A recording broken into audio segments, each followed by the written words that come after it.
Hello and welcome to another one of our Catalashaya. I always get I think I've actually spelled the name of the country wrong in just the description of this stream, but whatever. Catalashaya. We have And Disaster Brewing. The hive mind is on its way. Please, won't somebody make the clicking stop? It is once again far too warm, so it is once again sure to stream. Hope that doesn't bother anyone. We have two space colonies. We have, of course, gotten Zerat, my Romuthan space colony, and in New Hookfield, which seems like a terrible name for... I probably should have renamed this. We have the Kazakesh Agradent Mars colony. After this disaster, maybe we're going to have another colony here in Tovicescu. Can't pronounce that, don't worry about it. But, yeah, let's unpause and let's keep going and stockpile a bit of manpower because, yeah, things probably going bad soon. Agradent, tariffs or Liberty Desire? Let's have a look. What are we at right now with Agradent? 0, so tariff value is fine. Oh, actually, I lost tariff value. That was a bad idea. Industrial Revolution is here. Oh, just... Yo, hang on, what is this? Did I just...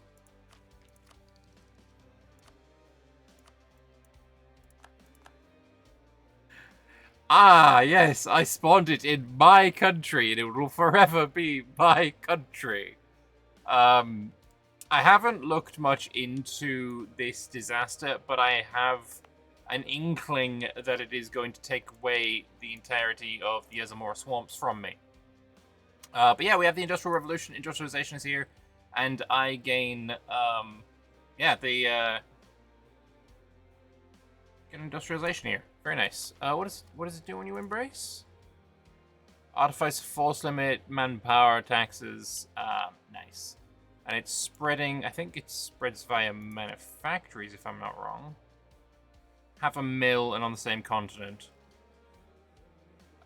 Yeah, I don't know. I feel like maybe we try and spam out a few of these if we can. Yeah. I know we don't need money, but at the same time, I do want the institution, so.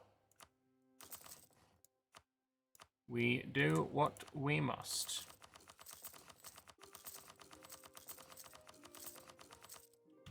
Good enough. Something else that is happening shortly, soon.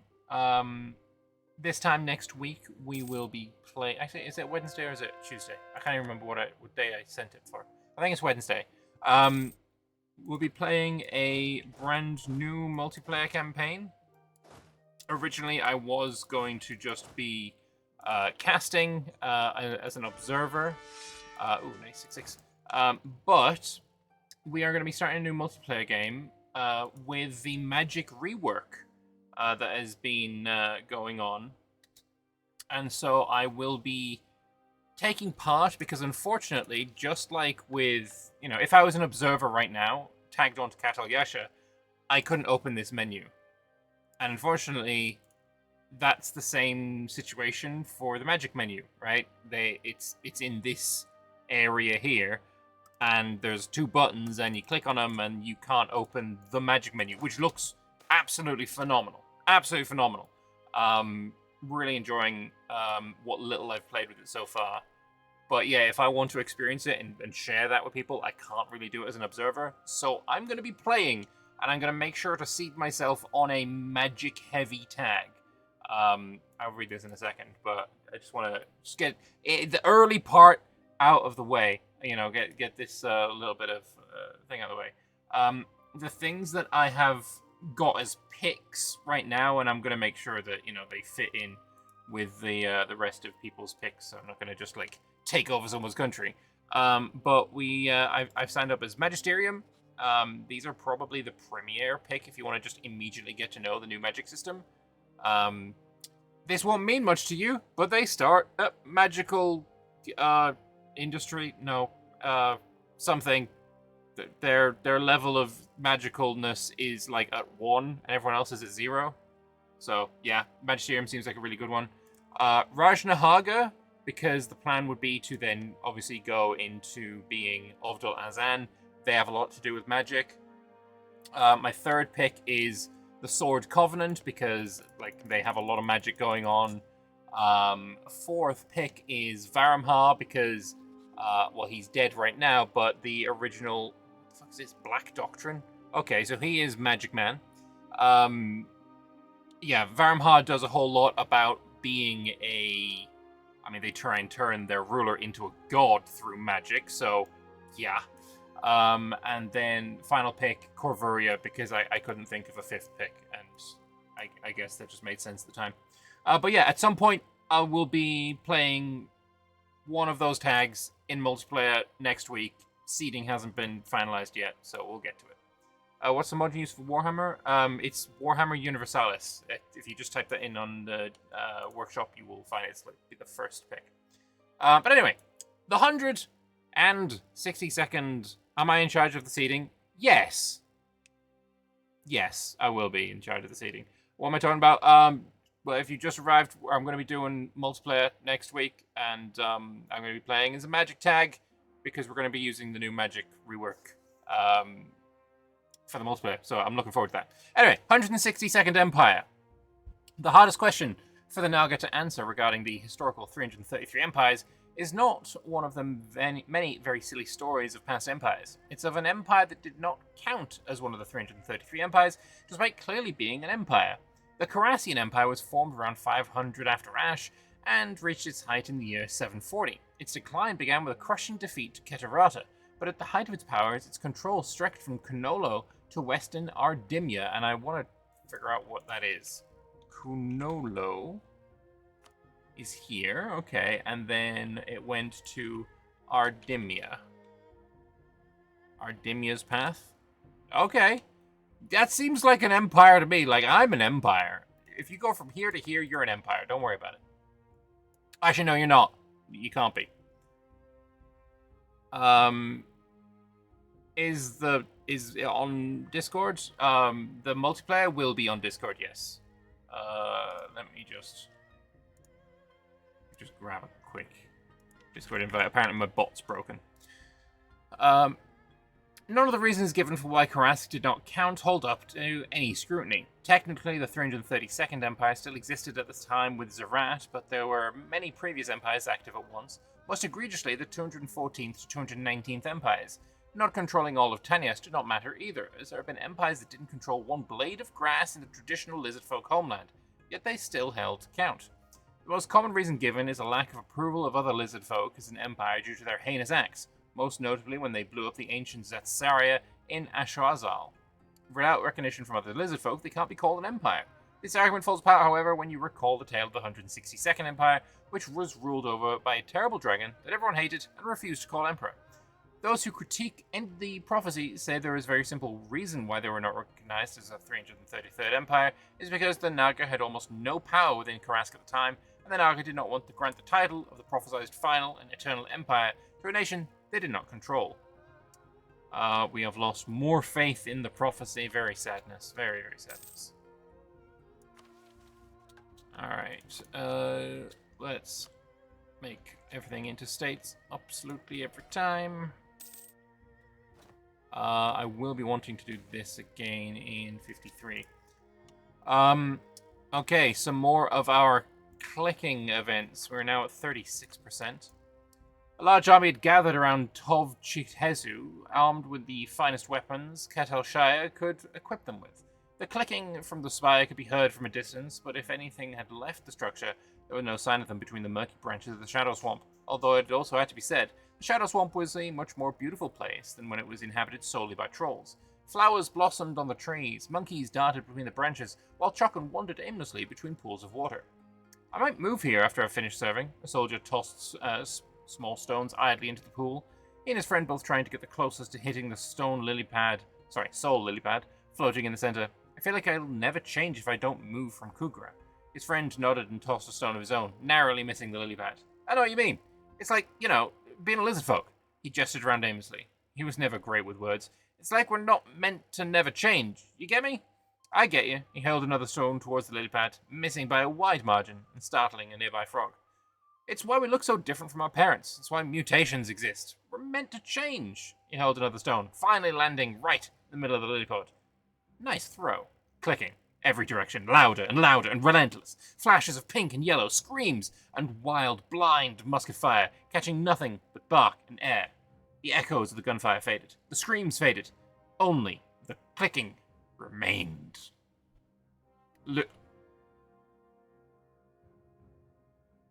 I was trying to bank manpower, brother! What do you mean I lose 500,000? Motherfuck, that's a third of my fucking manpower. Maximum. That is crazy, though.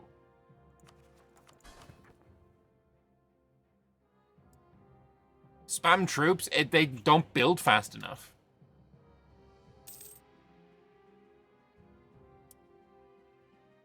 Any troops in progress when you lose those events, stop building and you don't get refunded.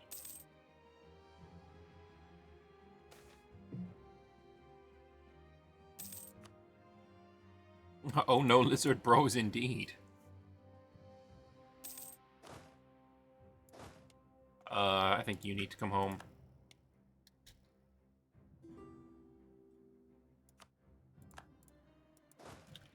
You're enough over here. Reasonable, General.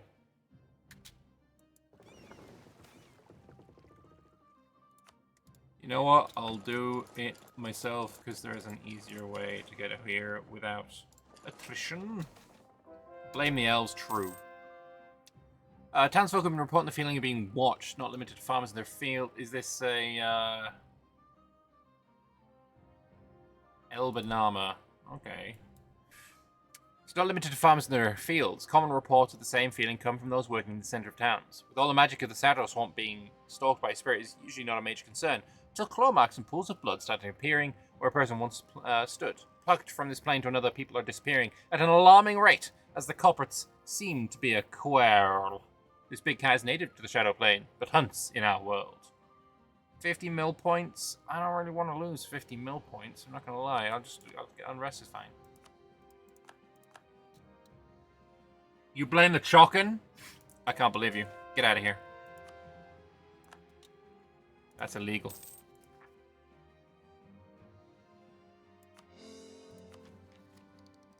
That is illegal. Should do something about the attrition. Yeah. You should probably be there then. I just really hate not having enough supply limit. Like, and if I want to drill everybody, but I just don't have enough. 92, go there.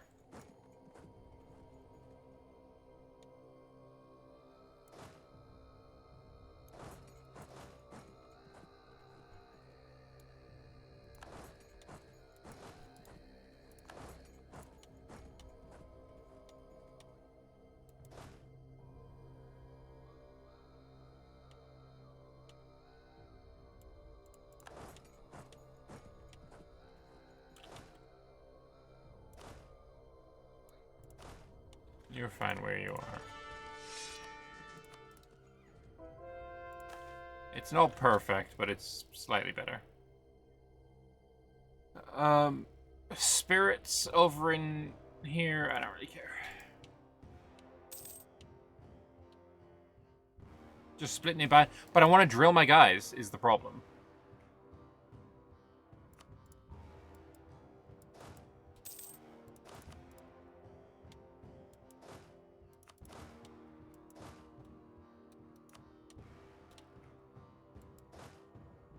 It won't be a problem with the mod that I'm currently creating because these forts would have +4 base supply limit. So it would be, you know, actually no, it would be +8. So it would almost double the supply limit, I think.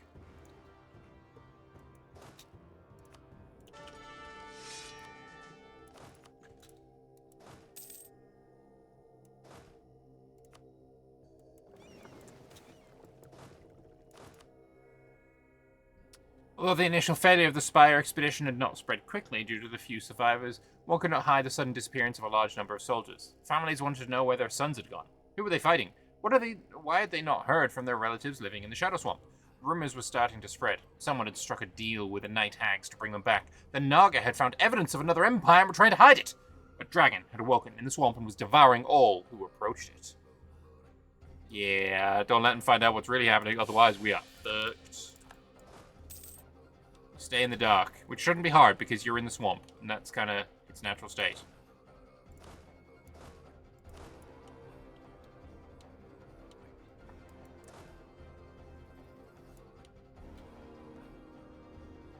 Do I have another army over here? I have this one, but it's not that sexy, to be honest. It's just regular infantry. All of the artificers will be needed for this mission. Speaking of, get another 20. It's not enough yet. If I can embrace this institution, then it's going to be much better for us.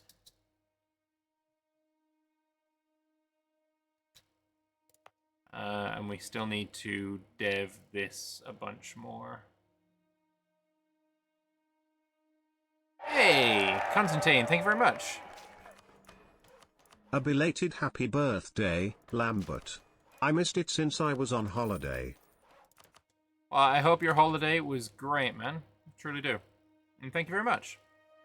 What space colonies do I have? We have Ramutha and we have Agrident.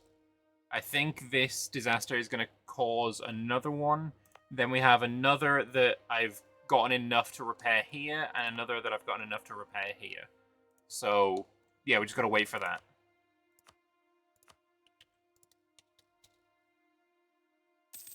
But yeah, thank you very much for the sub, man. And for the well wishes.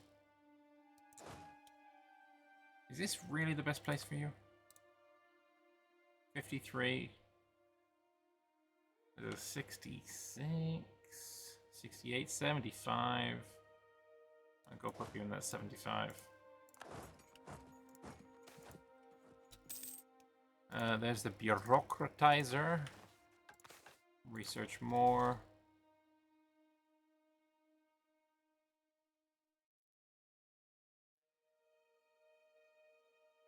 What do we want? Bioartificed Ascension. Oh yeah. No, yeah, that's the one. That is the one. I've got Mahaki Separatists. Where is this? Bada Bilad.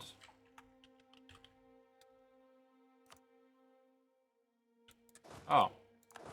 We can deal with that.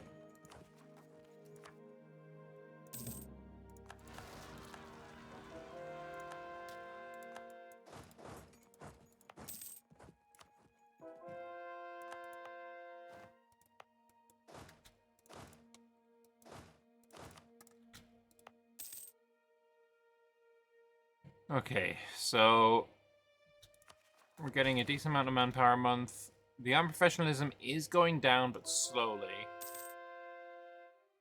We can hold it off.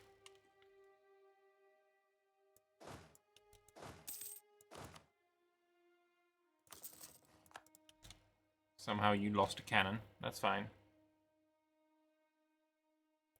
Judging by the icon, that disaster is nasty. I've heard that it's awful. With no pressing questions that had to be asked of it, this meeting with the Thraxis was a much more informal affair. The Thraxis took questions from the audience, including some from children. Many of those in senior positions within Catalshire didn't even attend, something that was unheard of for the first few meetings. There's even a feeling among some that the Thraxis ultimately did not have much to offer the nation. Its answers were often meandering and seemed more concerned with the small, irrelevant details, and it rarely had answers to the big questions. Yet among most of the rest of the population, the Thraxis have become something of a spiritual guide. The Anzalcatza religion, now increasingly detached from the prophecy of the 333rd Empire, since that said prophecy had become true, had increasingly taken to following the words of the Thraxis. Many of the younger Naga had taken more to following the words of the Thraxis over what the older Naga taught, using its word to guide their own philosophy rather than the stories of past empires. Anzalcatza, like Catalshire, like Tanias and like the lizard folk over and over again, was evolving. Until the end of the game, missionary strength. I think that means we have probably exhausted the list of questions. Yeah. Okay. So now we just have Wish Catcher, which is investigate every lizard, and this one we need 2 more provinces to have that thing done. 10 provinces with Mutation Homeland, Temple Cathedral, Manufactory Workshop. Wasn't that thing that we were just waiting for these things to finish and we had everything else done? I vaguely remember that being... Yeah, there's a trade station. That's almost done. You're probably already done. You're building soldiers' households. You're almost done with the weapons manufacturing. Okay, I think this is it. I think as soon as these 2 are done, that's a mission complete. 22nd of the 6th. There's that Saria! The great spies left by the First Empire, they're not working! Spinning the crank does nothing. Nobody's heard from these people on the planetary colonies in over a week. Teleportations usually happen every hour, but the stars have stopped shining on the spires. Instead, when one turns the crank, all you can hear is clicking. Stop turning the crowd, lose 3 stability, bro. That's rude. Alright, what are you missing? You do not have a cathedral.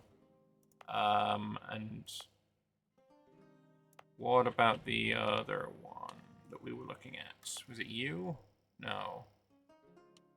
Was it you? I believe it was you. You have a counting house, you have town hall. It was not you then. Was it you? Are we at 9 now? No, we're still at 8. Oh, you're not finished yet.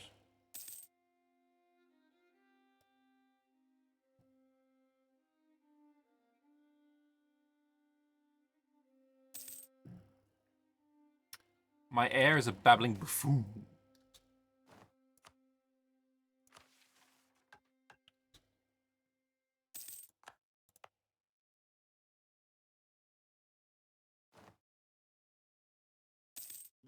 #22 of the 10:52. There, that's done. Are we now at 9? No. So what are you missing? You also do not have a temple. I think as soon as these 2 temples are done, we're good. Gorbrad is the center of revolution. I mean, I suppose they are angry enough. I kind of like the core creation cost. Not gonna lie, seems kind of nice.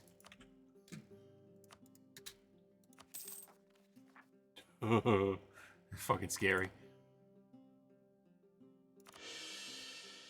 Just gonna do that.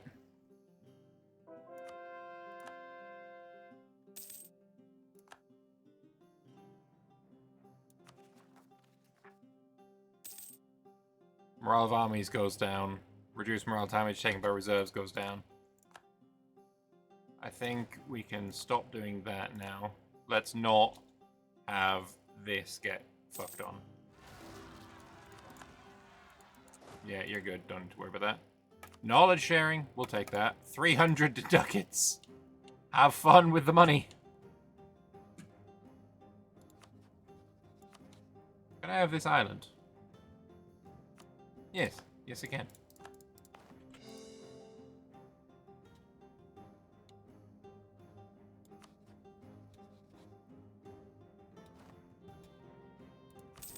We can summon another diet. You want me to have manufactories in a bunch of places. Okay. Already building one. Already building one.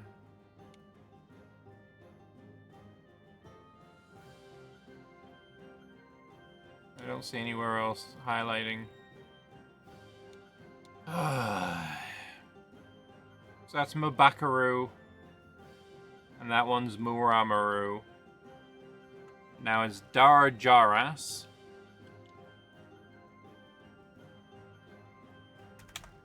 If I could spell. You're already building one, and Bimbiketsa combo.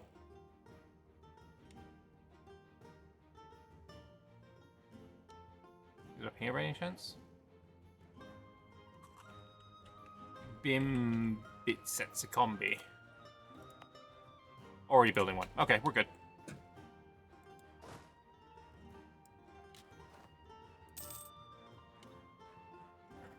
Revolutionary ideas are spreading.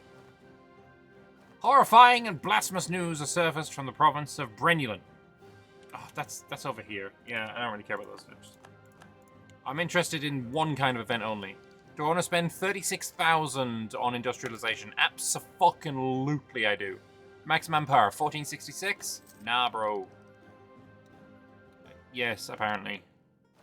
Manpower modifier, 25%. 1466 changes into 1667, bro.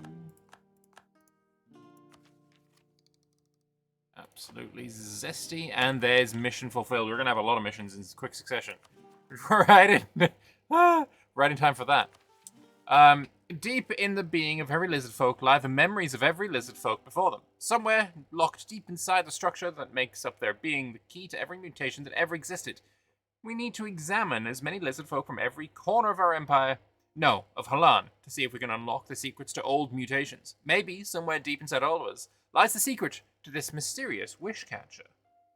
So I get inside all lizard folk, max privileges for everyone. That's cool, I guess.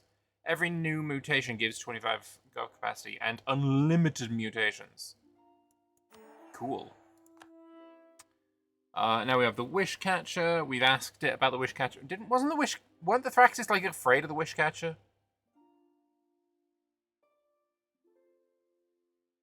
I feel like they were. If Get Back Our Spire happens in 1 year. Wait, I feel like we don't want to do this at the same time that we're doing this. Get Back Our Spire sounds like I lose my fucking spire.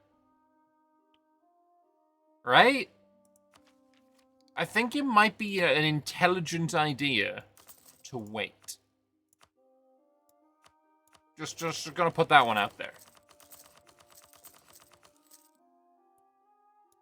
Mr. Dezios, I think you don't sound trustworthy, is all I'm gonna say. You don't sound trustworthy. On a scale of like I'm gonna trust you to what the fuck, no.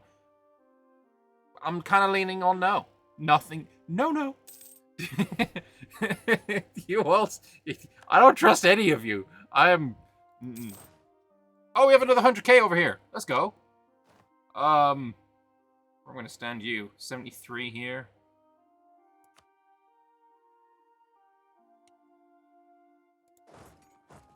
Where the fuck did these guys come from?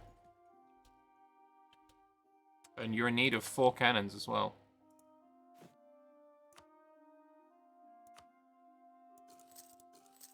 Also, Artificer Infantry up to 556.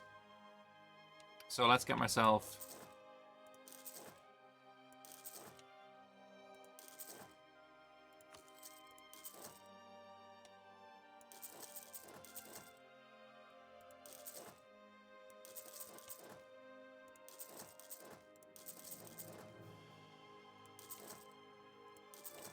another Artificer stack. I can actually get myself another one.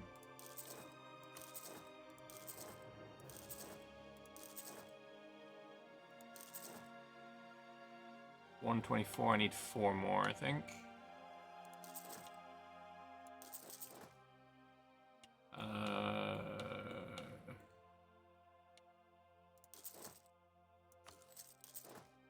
And then I need 2 more cannon stacks to go along with it. 2 massive disasters at the same time. That's what I call serpent spine gaming. Yeah. We're not about that life. Reinforced cost could be helpful, but you know what? It's definitely helpful. We'll take it.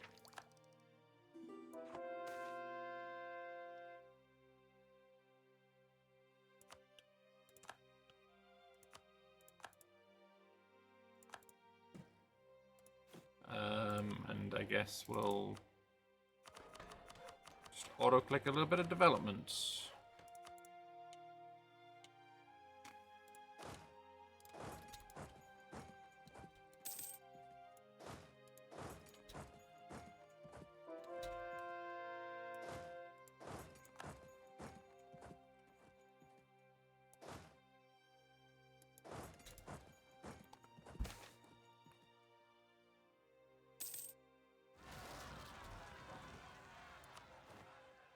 Space monsters, sure, have 20,000 ducats, whatever.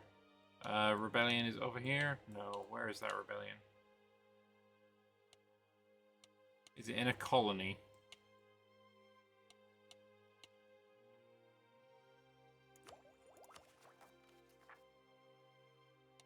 Independence from Puadakinshi.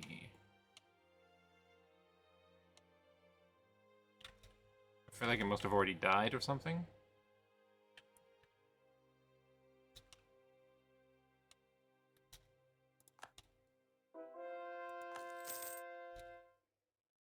See, I told you. We just get a vassal. We just get a vassal. It's all good. Look, we just get a vassal. Now we can do this. These three currently 0.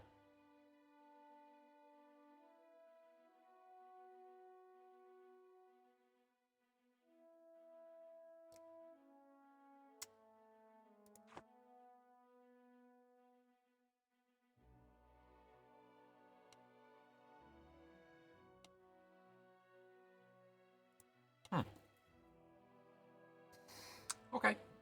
For the first time in over a year, the light on the Zetsaria glowed. Not with the brightness of the stars, but with the ominous yellow. They didn't sparkle like the night sky, but pulsed ominously like a heartbeat. And the clicking, ceaseless clicking, glowing louder and louder and louder until, out from each spire poured thousands of lizard folk. They moved in unison, each movement matching each other, each one's gaze following the others.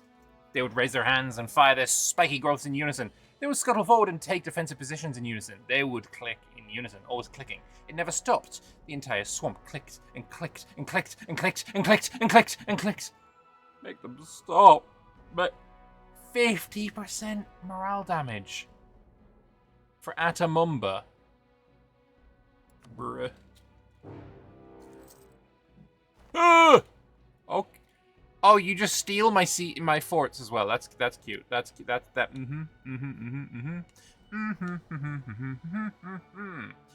Fun. Right.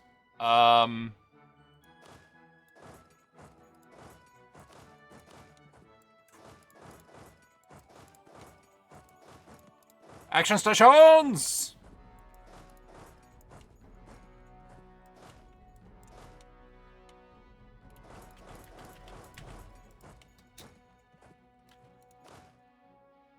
Yeah, you need to run away from that.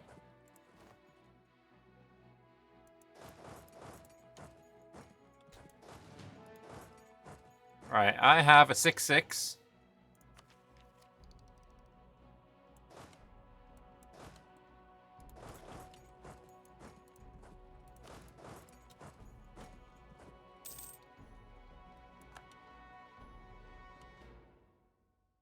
We're gonna have to deal with you later.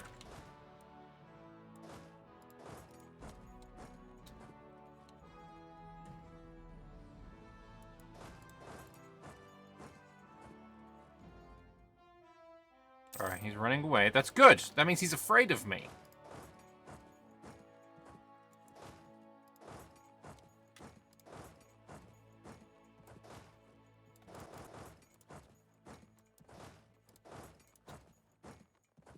I think we deal with this one at a time, right?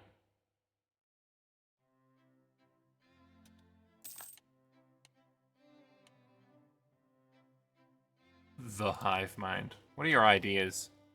Space colony traditions. Colony range 50,000. Yeah, makes sense. Inno gain. There's nothing there other than the land fire damage that's like remotely interesting. Do you have the same ideas? Yeah, you do. Okay. Is there a special peace option? The hive mind will not negotiate. I don't know.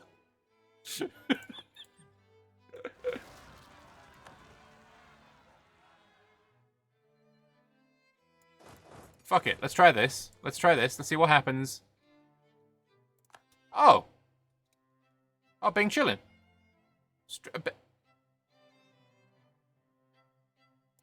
I feel like I understand why it was being chillin'.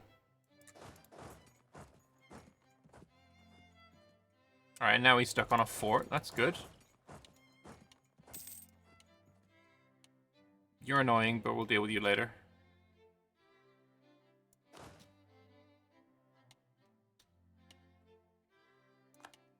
Oh, he's straight up spilling out. All right, I want you on there, you on there. You want to give me mill access by any chance? Nope. You go 4 siege. You're needed over here.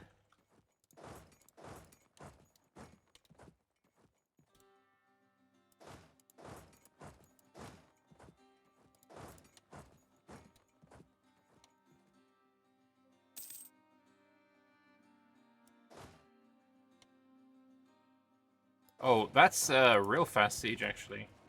So this guy doesn't have enough cannons because we kind of fucked on him already. You're not really needed on that fort. Holy fuck, he sieges so fast.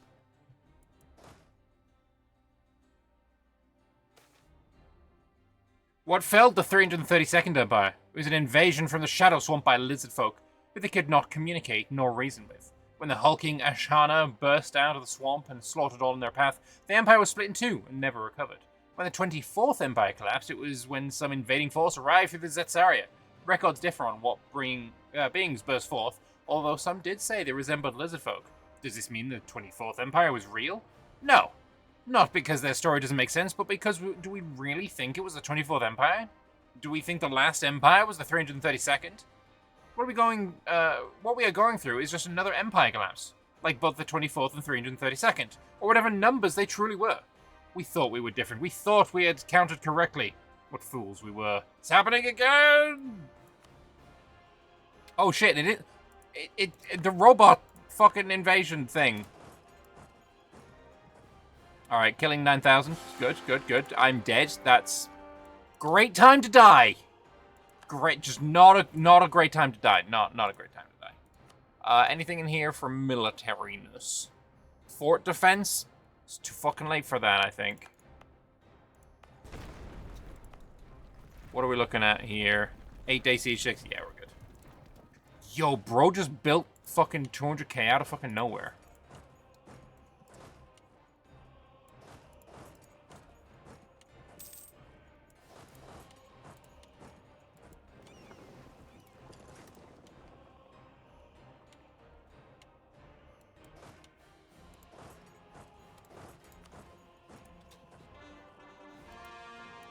Is he using butterflies on me? No, he's just really fucking fast at sieging.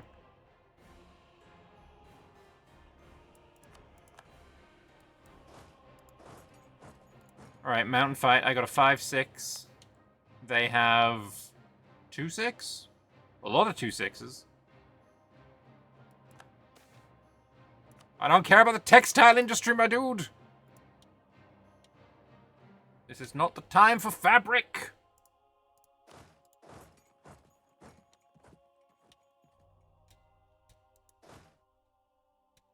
Oh yeah, he's just got 60 cannons all on their own. So wait, this war is going to be won through sheer AI stupidity.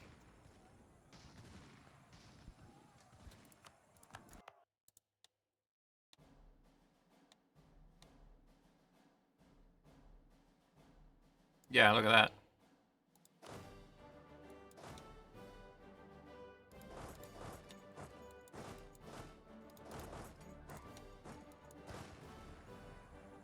Am I going to win this one? If I do, it's painful.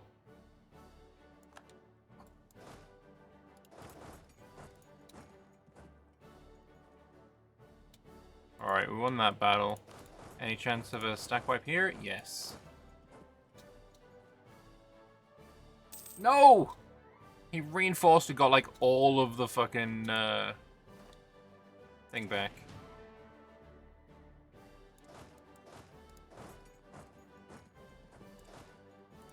Give a general. 5-5 will do.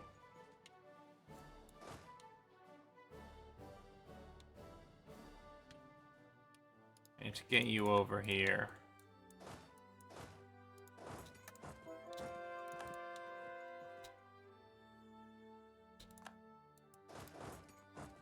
'17th, I arrive. Okay, I arrive fast enough now. He sieged that in seconds, man. Crazy.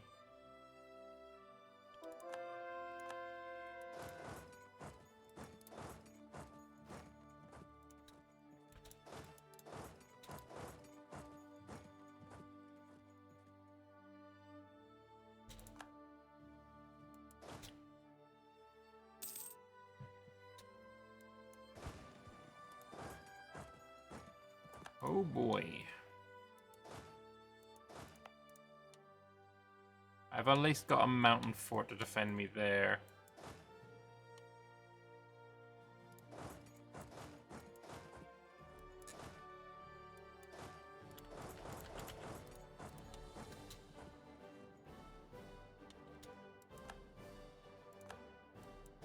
Is it dead? It's dead. Good.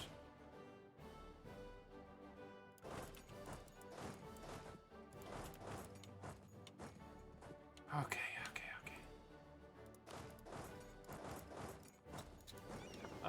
Is there another army that I can pick up? Yeah, go pick up this guy. Bro has so many troops. What? He's got 1,000,000 troops. I've got 1,000,000 troops.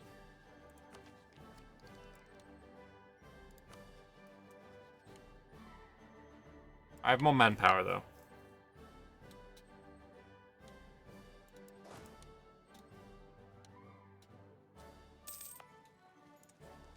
Give me defensiveness here. What are your siege ticks? 27 days. I'm kind of just waiting for... I mean, I will... That's going to get desieged. Alright, Zerat's over. Did any school warn against this? Did any school thought to proclaim that perhaps it was a bad idea to dredge a cursed spire from the Shadow Swamp and foolishly activate it just before to take a look? To see what's there? To tamper with worlds we'd never gone before? No Naga wonders of this. Nobody told us about the clicking. It won't stop! Okay, not good. Not good at all.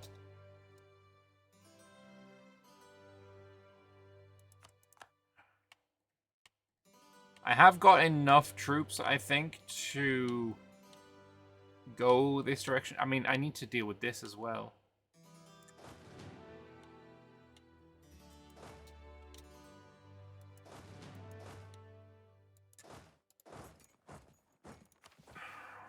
Abandon current sculptor philosophy.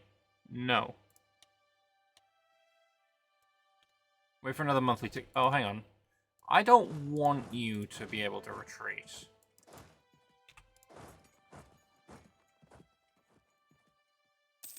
I kind of want you all to be here. Oh, shit. Most of them got out. Okay.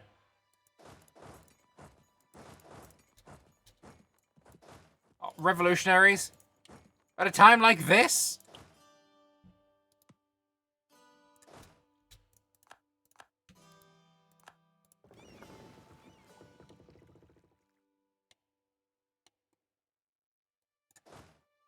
Let's go best siege. You're at 4, so you go there.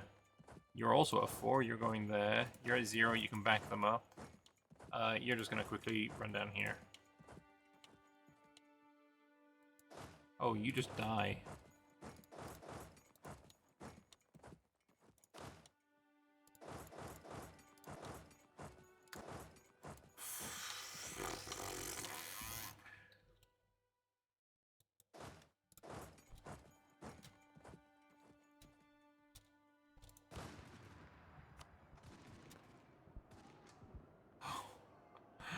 What the fuck? There's so many of them.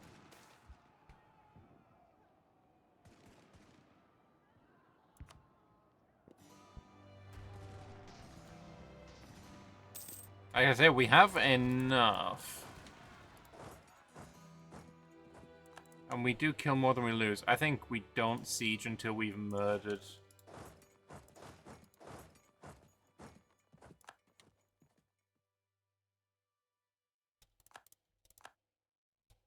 Oh, I definitely don't want to attack there, though.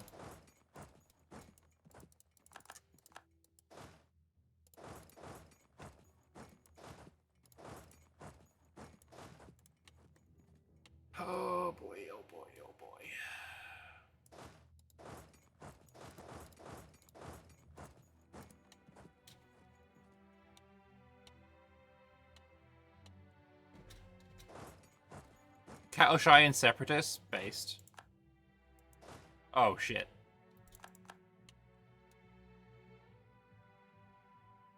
This isn't good.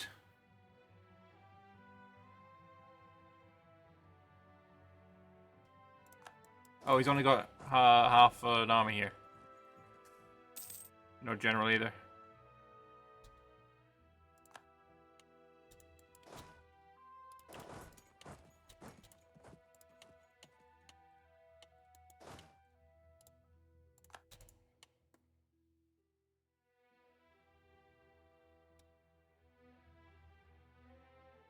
Nice easy stack wipe here.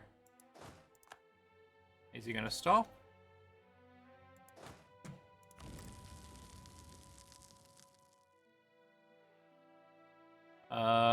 One of them gets here on this month tick.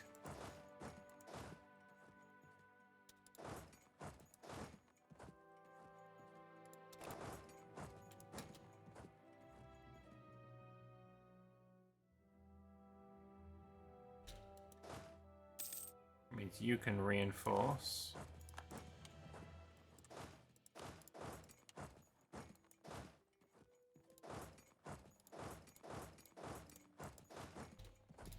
Just everyone get ready to get in there. Oh, Agredin started coming here. That's not good. You need a general. 6/6 is great.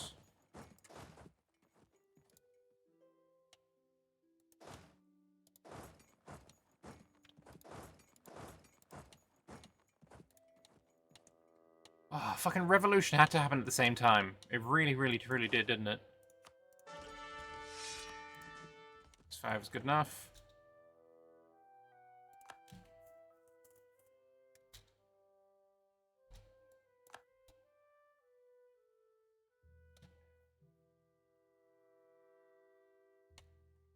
I feel like this army is probably dead.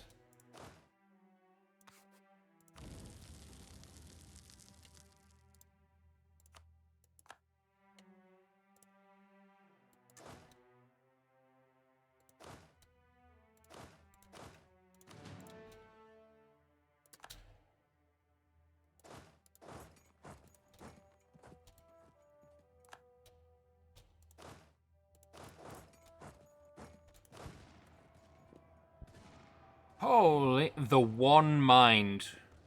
Oh, that's why they're all the same. Cute. What's their max morale? 9.3. Holy.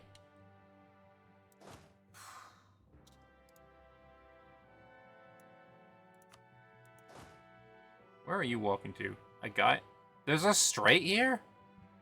Ain't no way there's a straight here. Like, what the fuck?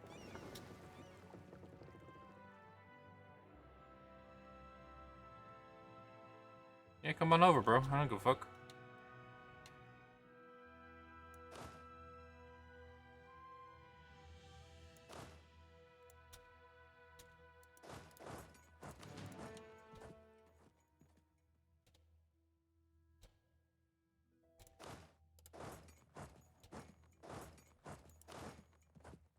Yeah, that's bound to happen. That's fine. I'm okay with it. I'm resigned to it.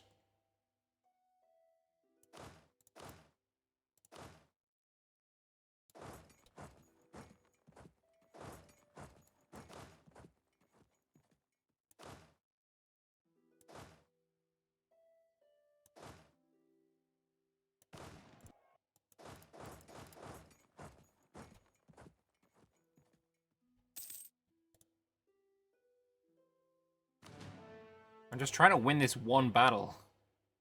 This is like holding action for me. I think I win this. Yeah, I do win this now. Huge. Hang on. It's not huge yet. It will be huge. It will be huge. Nice. Nice. Nice. Nice. Fuck you.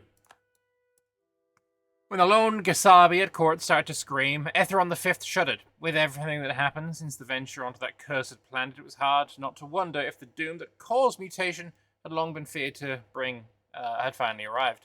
The shock quickly faded, though, along with any fear it sparked. Faded and was replaced by fascination. For it was not panic or terror driving the black-scaled lizard man to scream. It was not even clear that he had a choice in the matter at all. After all, the scream was made up of words. Strange words, spoken in a rush, punctuated by even louder screams, but words all the same. Same, same, same. We are glory same. We are spore yellow and green flesh and bone white, and one are all the same. We fight. We war. We will all be yellow, green, black. All will be us. All will be same. At this point, Kasabi's voice gave out. Some advisors are quick to assure Emperor that must have been some strange manifestation of their curse, but Catalashaya knows better. He fought those clicking creatures on the battlefield. We've won, and more often we have lost, but we've never had a chance to really know their foe until the glimpse we've got today. And if 1,000 years proved anything, it's what we know we can understand. One stop clicking gets removed. Okay. Fire damage received plus 10%. That's good.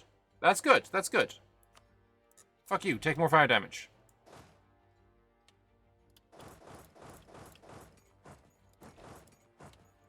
We need to deal with this.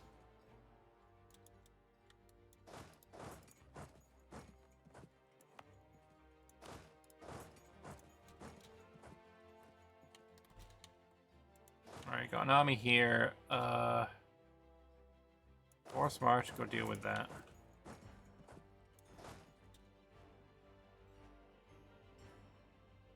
Wait, I'm sending an army here? Who's attacking there? Oh, my vassal is? Based?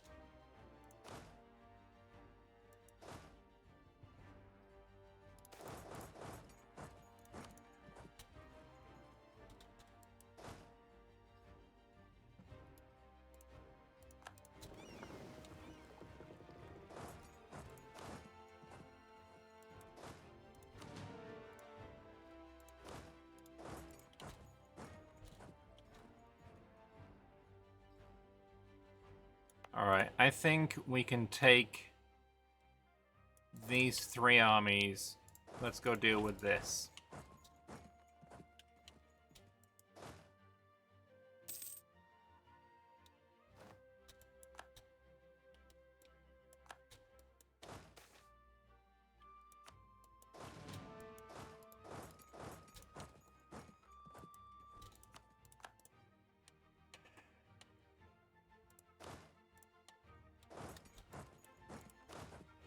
Holy shit, he's still alive.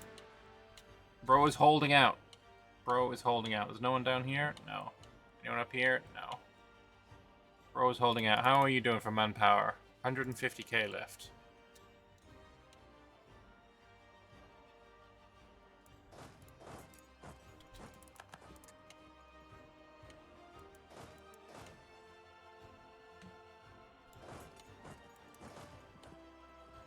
Okay, you guys are gonna get ready to start marching.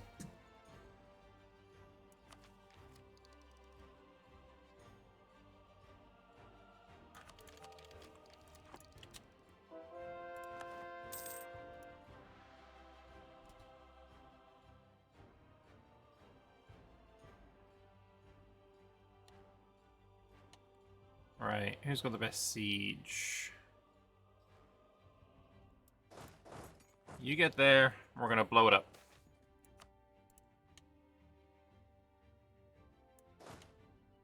Yeah, these guys don't seem to be as strong, it seems, than the Hive Mind. Okay, we did finally get a stack wipe there.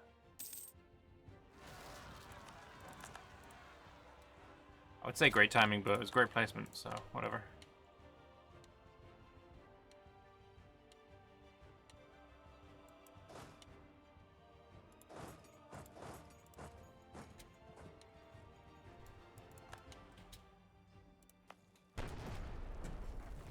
Eight-day siege ticks, that's what we like to see.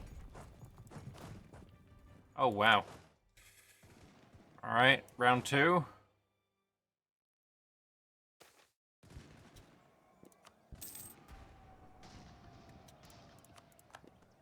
Good, good, good, good, good. Let's move in.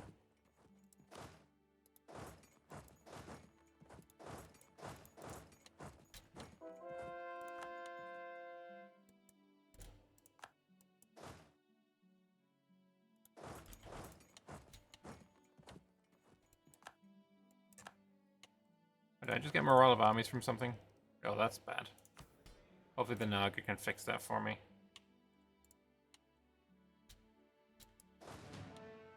Alright, where is my boats? There.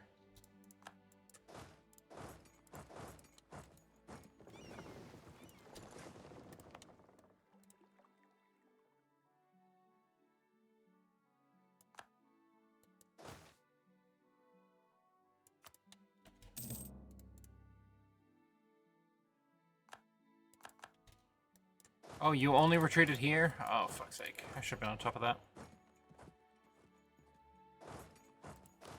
Fuck! I should be on top of that as well.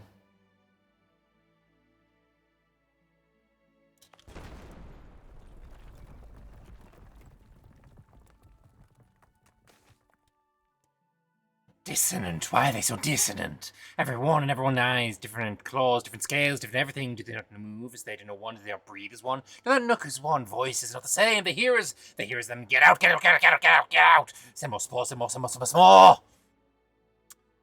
The Kasabi slumps to the ground while attendants rush to him. Shivering under a blanket, the black-scaled lizard folk looked up at the Emperor. They think as one. It's one thought, screaming in their heads endlessly. I think they attacked us because when we entered their world, our voice was different. I don't know why they chased us here, though. It's like they can't stand the idea that something that thinks would think differently, or look different, or do anything that isn't the same. Same! The Kasabi grabbed at his own mouth in an attempt to slam it shut. He took a few deep breaths, then lowered his hands again. There's a central hub through which all thoughts seem to pass through. A spore hive, or something of that sort. If you can get back through that spire, I'll be able to lead you to it. I don't know what you do then, though. Use explosives? They do sound good. Yes, indeed, yes. Okay. We need Mr. 4 Siege. Wait, how is Ramutha back on here? Bro died. Well, I sieged everything. Does he get just to spawn new fuckers? That seems like bullshit to me. Alright, that's good though.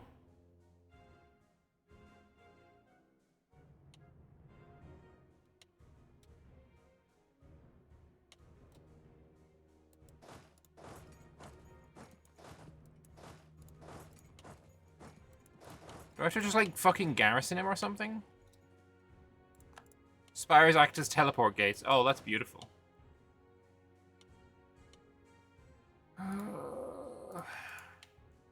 Why? No. Why would you want to go through the fucking... Also, just get me one dude. 200... Oh, right. Here. 48 days. Much better.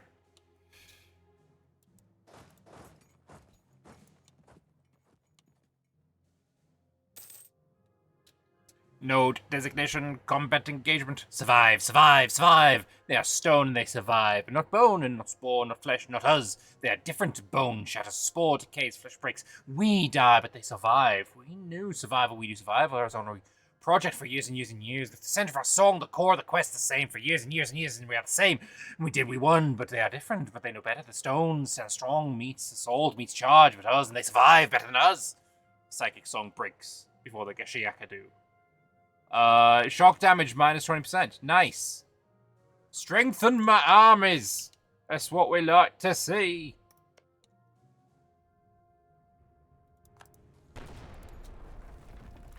Come on, butterflies. 13 days is still not great.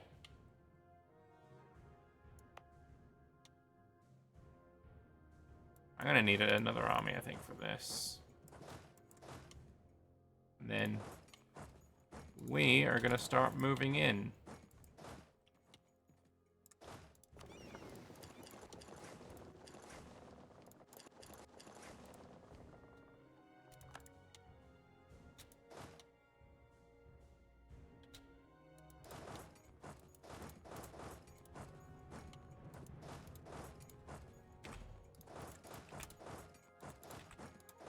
Fuck it, just everyone get in there immediately.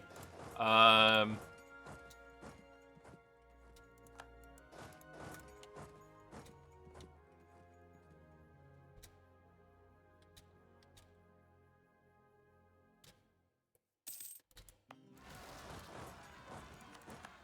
Oh, not great timing, brothers.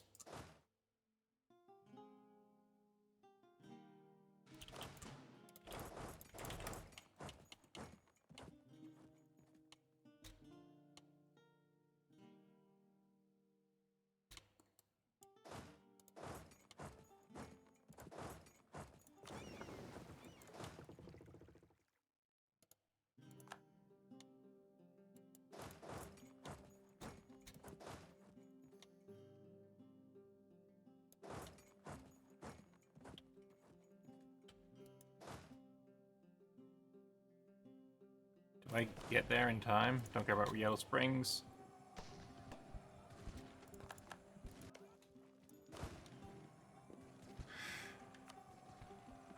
Come on, hold until 2 days.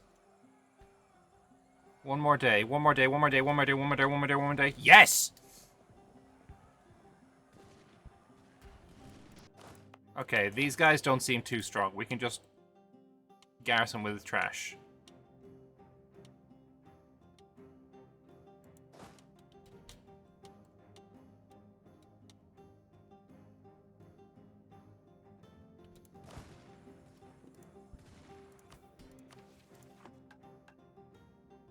God, none of this is good!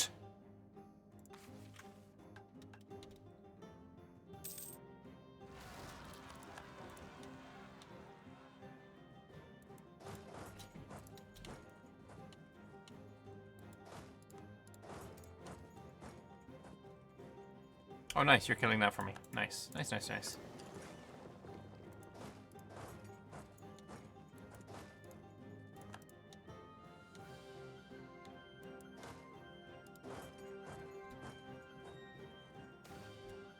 Treasure Fleet seeks iron? Sure. We lose this battle, I think. Yep. We killed more than we lost. That's all I need.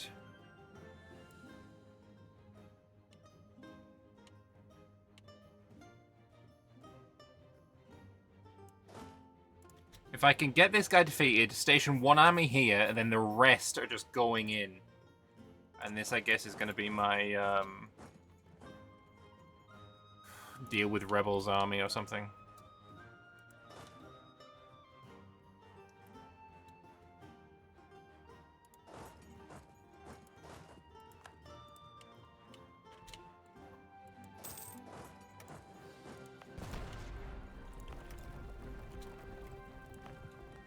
I don't have enough for another breach.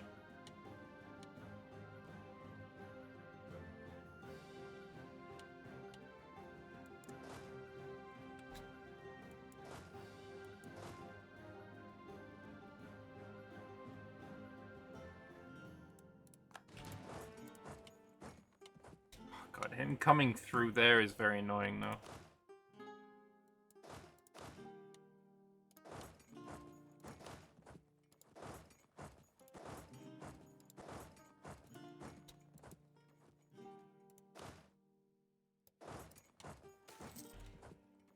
Don't care about Dame's Tier.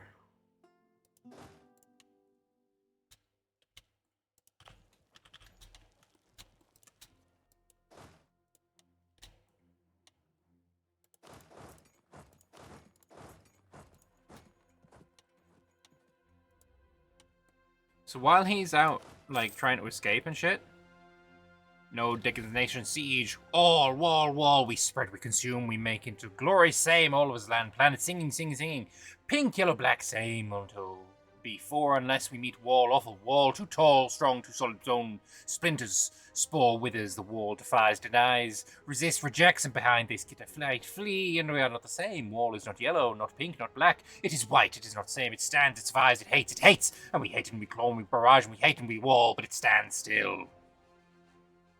If we have this mutation, we'll weaken the hive mind. What mutation? What mutation? Give me the mutation!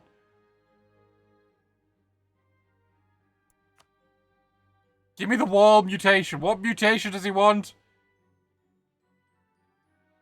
Siege ability would actually be pretty fucking hot right now, I'm not gonna lie.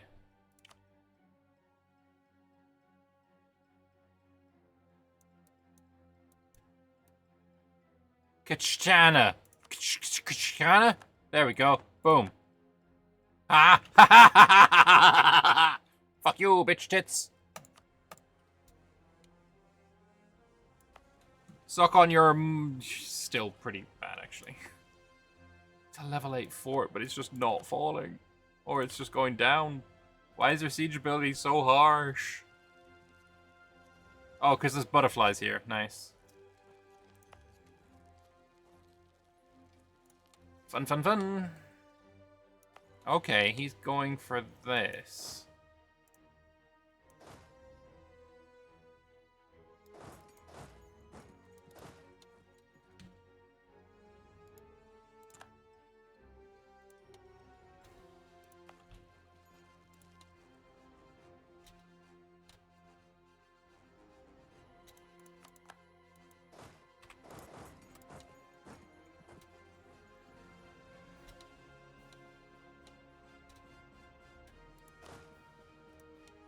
I'm just wondering, can I get a sneaky army to siege there?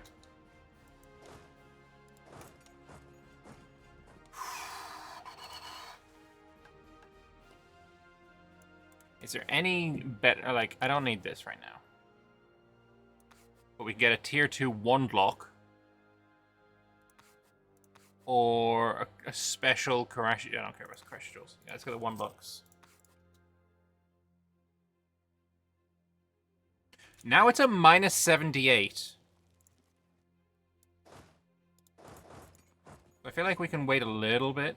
These guys can certainly get some... Oh, there's Bioartifice Ascension. I did lose. But I have some reinforcements. The body is a material and can be changed and molded just like any other resource. I'm reading this one because it's one of the special ones. Through reverse engineering, precursor gene experiments in Insia, we've learned how to shape flesh, bone, and muscle however we wish. With these advancements, we can become everything we've always wanted to be. At the depths of the Dwarvar, kobolds transform themselves into dragons in all but name. In the swarms of Sarhal, trolls graft weapons and armor onto their very skin. The palaces of Ran, Haramari embrace their bodies to become more like their ancestors. In every part of the world, artificers begin transforming the body itself into weapons of war. We're now part of this process. Actually, in that case, obviously we're going to research... none of these are that great. I don't really care. Is there something that I want to swap out for this? This is fire damage received, morale damage received. Portable turrets is siege ability and shock damage received. Oh, that's staying on. Vulnerable is staying on. That's shock damage received. If I put this on... I think that's better.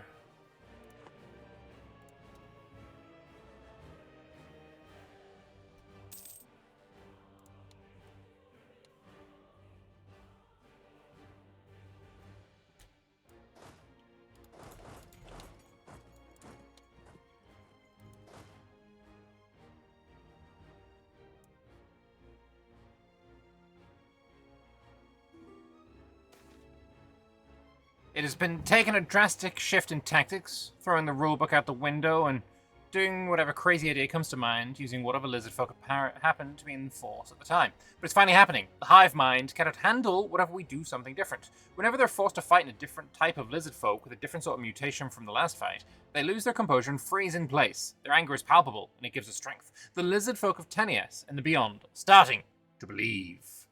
Gain 1,000,000 manpower and morale damage. Let's fucking go. Alright, already I can say, without a shadow of a doubt, this is my favorite disaster in all of Anbennar. This is my favorite. And it's, so far, not close. The narrative of it is amazing. The events happening during it and the reason for them to coming up is fucking awesome. This shit slaps. This is so cool.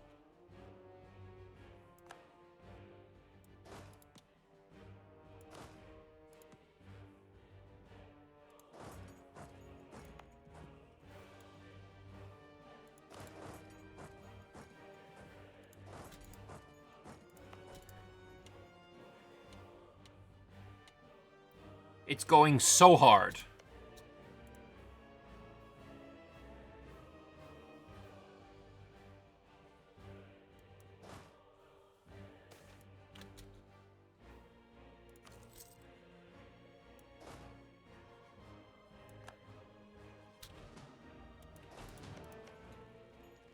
Oh, I can't breach! I can't breach!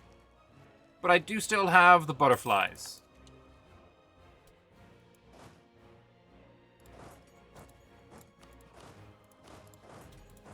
Unfortunately, this is a fucking... Oh, if only we could attack here instead. You know what? We can. We fucking can.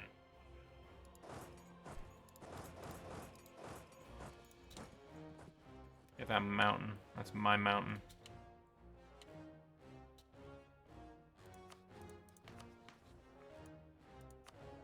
I need this. I mean, fort defense, I feel like I kind of need that to stay on. Alright, that's a good siege. I know you're damaged, but I need you to come in here.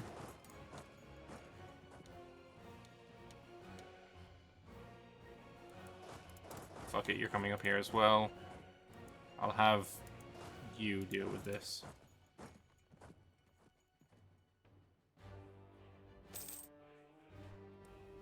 The Shaniza versus the Hive Mind. No designation. Infantry. Steel, steel, steel. They fight with force of steel. They stand with steel. Strength of steel. They're not the same. With the spikes of steel, their flesh deflect bone launch and spare splung and us and us and us and us and move body and limb and blade, but they do not become same. They glisten like dew on the grass. They sparkle like stars in the sky. They shine in our song in our web. Our thoughts us, but they are not. They are wrong. They are dissonant steel, metal wrong in a sea of flesh. And an ocean of spare, they stand as steel and cannot be scratched. Alright, we need Shaniza. Where's Mashaniza? There you are. Fort defense. Absolutely blessed. Suck it. Minus 0.5 infantry fire. We are gonna fire the fuck out of you guys. Get the fuck out of here. You know what? He's moving off, so let's just attack here. And honestly, we're deleting this fort as soon as he's off it.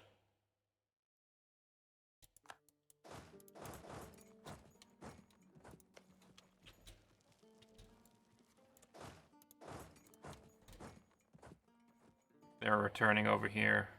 Hopefully I can get through this fort in time.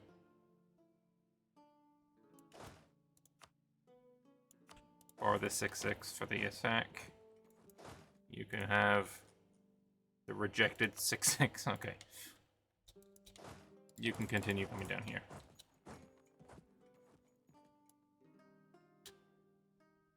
Okay, I've baited them into coming back. Let's go. Huge. Huge. Huge. Actually huge.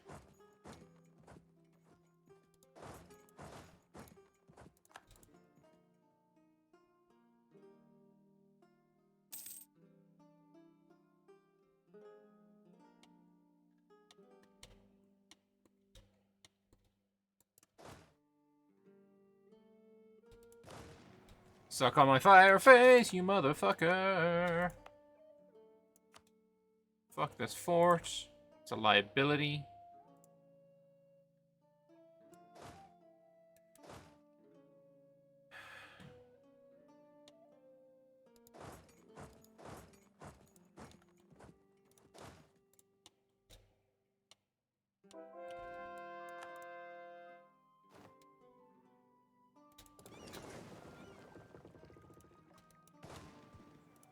I have to retreat from this fight.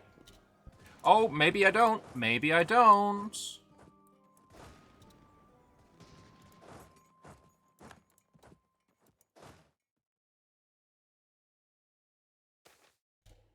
Delayed salaries.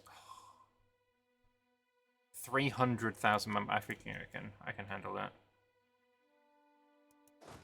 And you can take a tick of reinforcements. You can go back here. You guys can get over here. You're fine, you're fine. Everyone's fine, everyone's fine, everyone's fine. Everyone's fine. This obviously kind of sucks. But we've got a mountain fort and a jungle fort penning them in a little bit.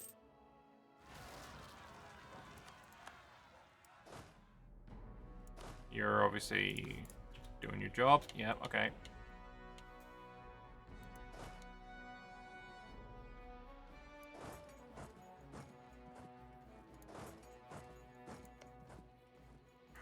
How deep do we go into the Shadow Swamp?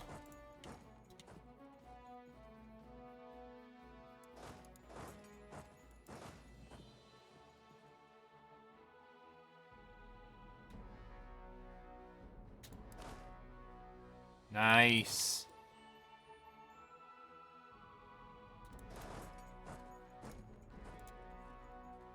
Wait until these guys have reinforced a little bit. We got reinforcements coming from here. Everything's looking fine there. Surplus.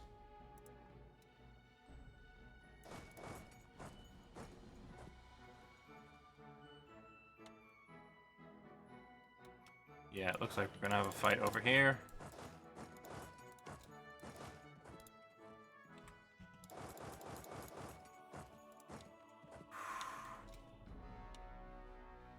And that might draw some of this shit away again as well. So, how are we doing in the fights now? Are we out casualtying as well? We did in that fire phase, and we rolled a 0 to a 7. Okay. If we can roll good, we will do mad casualties. It doesn't help that he doesn't have a fucking, you know, back row at all. Where was that rebellion, I wonder? Alright, you're back to being good enough.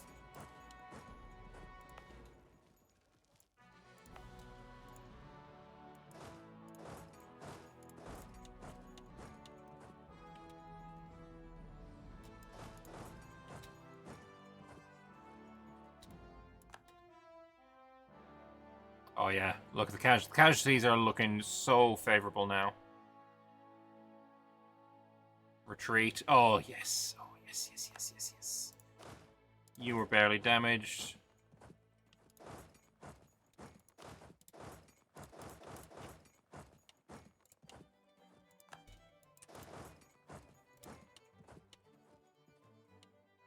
Bum. Right. You got no siege. You're the 4 siege. You want to go here. If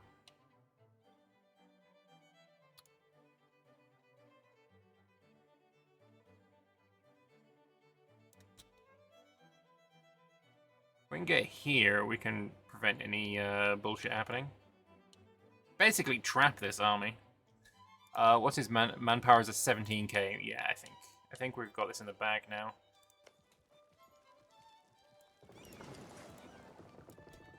Blockade. Actually.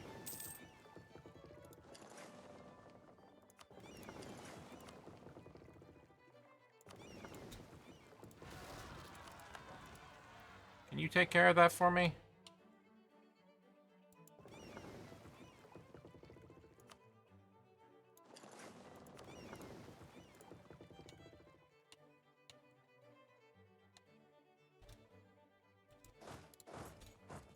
Nice. Retreat.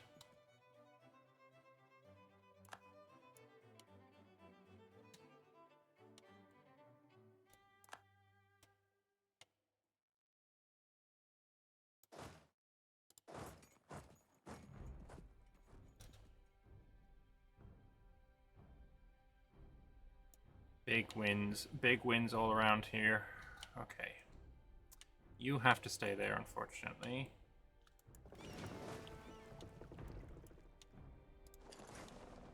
You go land on that guy. Stanmarsh is one, so go there. Oh, actually, there's another fort there. Great timing.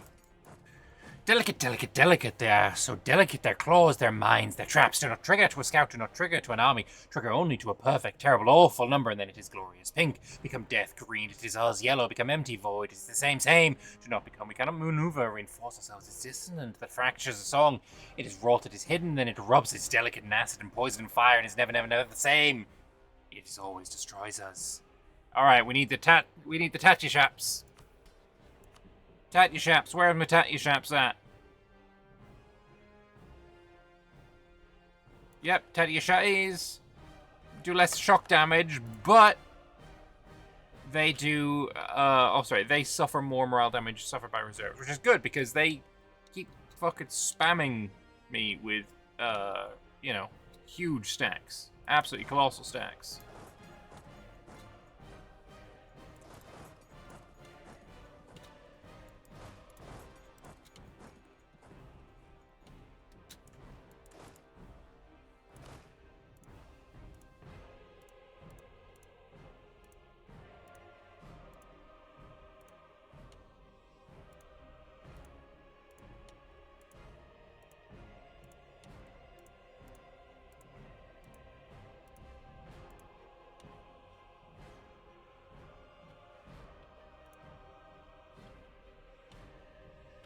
I can just probably ignore you now.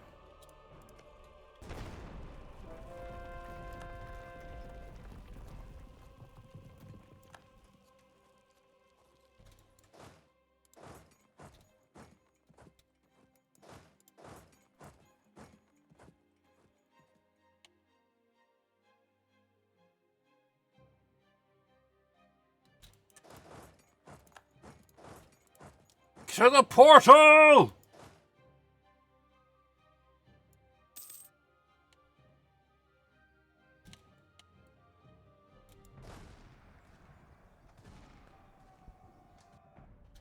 He doesn't really have anywhere to run to. And that's just some infantry. They die real fast. You're going over there.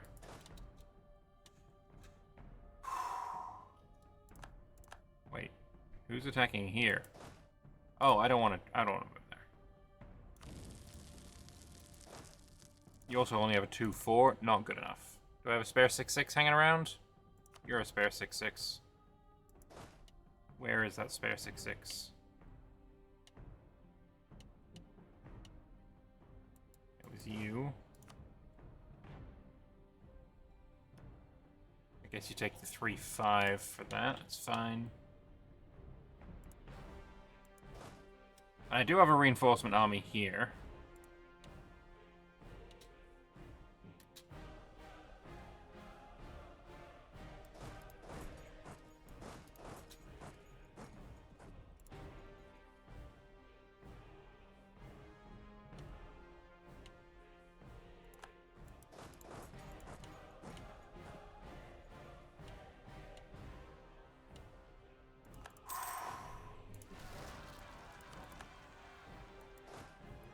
Not great.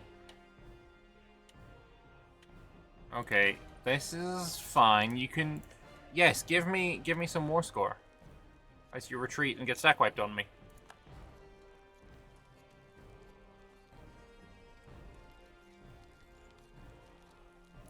It gave me two progress. That's fantastic.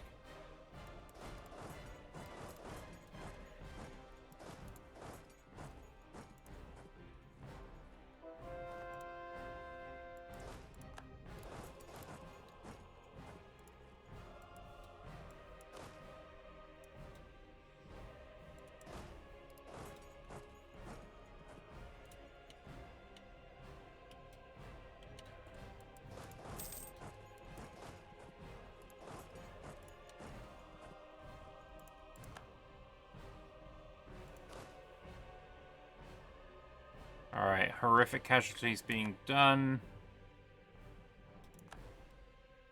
Look at that.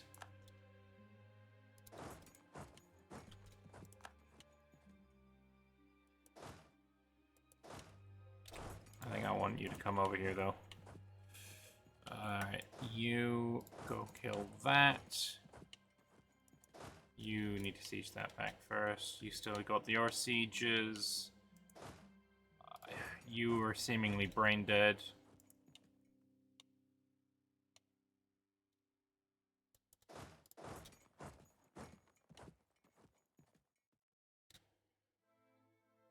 I think I probably actually lose this battle with that 250k coming in. I don't think you get there in time, and there's a fort here.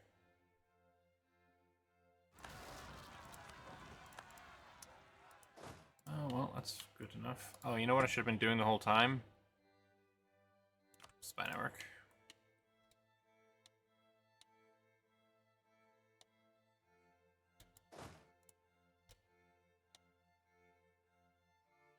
I mean, I'm doing horrific casualties to them when I roll well, and they are running out of cannons. An invasion force has finally successfully taken the Zetsaria deep in the Shadow Swamp. We're preparing to go through the other side and find a way to the end of this menace. There was just one problem. The spire wasn't responding. Instead, it just began to glow yellow, whirring and pulsing into motion on its own, and began clicking, click, click, click, click, click, click, click, click, click, click, click, click, click, click, click, click, click. See, I can make it click.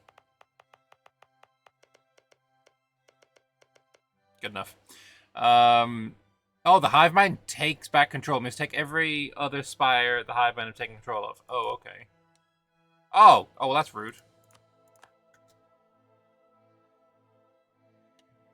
What are the spire? Oh, we need this.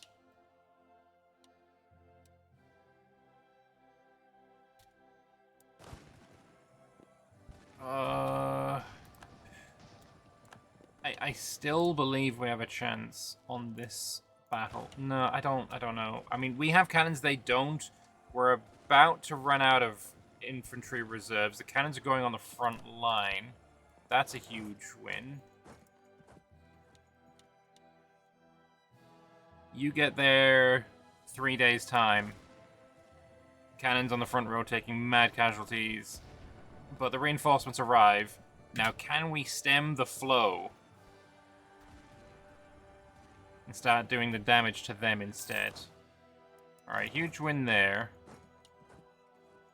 So we need to take control over all the other Zetsaria first. What's stopping me? Nothing. The game's just being weird. Do I still lose because of their morale? Like, I'm doing so many casualties. I have to stay in this battle just for the casualties. Huge win there as well.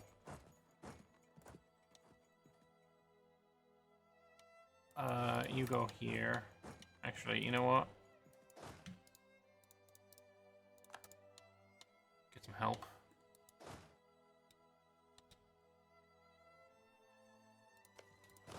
I stay in this battle just because of the casualties. I think I'm... Oh, it's going to be close. Do you have infantry? You've got 37k reserves. I don't have any reserves. I lose this battle, don't I? Yeah, I do. Oh, man, that was so close. I mean, it was good to stay in that battle, though. It was very good to stay in that battle. Oh, is some of me only retreating one tile? That's not fun.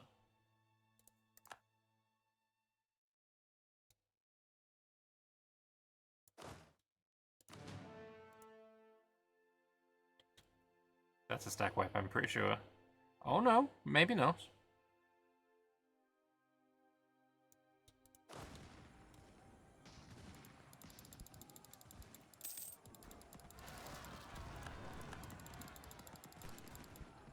I would like to retreat. Oh, no. No, I'm stuck.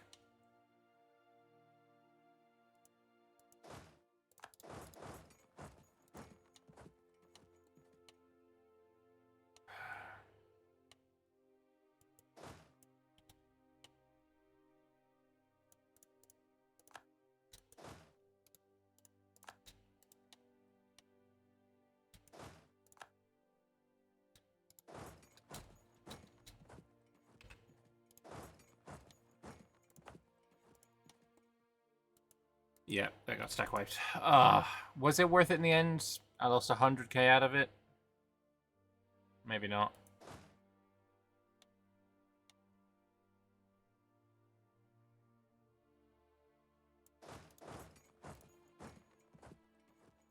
Oh boy, oh boy, oh boy. How many have died in the war? So far, I've lost 1.8 million. Although, that's a lot of... That's a lot of attrition. And they've lost 2.8 million. Also, a lot of attrition. So I've killed about 1 million more than they have in battles. But just their morale is just so high.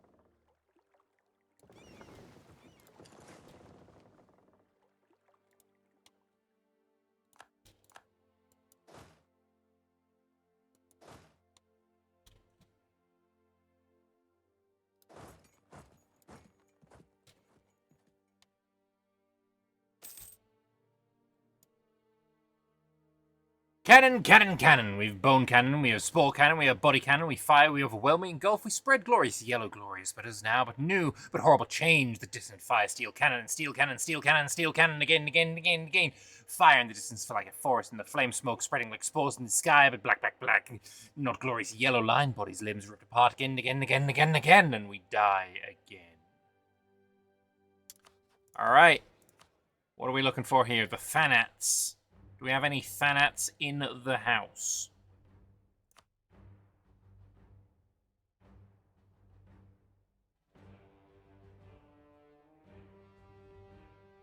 I do have Thanats. Revoke this privilege. I have the Thanats right here.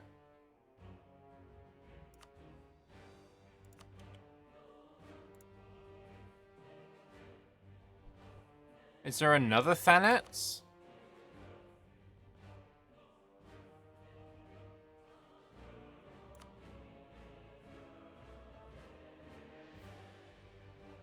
This would probably be handy, actually.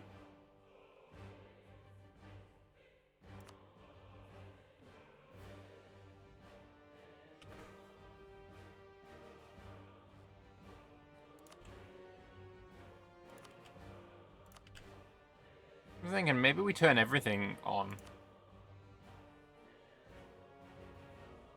Buaga.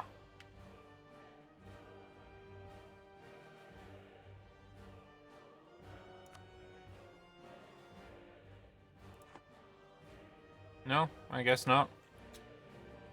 Did I start as Rayaz? It's probably upgraded Thanos from Rayaz. Mission tree is bugged for the disaster. Ah, okay. That'll be it then. Fun times.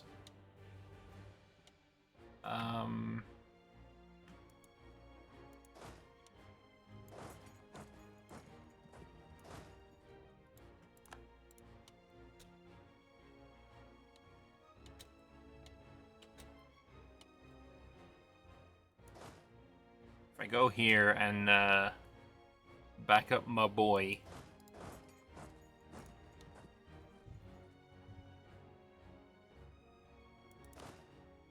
Nice, huge stack wipe.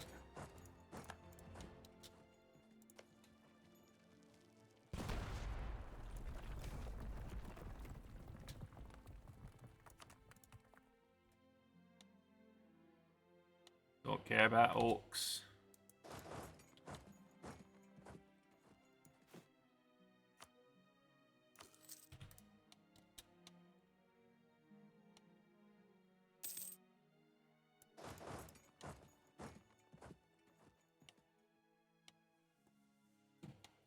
Why are you just ignoring these sieges, man?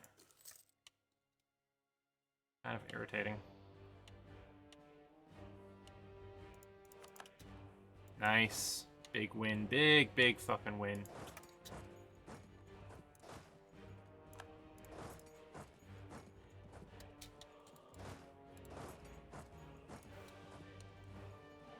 And that fort is almost fallen.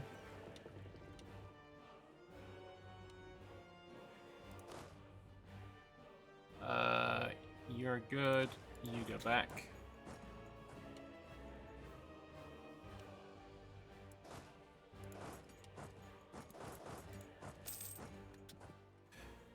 Walls, walls, walls! We build our walls thick and strong and the same. What is inside, what is ours, and wind is beyond us. Not even ours and ours was and is cannot change with the small snakes. They're inside, somehow inside the walls, not broken the walls, and it's still whole the walls, and it's still ours. But they're inside. They were moved through spaces that do not exist. They touch the spore weapons of bone cannons with their wrong hands, and they do not work.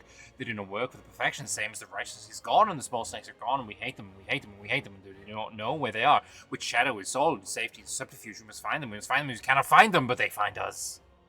Fort defense and garrison army damage. Oh! Oh! Oh, you!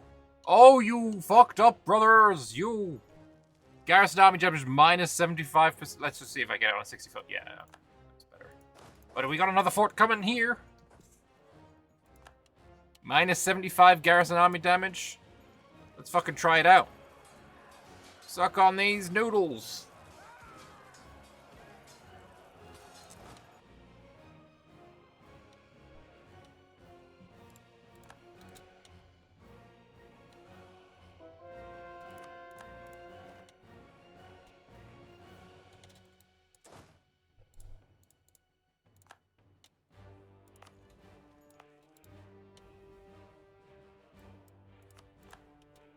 Siege of New Hookfield. It's over. You're gonna stay there, though.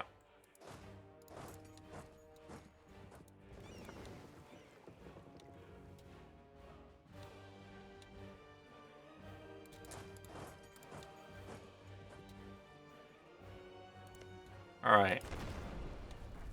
Minus 107% for defense. I mean, if it's 3-day ticks, we have the 3-day ticks, right?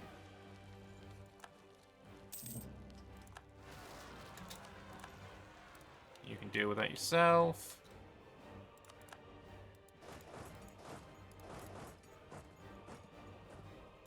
Do we have a siege specialist that's not Torres? Oh yes, you.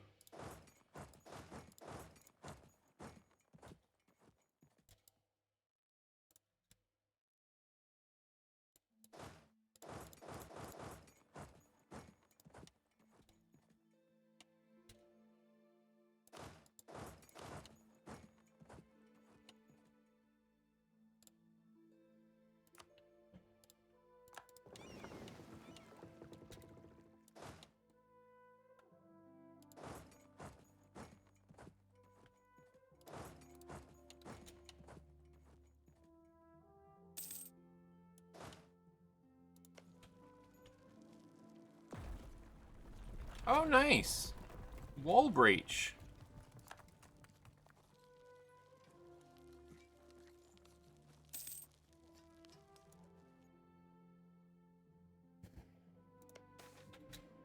Yellow Springs, cool. And we won another siege here.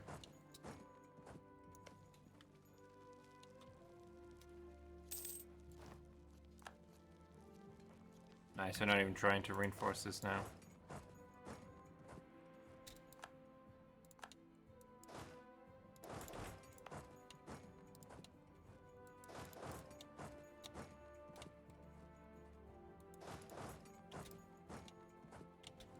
Oh, shit, he's right there.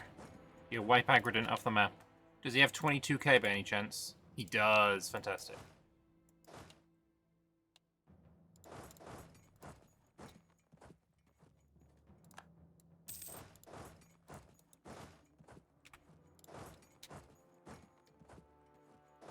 Oh, wow, okay.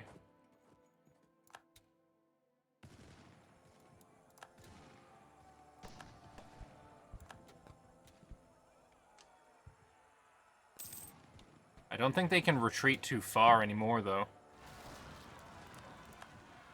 That's annoying.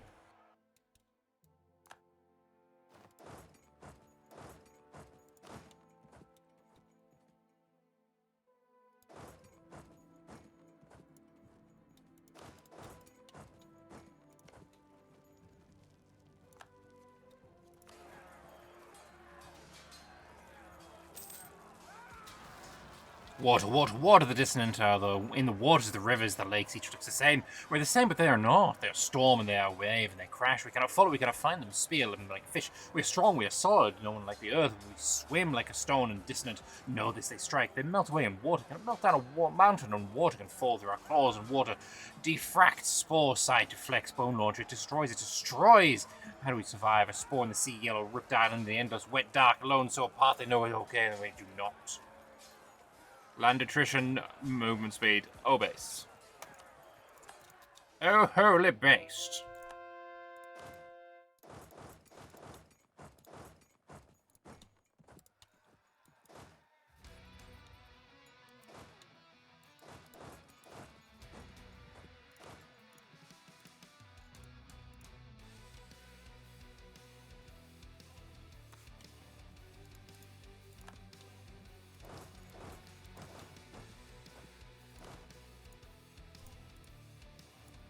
Alright. Get you to come down here and deal with all of these besiegified places. You're on your way? Good. That's another siege.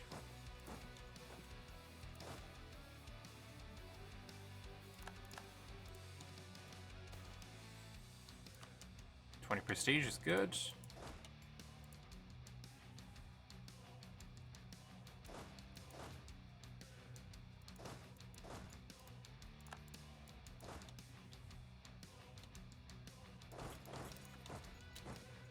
Oh boy, I have a lot of rebels in the south. Yeah, I'm working on it. Death, sneaky silent death. Bodies disappear, tools disappear, weapons disappear in the march. In the camp before the battle, the song falls silent, empty, quiet, rears the dark. The snip stems with what is ours insane, becomes broken, dead out of darkness, death out of daylight. Death we envelop, consume, make all yellow, black, purple, same. Now they envelop and they constrict, and they kill, and so we die. Suck it, nerd. Yearly amateurs are -10. Oh, we are fucking them so hard right now.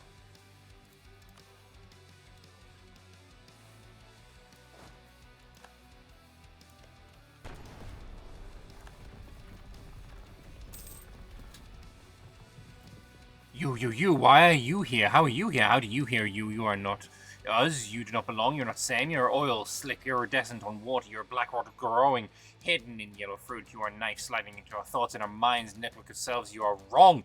You are dissonant. We are us. We are all. We must go be us. We must be same, and you are not us. Get out, get out, get out, get out, get out, get out, get out, get out, get out. But you do not leave. Katil Shala, they have -10 discipline. Ha, you're fucked. How long until you get your 13th? I think I win this siege by the 13th, right? We got 3-day siege 6. We got one more chance to take it, and we do. And now they have -10 discipline, 105 versus 120. I also have the +1. They have a -2.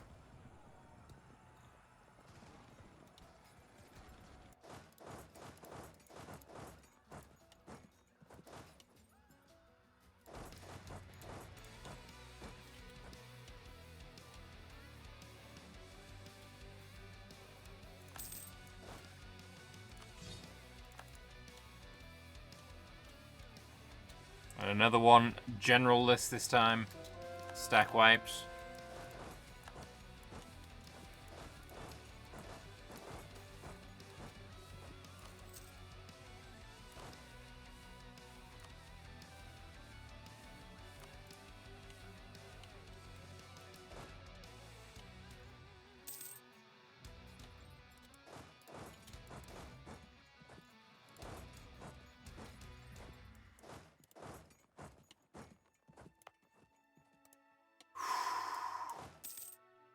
This was so fun.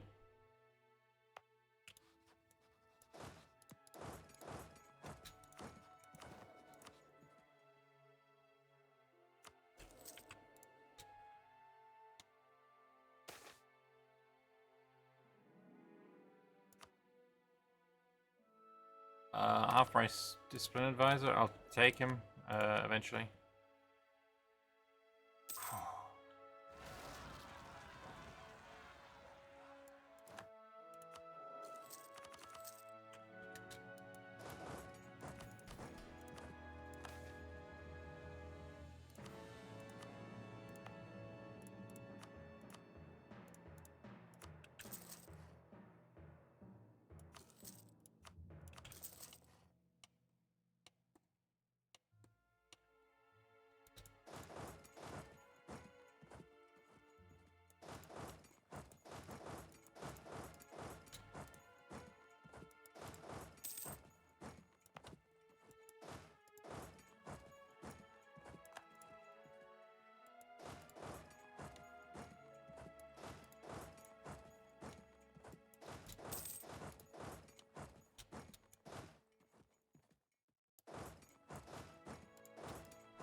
Alright.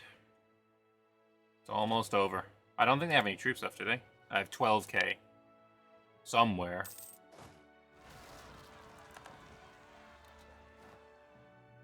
Where is that guy that's been absolutely like a rock for me? The 6-6 with 4 siege. Did I have a 6-6 with 4 siege? Was that a thing? Where's my 6-6 with 4 siege? It must have been the 5-5 with 4 siege. I want him to be the one to take the capital because he's been the absolute rock of my army. Of my attempts here. That guy's getting a fucking triumph is what he's getting.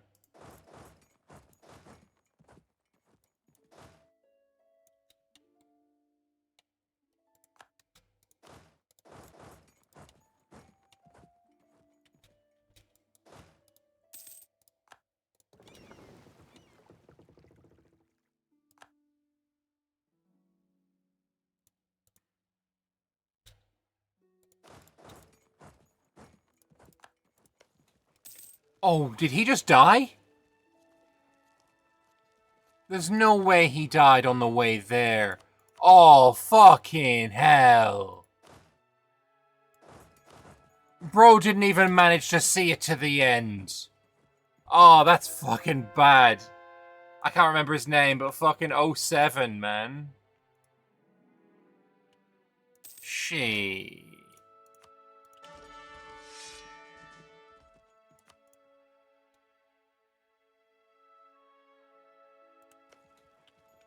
Obviously, we're blowing it up.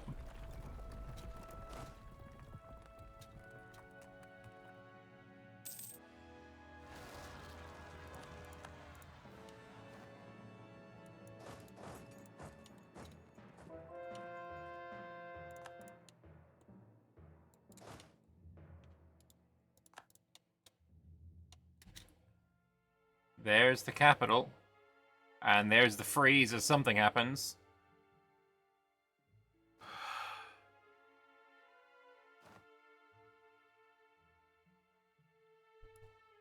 Oh, fuck off. Okay.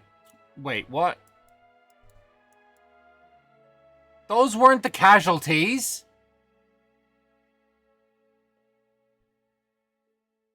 Those weren't the fucking casualties? The invasion force was small, as many had expected the spy to simply spit out another 1,000 of the spiked lizard folk. About 100 soldiers, including Gasabi, who could tap into the hive mind, and a large haul of explosives brought from Hellas were all packed into the bottom floor. But this time was different. The spire did not glow yellow nor begin clicking, but instead flashed with the reassuring white twinkle of stars. One blinding flash later, and the dusty plains and empty fields of Atanmumba could be seen out of the door of the Zetsaria.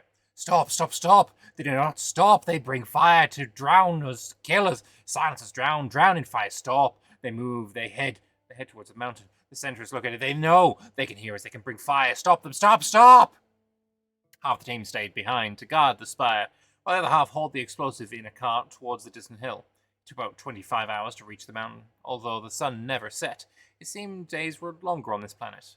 They met little resistance along the way, in part because any time one tried to get close, the Kasabi would start speaking as the hive mind, and the alien lizard's position would be given away immediately.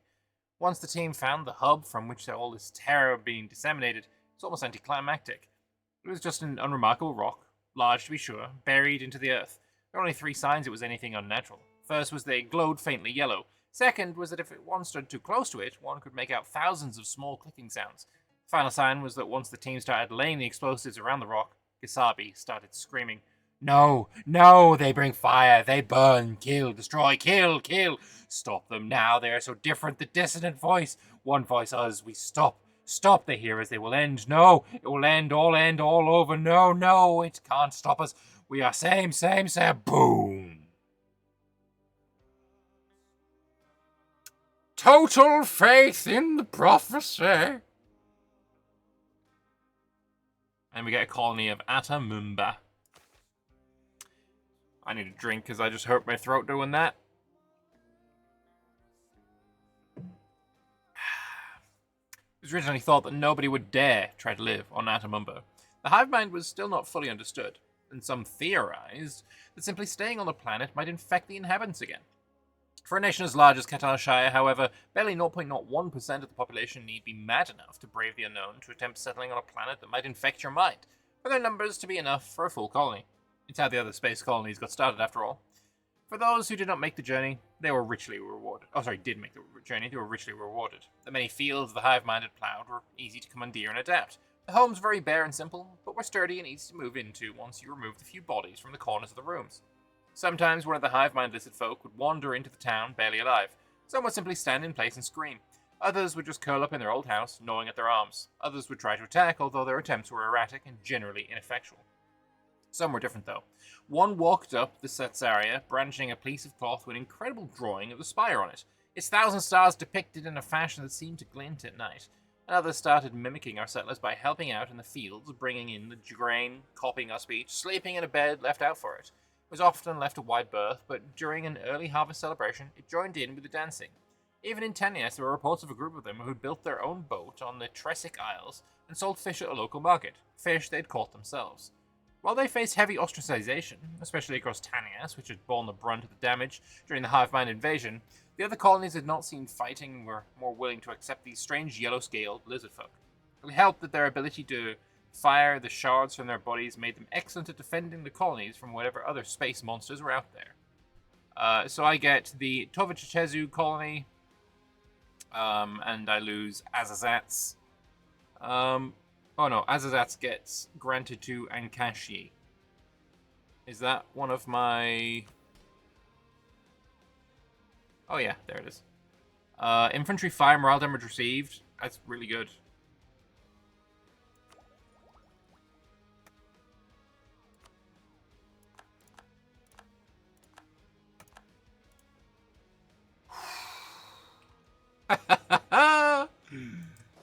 Oh, no way. Alright, that is by far the best disaster I think I have ever seen in Anbennar. It is my favorite. It is just my favorite. It just is. It's phenomenal.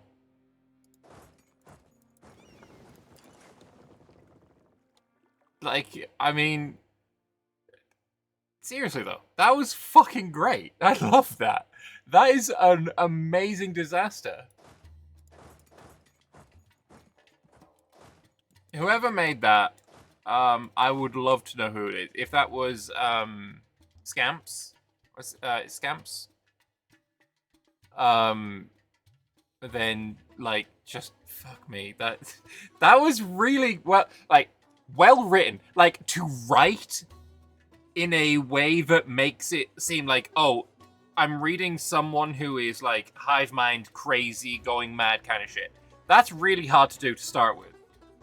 But also just mechanically, having like all these events coming in during the disasters, like making sense. Like they're sieging the fort. I get an event saying something about them sieging the fort, and they can't get through the fort because they're completely foreign, don't know what, I guess, stone walls are. And then when I'm sieging a fort, I get another event about me sieging forts and how, oh, these lizard folk from across the world, how are they able to slip through all the gaps and blah, blah, blah, blah. Like, everything made sense. It was excellently written, mechanically fun.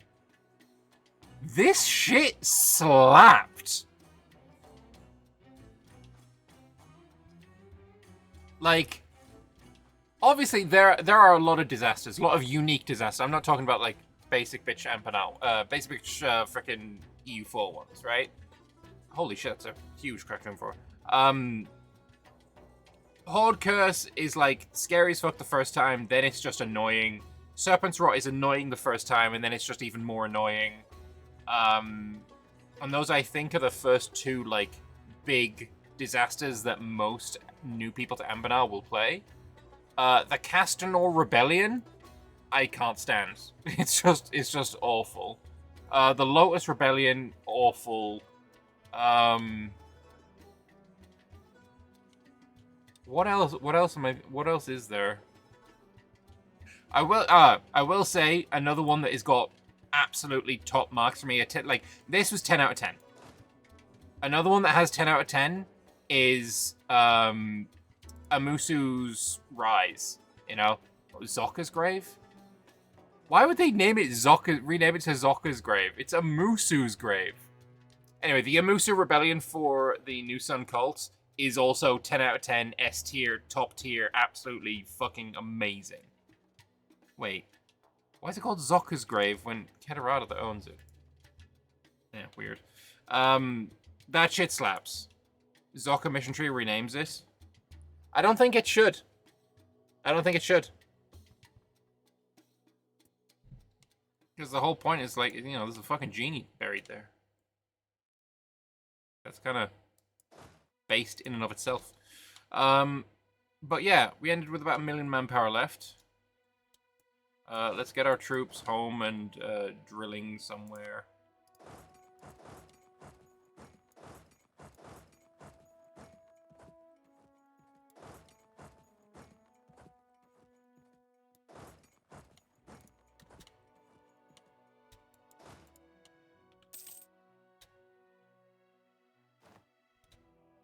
Oh yeah, make states.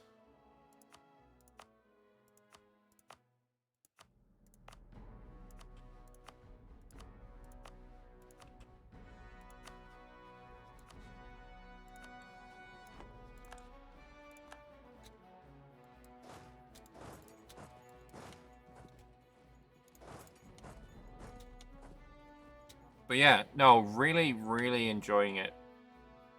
Main problem we found with the disaster is people see the numbers the hive mind has and all FO without playing it out. Simply an issue of skill. Look, if you are... Like, does it scale based on how many troops you have?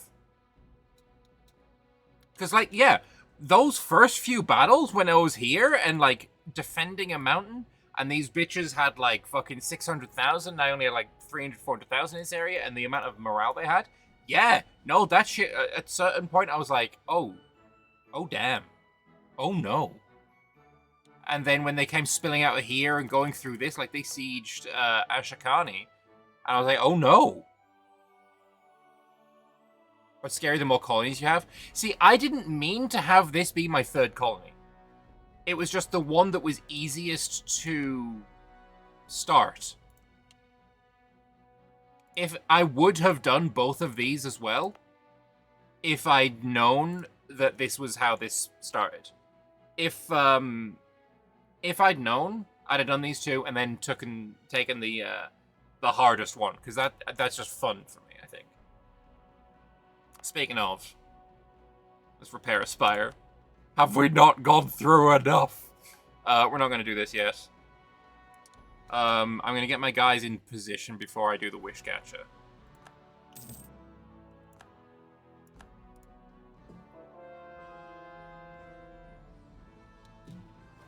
Does the hive mind scale with how many space colonies you have?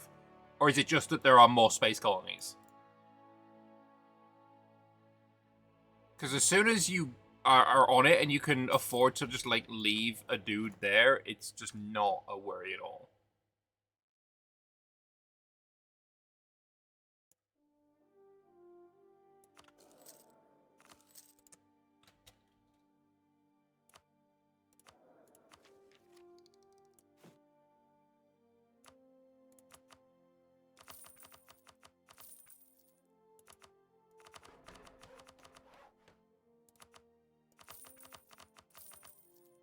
Just the extra space colonies, not much more than that. Okay.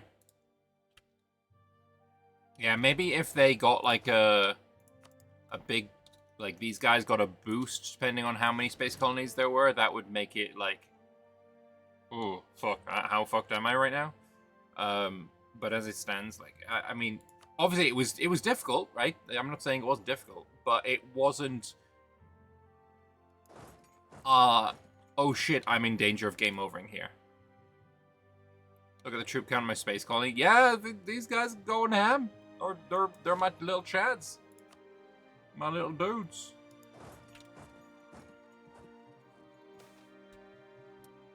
Alright, step inside and get rid of this trash. And we get goods produced and artifices. Nice. Love to see it.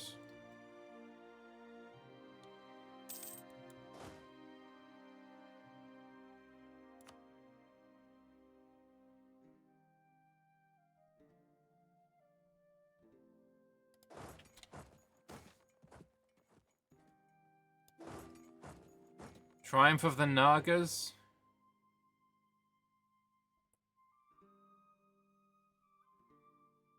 Hang on.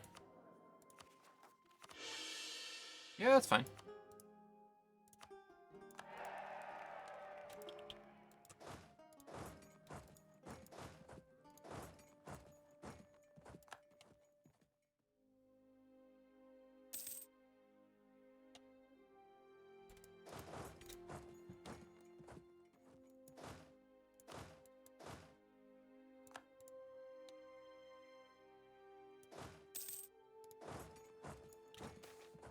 Doing the disaster last isn't that much more difficult due to the fact that you have your wish catcher. I don't know what you have your wish catcher even means at this point. But I have my mission to do wish catcher, and I'm going to do that now. Never before has a new lizard folk's hatchling attracted such attention. As it cracked through the shell, its wide eyes peered at the Naga, then to the doctor, and then to the magical torch the Naga was holding to illuminate proceedings, before its tiny hands pushed the pieces of shell aside. It flopped onto the blanketing, breathing rapidly as it recovered from such a monumental effort, an ordeal every new hatchling goes through. The doctor picked up a blanket and wrapped up the small creature until only its small head peered out from underneath. The hatchling peered around the crowd again, from Naga to doctor to the magical torch, before it opened its mouth and unfurled a large, delicate frill around its face. In an instant, the magical torch went out. We'd done it! This hatchling was a being so powerful it once even scared the precursors and the genies. For the first time in almost 10,000 years, he had returned. A wish catcher. Wish catcher granted the Nagas minus 50% shock damage received? Bruh, what? Okay. Then we have Empire of the Stars. Do we wait? I think I'm gonna wait until event get out back our Spire happens before I, fuck around with that next mission. I feel like that's... I don't know if it's wise. Like, it might be technically better to do it immediately, but narratively, it's probably better this way.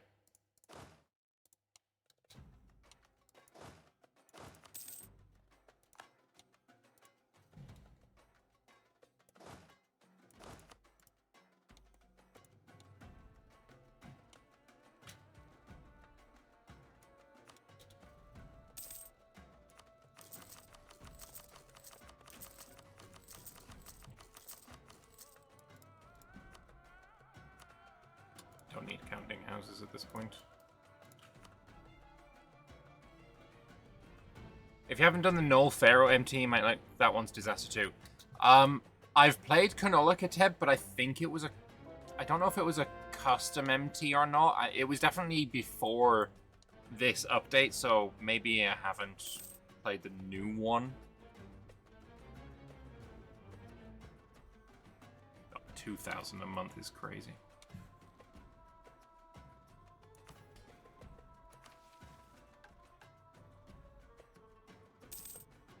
I need 15 of these to be turned on.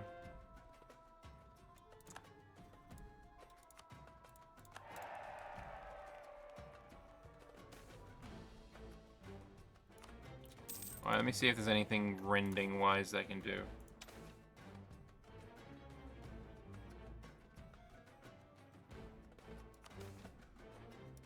Not yet. I think I need the rest of Lulipin. And I can't be asked doing that.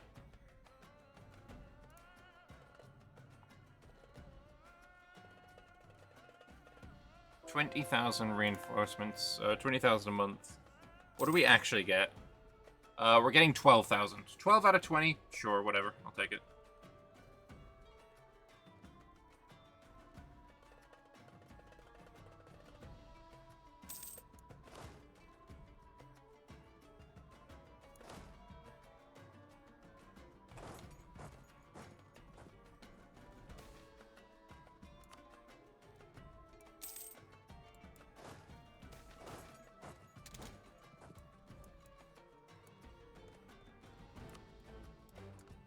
First thing any inhabitant of the Shadow Swamp must get used to is a complete lack of colour caused by the swamp's pigment-devouring magic. Those who live their whole lives there think stories of green grass and blue sky little more than tales to enchant children.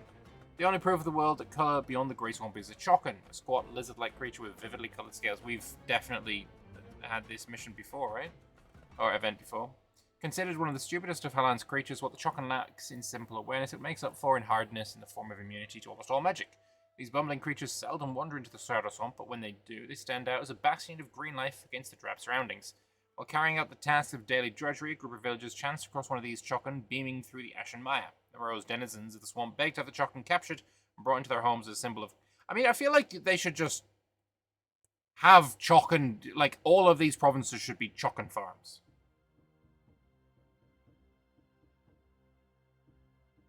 Yeah, have a herd. I'll buy you a herd. It's fine. There you go. There you go, buddy.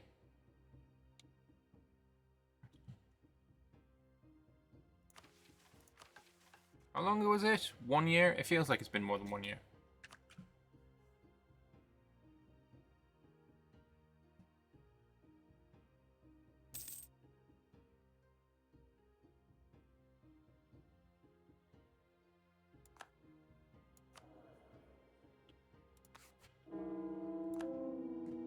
I would like a wish catcher child, please.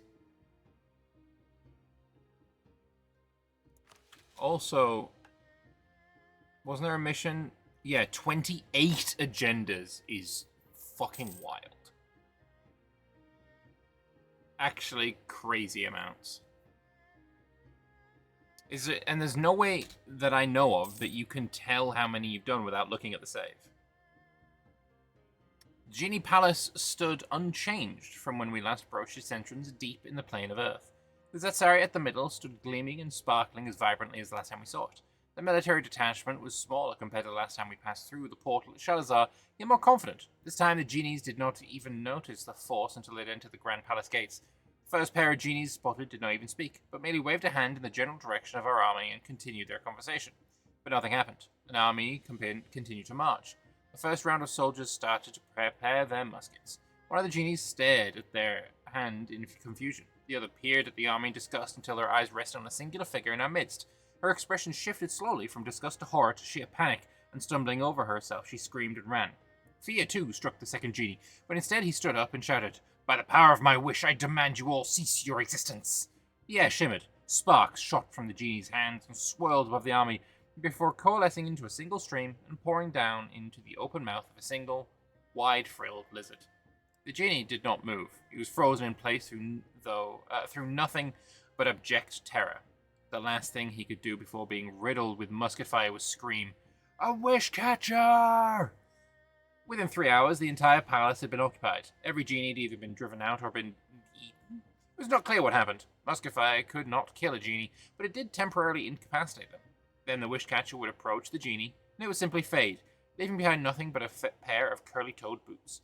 Genies were supposed to be incapable of dying. They can only be bound or banished, but if their very essence of being was eaten, what happened? Whatever had happened, genies were no threat to our kind anymore. The spire could be returned to its rightful place in Shalazar. The being that so terrified both elves and genies had returned. No mutation could ever be wiped out again, for now we knew they could always be brought back. Every mutation is eternal. Our empire is eternal. Take that, genies! Build a colony at the location. Okie dokie. Oh, we're currently colonizing somewhere else. It's fine. Empire stars. I will do this one now. In a meeting to decide what next to ask the Thraxes, one Naga suggested asking about the 12th Empire, about how accurate our histories of the period are. The Naga in question, who hailed from Shalazad, maintained an almost century-long argument with another Naga from Zerat about the true nature of the Empire.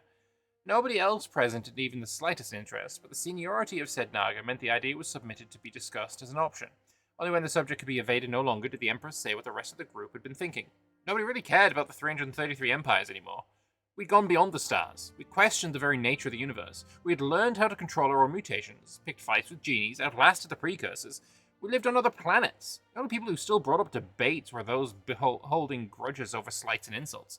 The bickering over the 12th or 130th or 158th or any empire really existed feels so petty and meaningless when we live amongst the stars. True.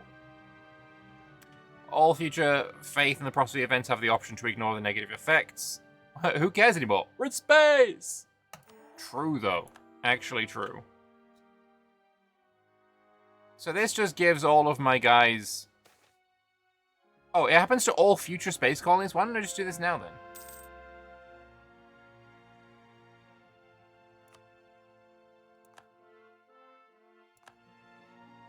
Like, what's stopping me from doing this one right now?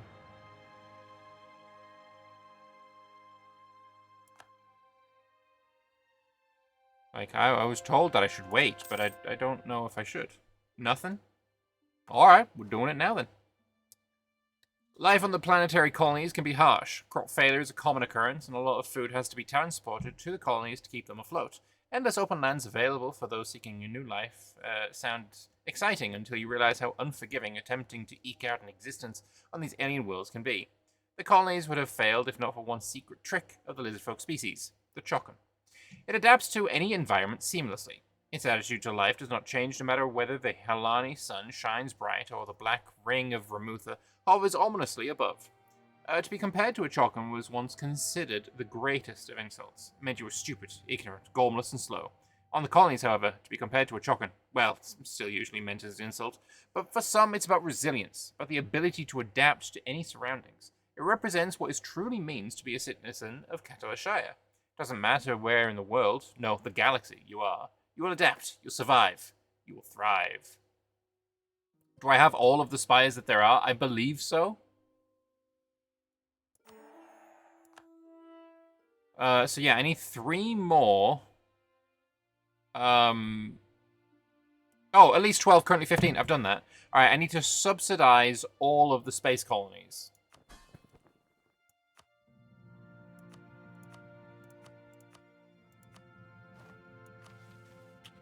New mutations have been appearing across every space colony. There are now lizard folk on a Ramutha capable of drinking the black oil on the planet and breathing fire using it as fuel.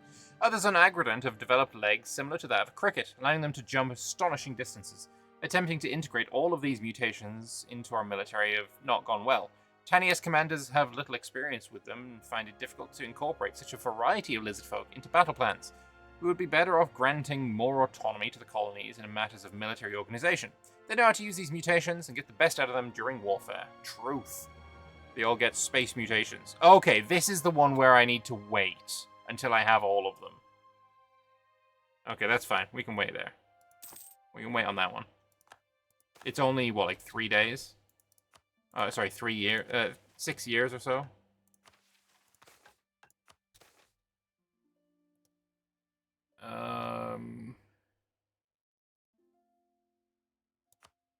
That one.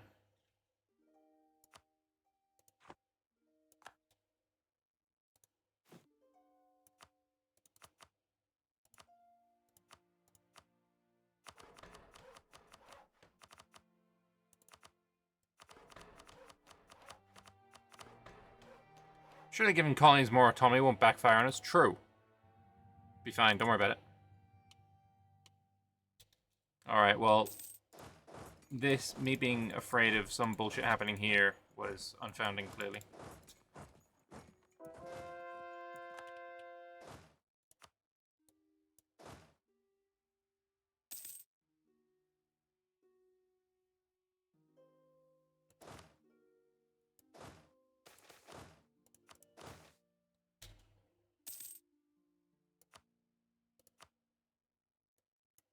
This was not a welcoming land.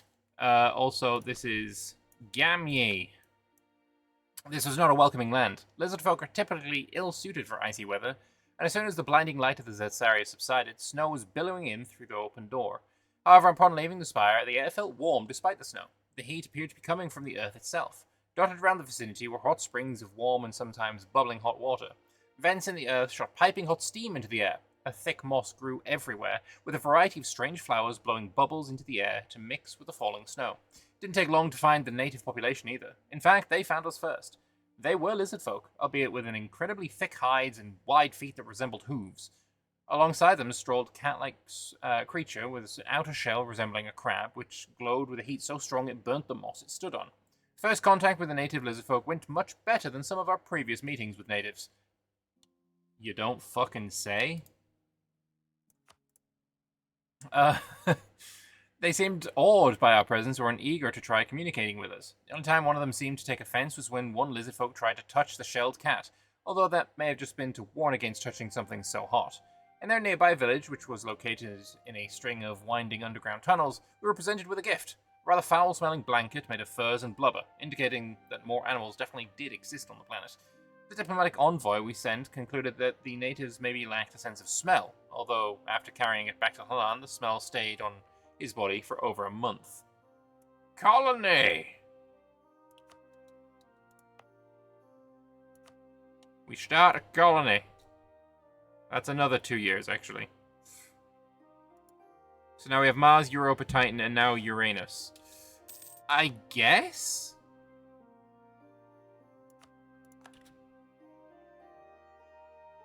Hard to say.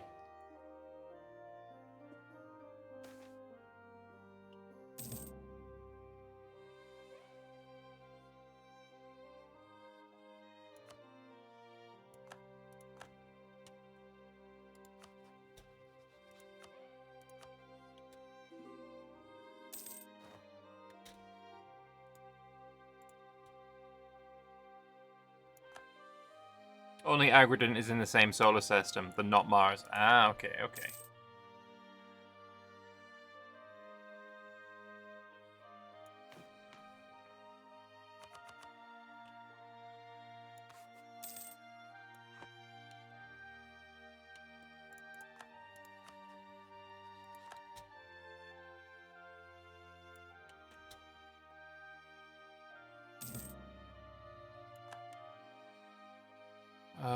Alright. After I do this one, I need to grant the estate privileged glids. Do I not have a glids? I don't know if I have a glids. Maybe it's just not something I have yet.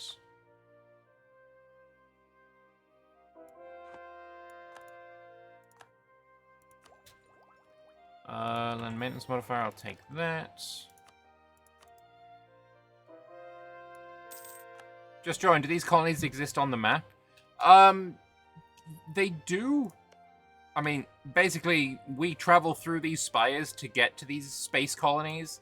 So they've just given them my fucking sexy province, my former capital, my former 45 development capital that I built up. But yeah, no, that's fine. I'm not mad.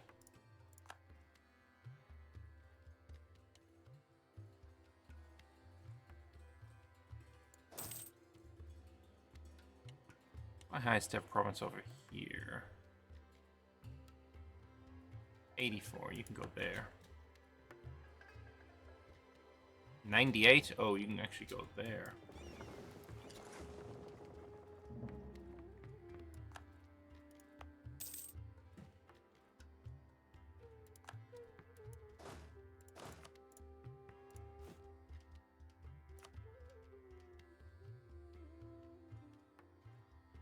Wow, everything's so expensive.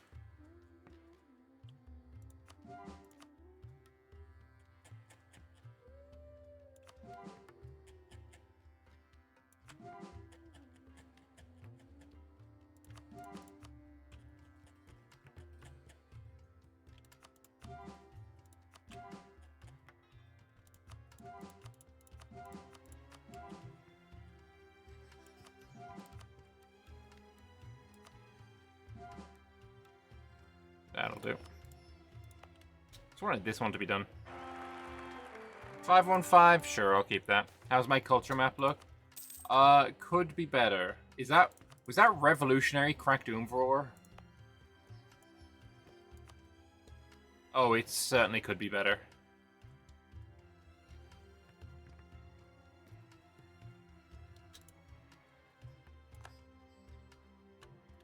That cracked Umvror flag is actually just awful. Ugh.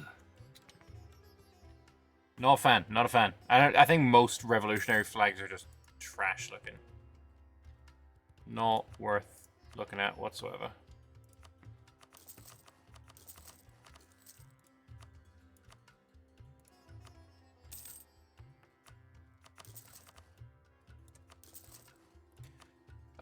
Same people who make the entire South Sahel very neatly compartmentalized lizard cultures by the end. I'm not gonna do that.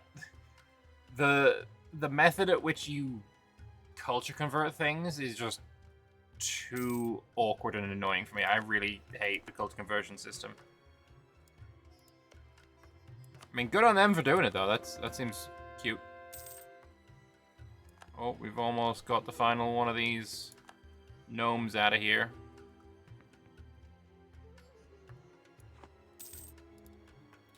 What are they doing? Are you in a imperialist war, Obsidian holy war against Denirah and Raj? Oh boy, that's gonna be a big one. You're way smaller than I would have expected. You've been eaten at by Rajnahaga, who still haven't formed Nadim Raj. Probably they need Sharaja, I would guess. And Dahui is protecting them. Did there come a resolution over yesterday's exploit? Yeah, I just left. I wasn't interested in playing under those kind of rules. That just... Nah, not for me.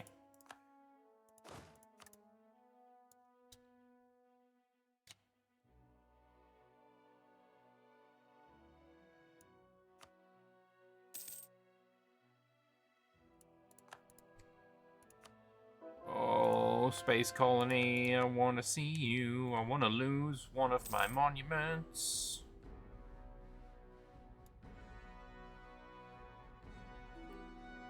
Can we repair other spires while colonizing? I think I'm done on that front.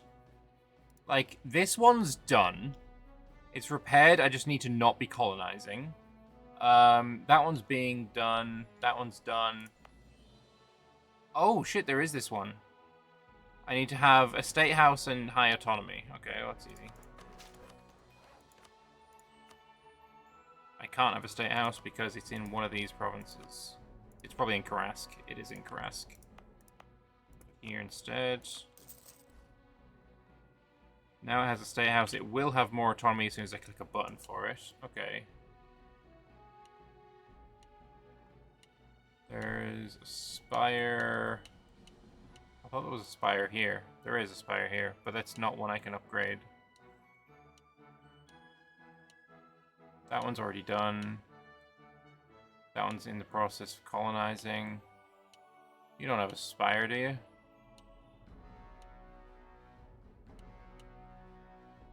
That one's done, obviously.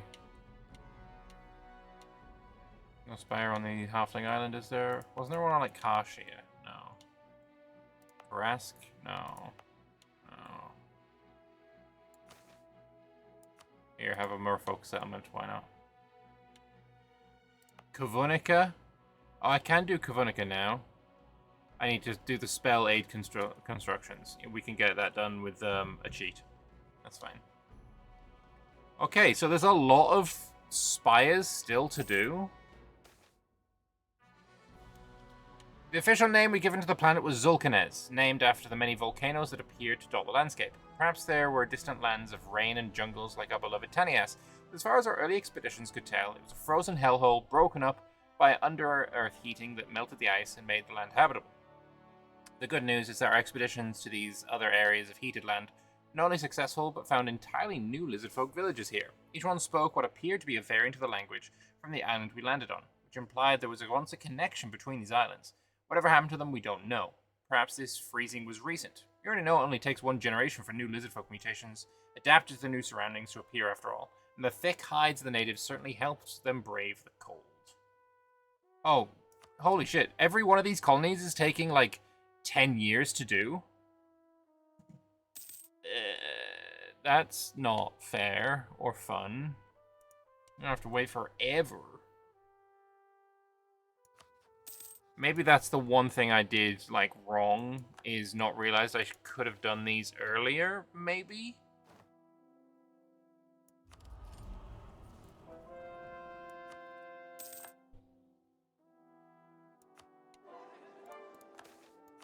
Oh, shit. I don't know what that thing was. T to raise your spirits. Do another Naga doodad. Shipyards, fucking Christ.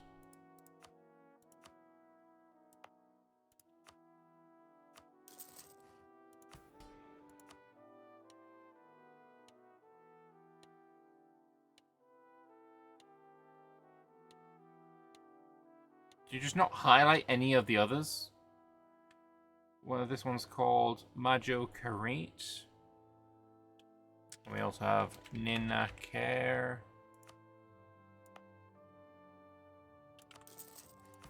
And we also have Kazri. Ghoul.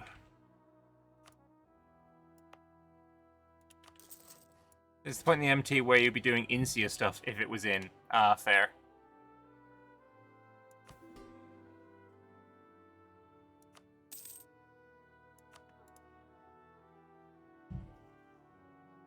Yeah, if I'm doing like 10 years of colony, I'm going to be up to like 1800, probably just waiting on these colonies to be finished.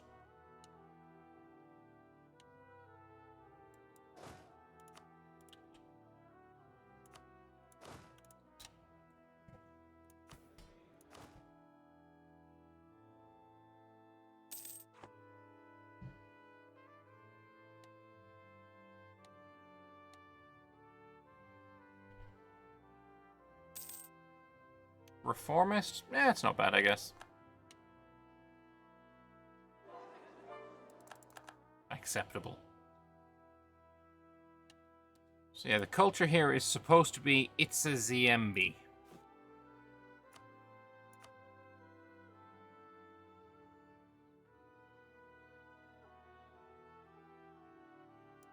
There we go.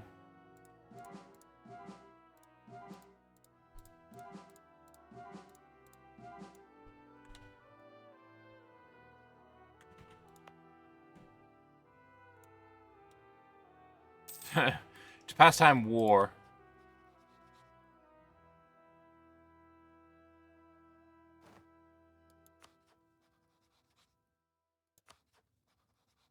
Yeah, okay.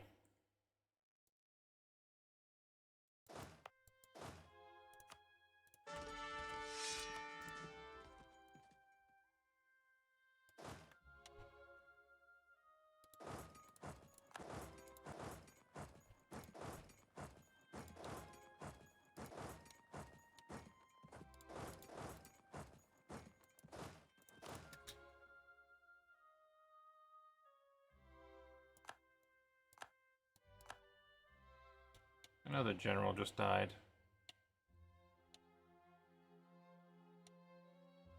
But I don't know where. This guy. Terrible.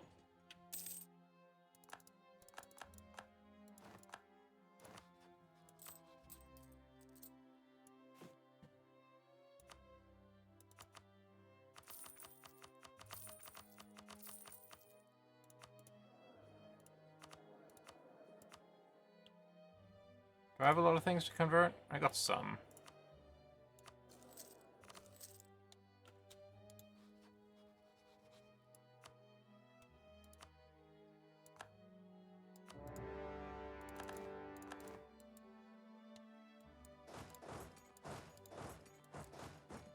You also need a general. Better.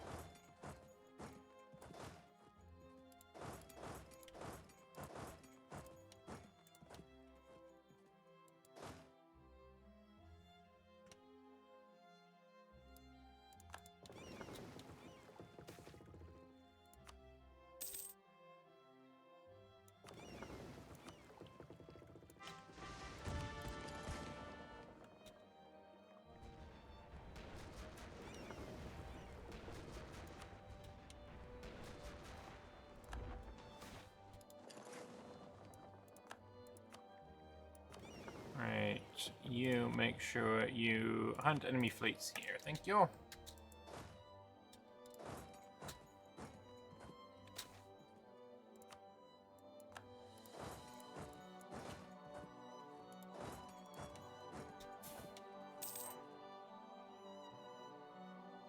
Oh, it's a slaughter.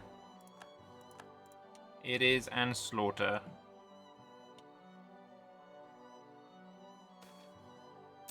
Insider clove trading. My game's getting a little laggy, to be honest.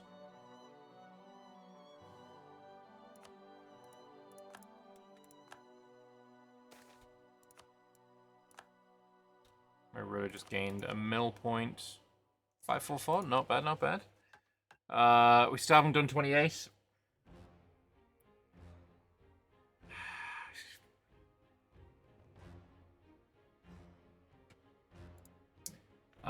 If I save the game...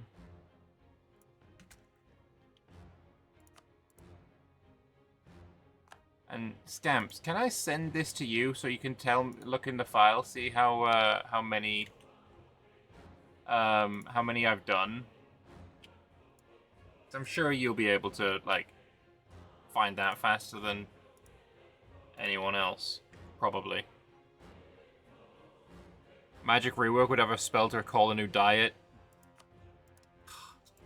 I want to play so bad. I want to play the new toys. I want some new toys.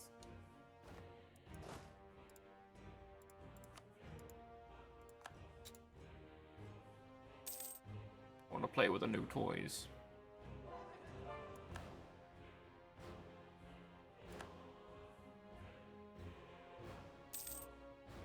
You didn't go with the Naga agendas. Alright, fair enough.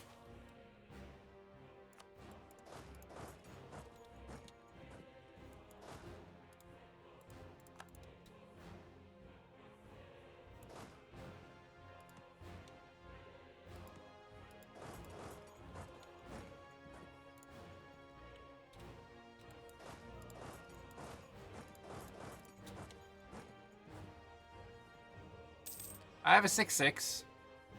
You outnumber me. See how it goes.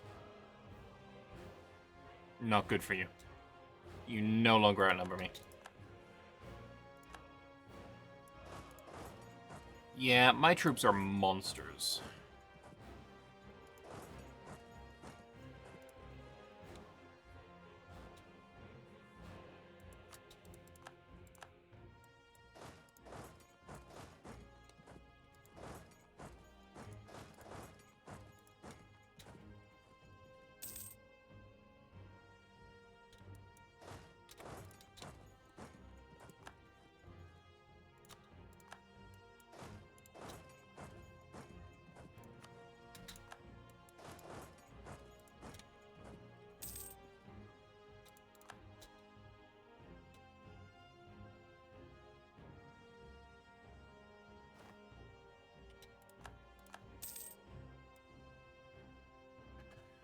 But yeah, this is a pretty righteous use of the clean border CB.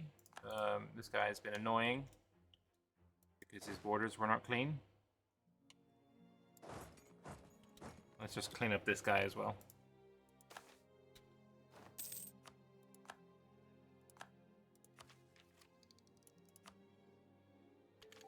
Just a bit of infantry shock. A new cavalry that I don't use.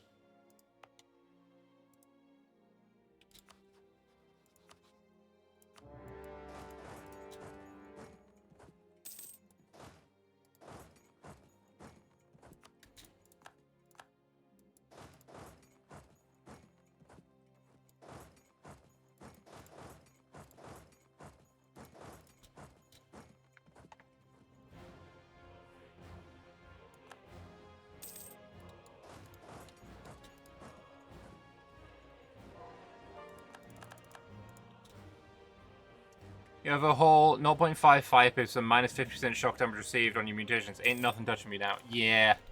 Yeah. I think we're good.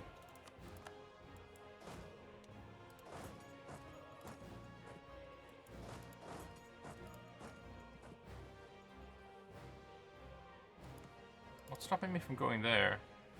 Oh, this fort. There we go. Zulkanez were not for the faint of heart. It wasn't just a bit of cold at the surface. As soon as you tried to enter the tunnels, you were hit with a sweltering wall of humidity that made even the worst days in Tenias feel like a cool breeze. Despite our early positive meetings with the natives, they do not like us entering their villages. Besides, few lizard folk wanted to live in these tunnels. Instead, we lived on the opposite side of the island and tried to make do. The colony was hit with problem after problem. The furs and wood we brought ran into the issue of catching fire if one of the native shelled cats rubbed against them. Preventing these cats from doing so was basically impossible. They wandered to and fro as they pleased, often sleeping soundly in the middle of the camp. At the very least, they acted as a substitute for campfires given the heat they produced, albeit a campfire that would stand up and wander away without warning. There were attempts to find other islands more suitable for habitation, but striking out into the snowy wasteland was a recipe for inevitable death. The biggest problem, though, was that no lizardfolk actually wanted to live there, with one exception.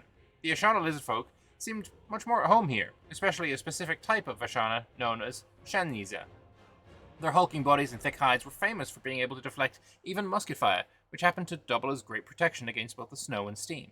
Before long, a colony consisted of only two types of people, outcasts and vagabonds, and Shanzia lizardfolk. Okay, another year, fair enough. GD is asking for the save to look. Yep. I will pass that to you.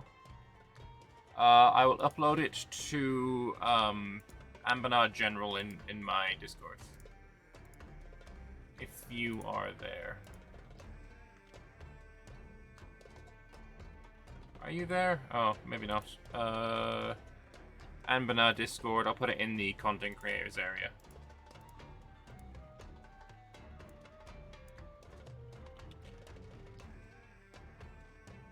Actually, I don't know what your name is on Discord. I'll just put it in there. Sorry I missed that message.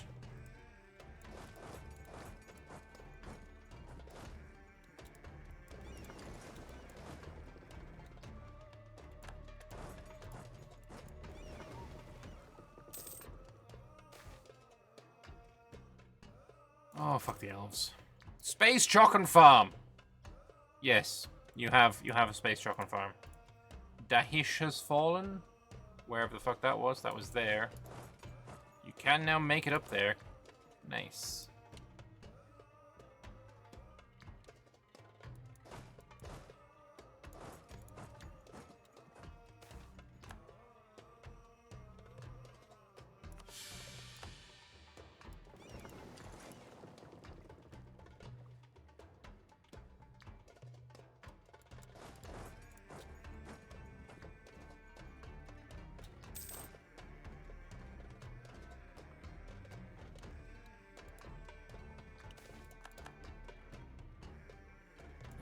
That's fine.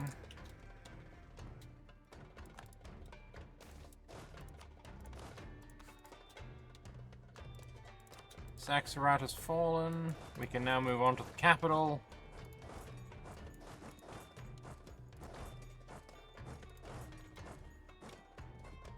It's over, Space Anakin. No, not Space Anakin. It's over, Jack Baru. We have the high ground now.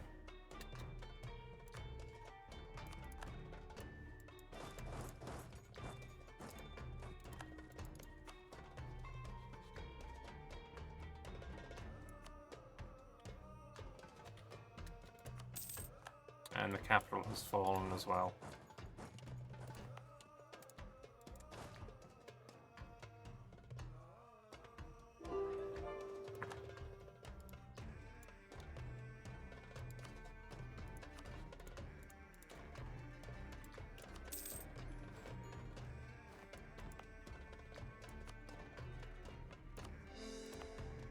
For it all.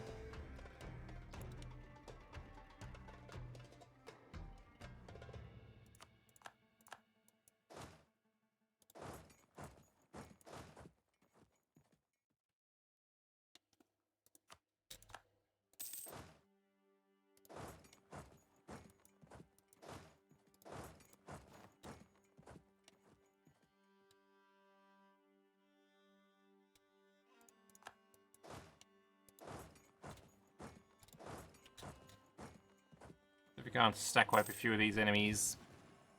Where is the content creator channel? You can't find it. I posted in the Anbennar General.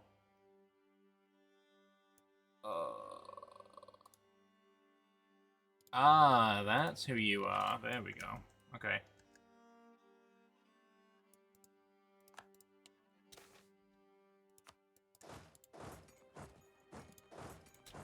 Appreciate it. Thank you very much.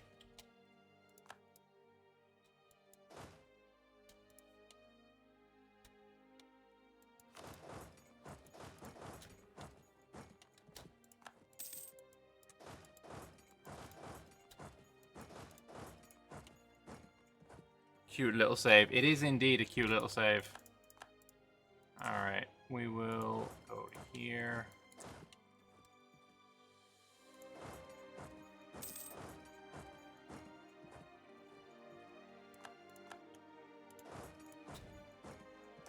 Why don't I tell my space colonies to siege? I mean...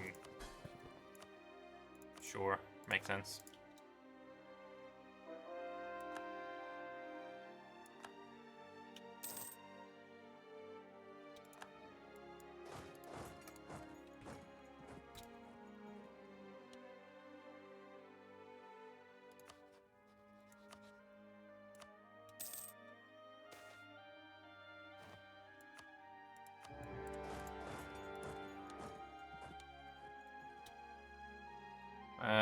There's no more forts to siege. They're just gonna do whatever they need to. That's another artifice invention. Sure, why not take early admin tech? Other than the fact that I'm about to take a lot of land.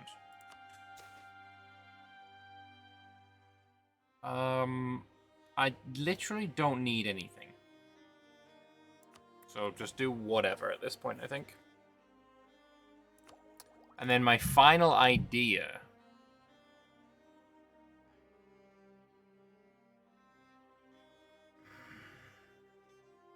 Religious. Yeah, religious. Did I get the new colony? No, I've got another year to wait. Maritime, yes. Surely. Surely that's the play.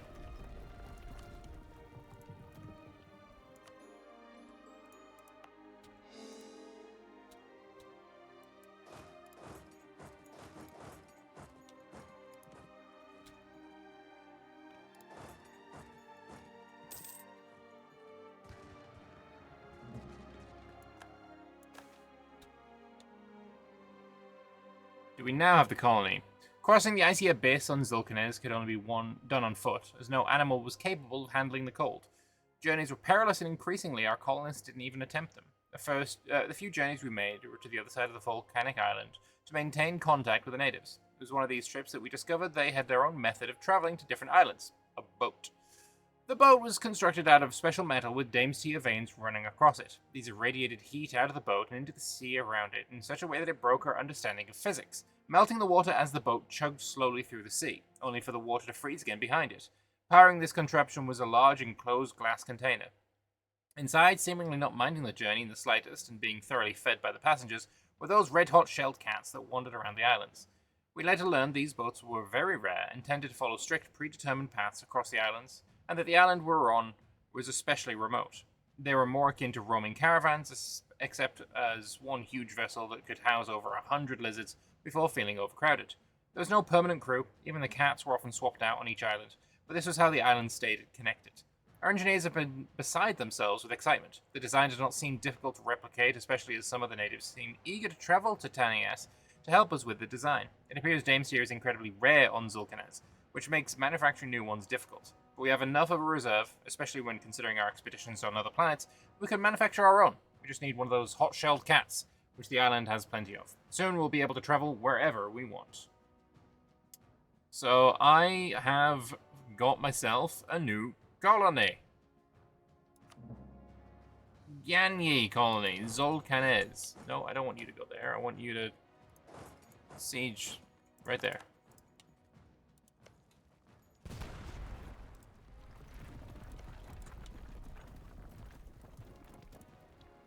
Right, next one. You. The state house isn't finished yet. You. Aid constructions. Someone needs to give me the, console command for doing spells again. You can be done. Precursor moon. Okie dokie. 2 years' time. But then, obviously, we're going to have another 20 years of events.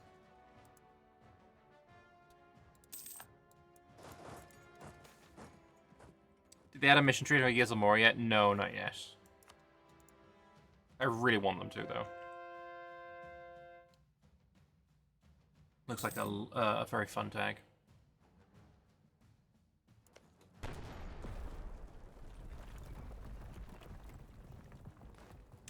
Is this the new update? This is... I don't think it's actually any further than Steam Anbennar is anymore. Not since the 5th of July. But on next Wednesday, I will be starting a new multiplayer where I will be playing with the magic rework. So very much looking forward to that.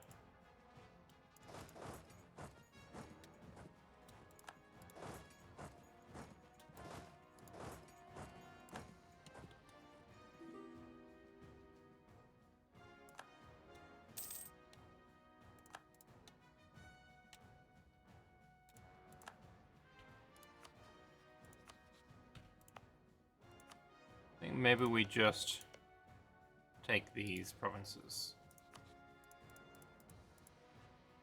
What's the mission name to me? It was the mission name is called Spacefaring Naga. Katayasha _space _Naga.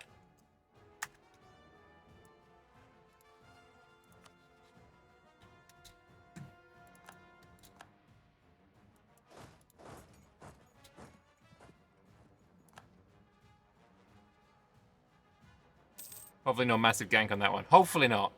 You never know. Unfortunately, you never know.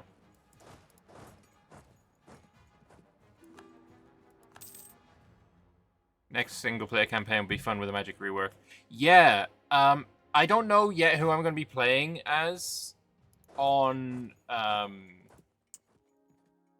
in the multiplayer, because I'm not yet sold on who I should play. But it's probably either going to be Magisterium, unless my friend who has got one of his main sign up as Magisterium really wants to play it, then I'll let him play it. But if not that, then I'll play Ovdalazan and have some magic dwarves. That could be fun. You would request dwarves. Reasonable request.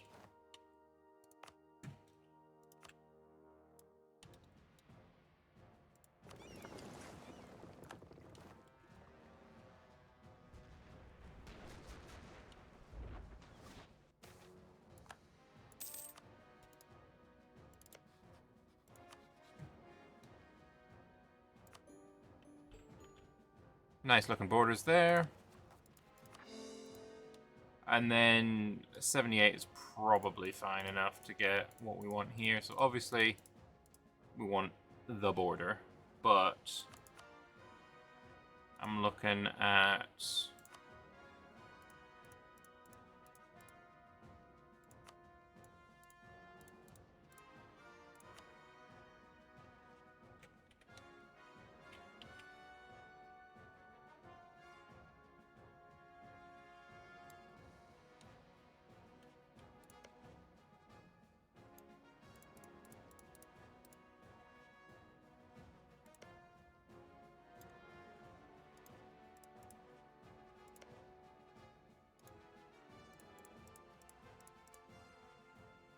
I mean, following that river seems just like a good idea, right?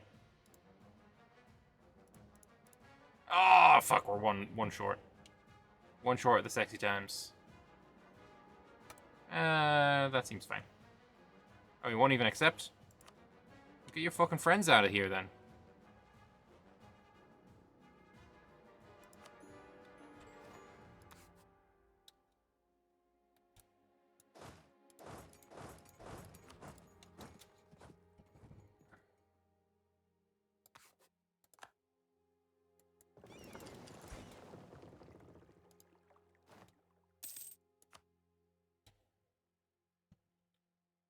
Elizna does not yet desire peace.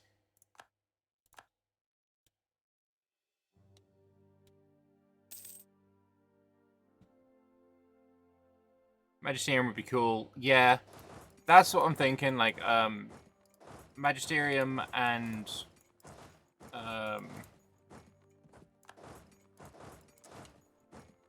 Magisterium dwarves. Like, there's options. There's options. I also have Varamhar on the list because obviously, stupidly cool like god project with magic system seems probably like it could be fire.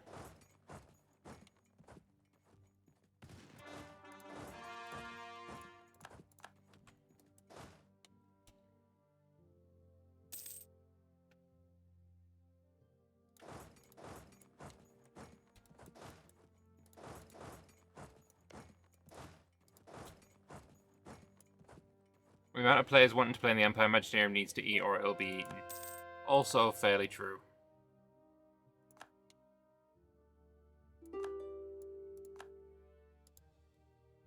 Alright, he'll accept that. Will you accept this yet? Nope.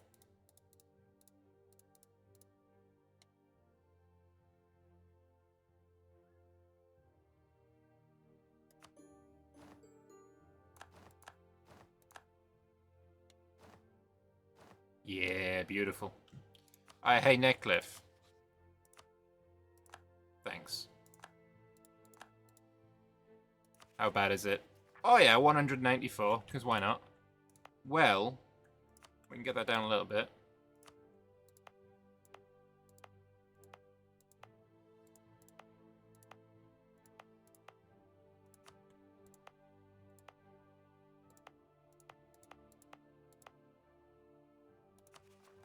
To 180.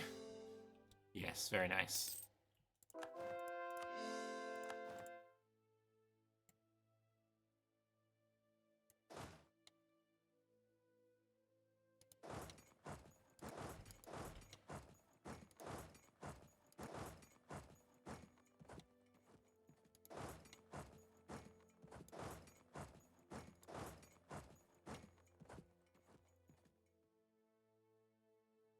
Oh, everywhere needs a fucking golden highway, man.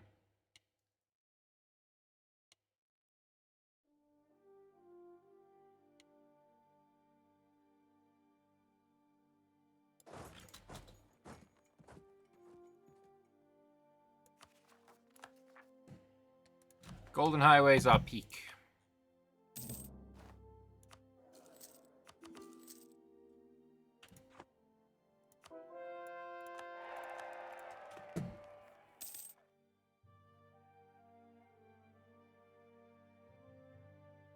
The monument in Mohakar has been updated in the magic rework if you're looking for something neat to play. The monument in Mohakar is over here, right? Here it is. Yeah. Arrow studying magic at the academy as a child, increasing the starting magic school levels. That could be a vibe.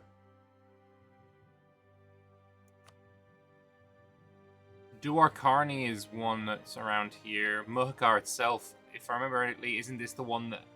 oh wait, is it Armorl or Mohakar that starts with Akasik? The dragon as its ruler. I can't remember. I think it's Armorl, actually.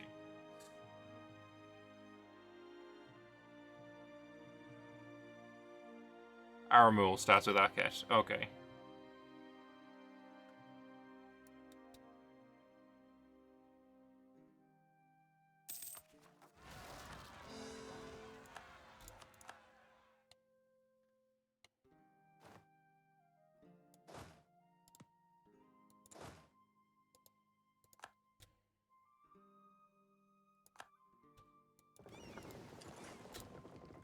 Something Aketis to Duarcarni. What could go wrong? Yeah, Duarcarni has a... that's like a harpies and humans together, right?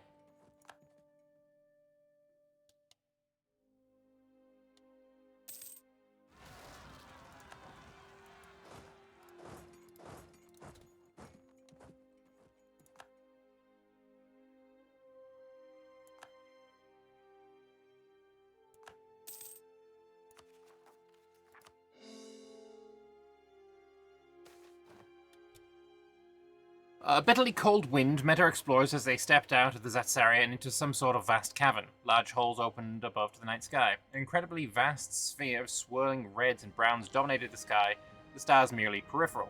Wrapping up in their thick all-weather blankets, the first intrepid planetary explorers stepped out onto the dusty floor and began their investigation. The first report delivered back to Tenius was that this was not a planet, but instead a moon. Habitable moons had been theorized before, and researchers even brought up the possibility that our own moon on Halan might be habitable. But despite its relative closeness, no Zatsari had been found that was connected to it, and by leaving Halan via propulsion seemed absurd on its face. How would that even work? Would one simply keep flying upwards until one reached space? Preposterous! The other major element of the report was the expeditionaries' conviction that this place was clearly not just visited by precursor elves, but substantially altered by their presence. Precursor structures littered the landscape, both on the surface and in the many vast caverns underneath. The Zatsaria were the only sign there were even lizardfolk here before. As for what the precursors were doing here, we all have only theories. Attempting to mimic the dwarves in their tunnels is the best guess we have now. Further investigation will be necessary. Build a colony in this location. Supply depot.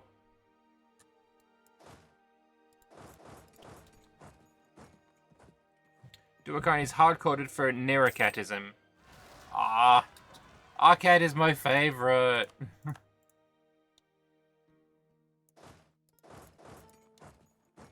I like Arcade as much as VBA likes Varlingale. That's a lie. No one likes anything as much as VBA likes Varlingale. That was just... I'm sorry, I shouldn't have lied to you.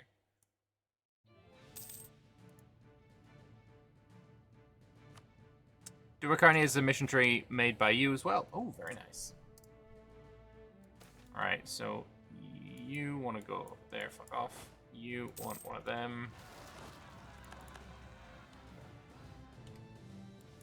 You can go kill that. And then that. Actually, go there first. Then there. Actually, force march there. And then go there. Any more bitches around? Nope, we're good. I have black flagged armies, so I do.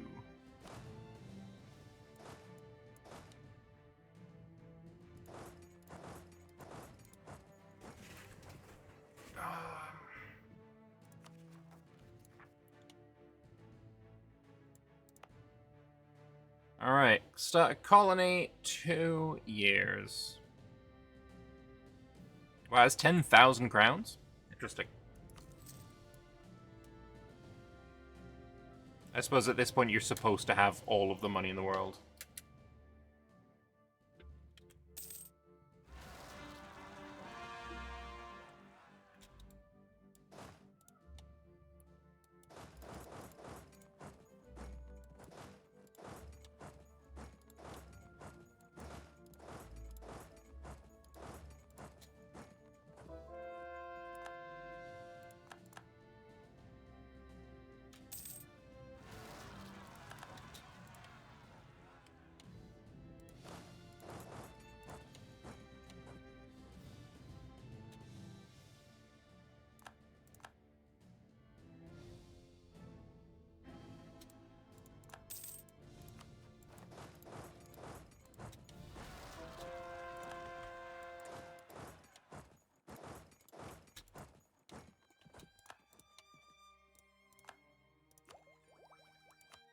Alright, finish off quantity ideas. Manpower recovery speed might be nice, but actually it's just not necessary at this point. Right now everything's free as well. Oh, some on the diet. No, not this one. I fucking hate this one. This shouldn't be a thing. Oh man, I managed to avoid it for so long. I hate this one. All of those 4 countries need to have 100 opinion of me. Like, that's just not possible. Like, I'm going to fail this. And I'm going to have it open for 20 years. Oh, I hate this. Fucking build relations agenda is so ass. Aranmas and Bimlau. Alright, Bimlau. -60. I'm a fucking hegemon. Ugh.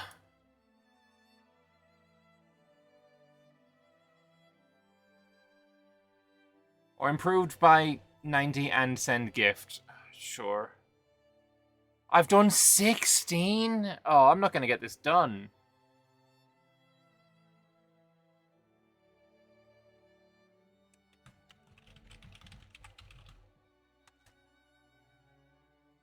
Event, estate, underscore, privileges, and agendas.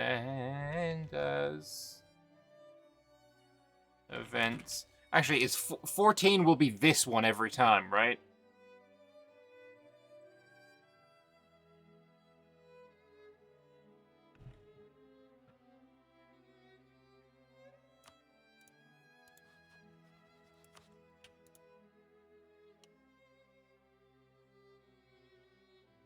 The estate agenda variable was at 27, though. What? I need 28 of them. What do you mean, the estate agenda variable? Where is that? Iron Mass is, like, over here somewhere, right?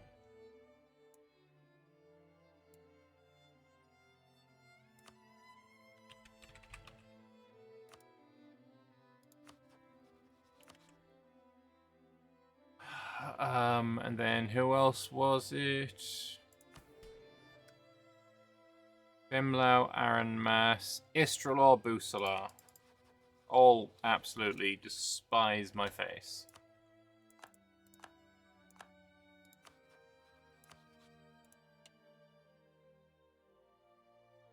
That can't be right because there's another mission that requires like 20 completed.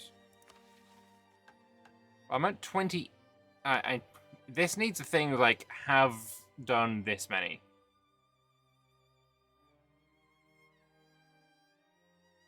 Oh, and this one requires me to have all of the colonies as well.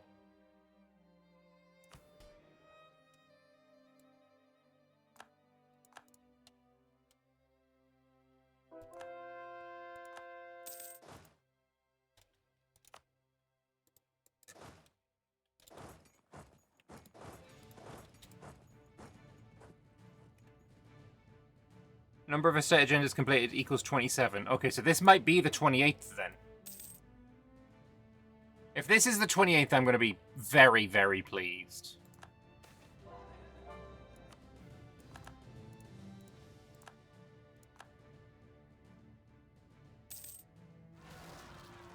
Might be all the estates. I only have the Naga. That's my only estate. Oh, these guys still... I've got no diplomats. They're busy fucking sucking up to these assholes. Speaking of sucking up to those assholes, this guy's gonna be coming handy.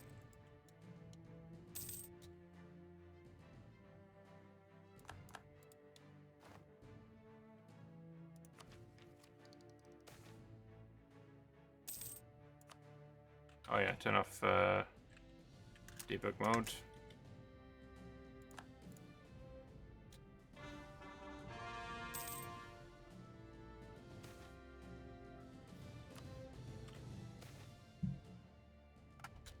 Getting 47,000 ducats, sure. The magpies brought me some money.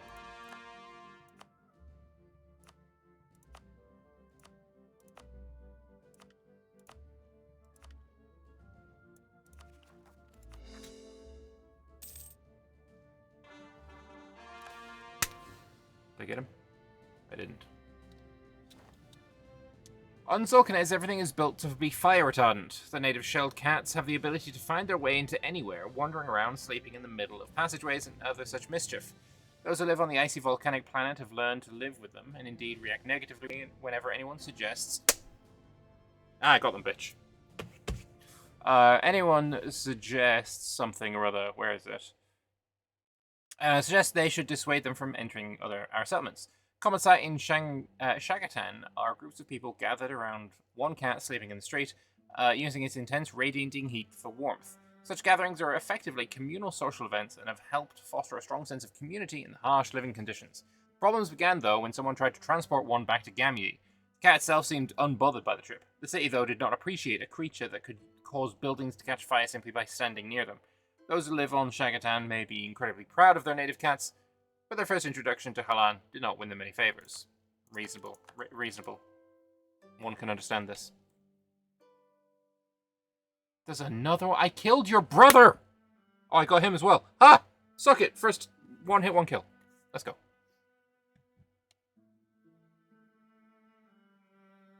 Alright, so thankfully all these are going at the same rate. Hopefully it's going fast. 76 changes into what? 71. 5 a month. Okay. Yeah, my problem with this one before was that I ended up in a situation where I was improving relations with people, and then they would get murdered before I could get all the way there.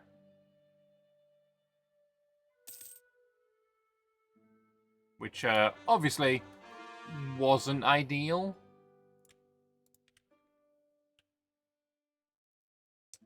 You love the random investment decision to turn manpower into money last campaign.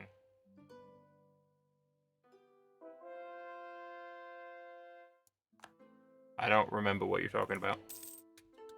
Sorry.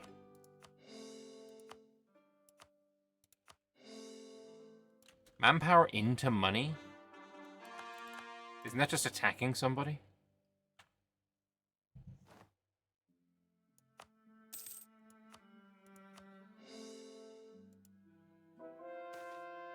The South Aelanty attack. Larencar?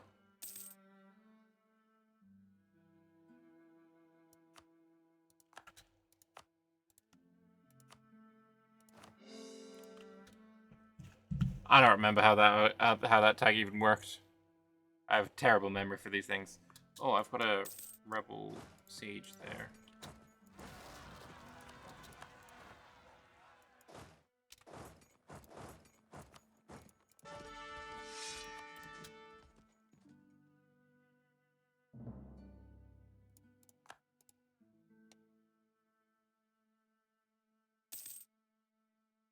Bank investment decision. Oh, right. Yeah, now I remember.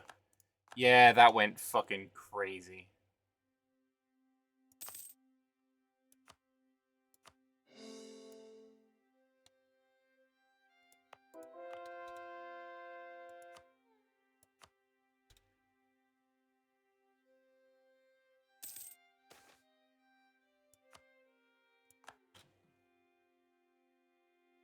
And now we're just, you know, at 880k now as well. Because why not?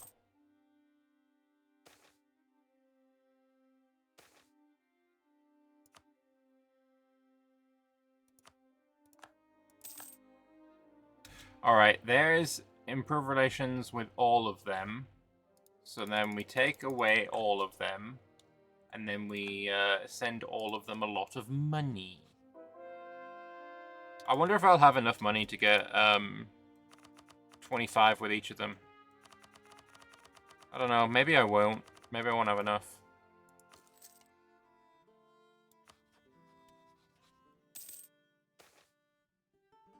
Oh, fuck you, I'm busy.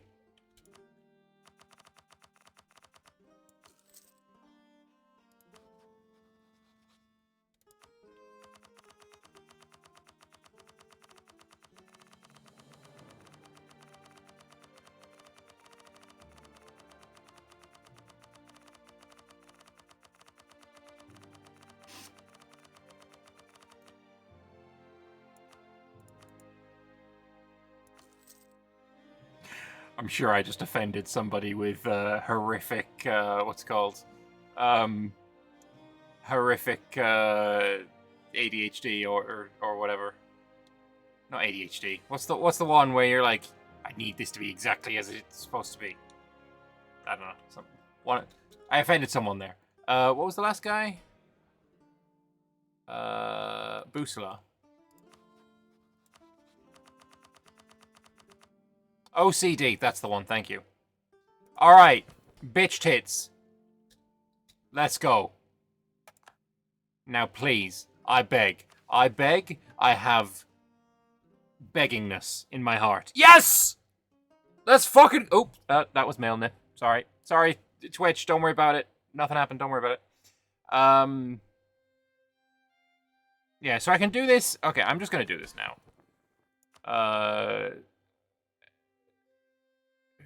It was Zulkanez that we haven't done. That's not it. Subsidized armies. There we go. So now we can do mutations beyond Halan. Shh, it's fine. New mutations have been appearing across every space colony. There are now lizardfolk on Ramuth capable of drinking the black oil. We read this one already. Like, I feel like this one, just like this one, these modifiers also apply to future space colonies. This should have it too. Because I shouldn't have to be like, oh, I've got this mission, I can complete it right now. But let me just wait. It should be like, all future space colonies that you subsidize armies on gets this. To be honest, it's not even that great of an ability. Siege ability and move speed, like, you are not getting down here and still needing your colonies, your OPMs, to do work for you. So what do I need here? All subject countries that are space... I need to send money to all my space colonies. But let's read this one first. Further exploration of the precursor moon uncovered all sorts of incredible discoveries. First, we now know what they called it. Tenlios. Secondly, we now know why they were here. The moon hosts a truly incredible amount of Damestier, although most of it is located deep underground. Many of the buildings and contraptions appear to have been in service of a complex mining operation, although how we turn any of them back on is a mystery. The other major discovery is how hostile this planet is to life. The bitter chill of the winds howling between the caverns is the least of our problems. The air is filled with dust, which can be toxic to breath. Based on our analysis of recovered remains, Damestier lung was a common illness amongst the first inhabitants. Earthquakes are a constant threat, forcing our builders to rethink how they build their homes. The structures left by the precursors shake when the Earth moves, which is why our early intrepid colonists stayed clear of them. It's been 2 years and not a single one has collapsed, which has led many colonists to decide that perhaps the shaking is intentional. Living here is incredibly difficult, but there is one spark of hope. Some of the precursor records imply that they had ways of controlling the climate that lessened the chill and cleared the air of dust. We could figure out how to reactivate those. Perhaps we too could plunder the riches of the moon.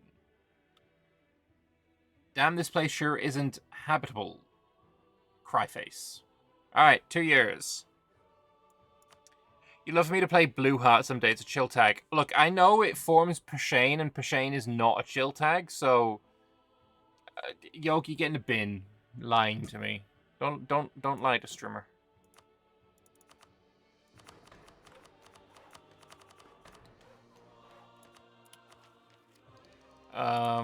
So yeah, Underwater Spire.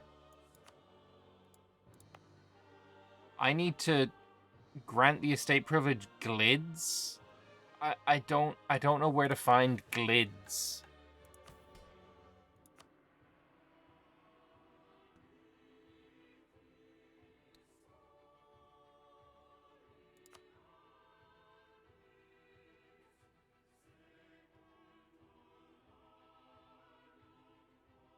You get it from a space colony. Okay, which one? That I don't have yet. Okay. Which one?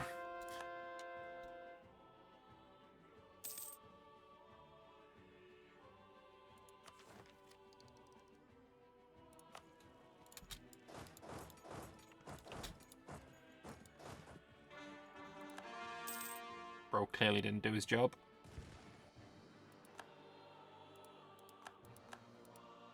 You think Kavunica? Okay. I mean, I suppose... Nah, I don't know which one would be the closest. Okay, I tried turning off my fan and immediately it was too hot again, so...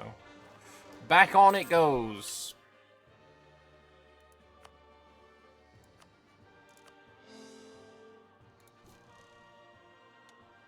Da-da-da.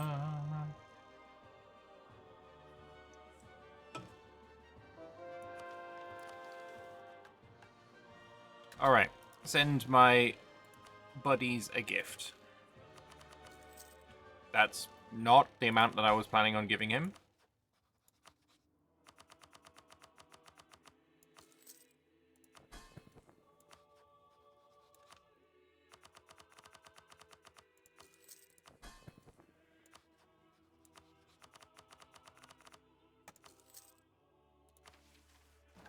Naga are creatures of routine and tradition. It is they who guide the people to live virtuous lives according to Anzelkatsa. It is they who pronounced the 333rd Empire and the prophecy had finally been fulfilled. Naga are integrated into every aspect of the running of Katayashia. And yet in these hardy days of space travel, the Naga have felt like control is slipping through their fingers. Trying to guide the lives of the space colonies from Tanias feels impossible. Are they living true to the teachings of Anzelkatsa, so far away from their homeland? Naga, too, must move with the times. Eternity does not stand still. There needs to be permanent Naga headquarters in every one of our space colonies. No more of these special Naga envoys, reluctant to leave their homes on the shores of Lake Lasadza. Ramutha needs its own Naga, so too does Agridon, so too does every planet where lizard folk now make their home. We cannot fear a spacefaring Naga's interpretation of Anzelkatsa may drift from those on Halan, but the interpretation of Anzelkatsa doctrine will shift in an infinite amount of times in the infinite time of the final empire. Colonial Naga until the end of the game. Good for those guys. Alright, 2 missions left. I need to get a space colony, and then I need more space colonies. Wait, have the modifier Agrident colony. Why do I not have the modifier Agrident colony? Which one's Agrident? Agrident's here. Why do you not have the Agrident colony modifier? Those are just messed up in your version? Can you just give me a run file for the whatever... Hang on, not a run file then, sorry. Give me the event. Unless it's fine if I have them all, I'll be fine? Okay. Arcane battery blah blahs. Did I die? I did fucking die. My Empress is in charge now, and she's fucking terrible.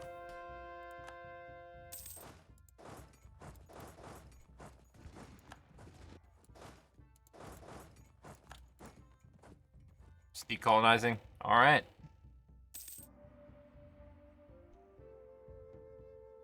I will say, I have 45 minutes to finish the mission tree, because then I gotta go to bed. So hopefully we can get it done in 45 minutes.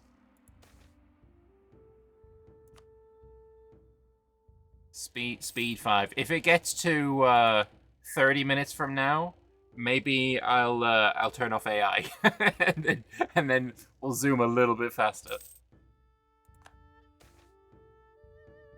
Because right now I'm happy with my borders. I don't really care that Vern's over here. Gnomish Hierarchy is going to give me what I want regardless, so that's fine. I would care if I had claims, I'd like demand it from him, but whatever. If you're on the old version, the final event has no text.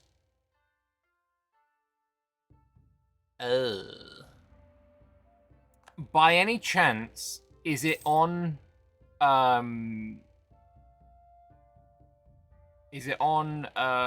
the magic rework thing? Because I could just load it up in the magic rework frickin' version. See if I can load the game in that and then just fire it. It shouldn't affect, like, the fact that that magic has changed shouldn't affect my country all that much, considering I'm full artifice.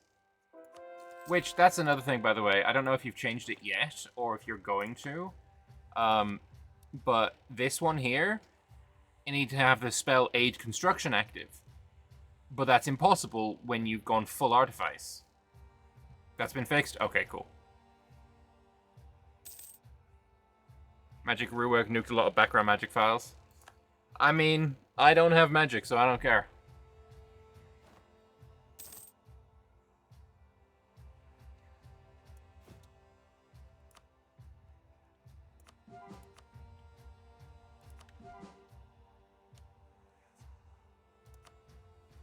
What's my main culture again? I'm Araxe. Yeah, there we go.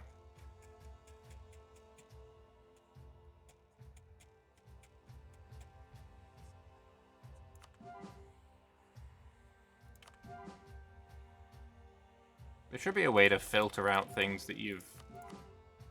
Do I just sort by culture and then go to the red ones? Yeah. Good enough. Whatever. I don't care. The mission is no longer just 50 missions of the flag. Has actual pictures. To be honest, I kind of think it's vibes, though. It does I kind of like this. I kind of like that they're all the flag, because the flag's really cool.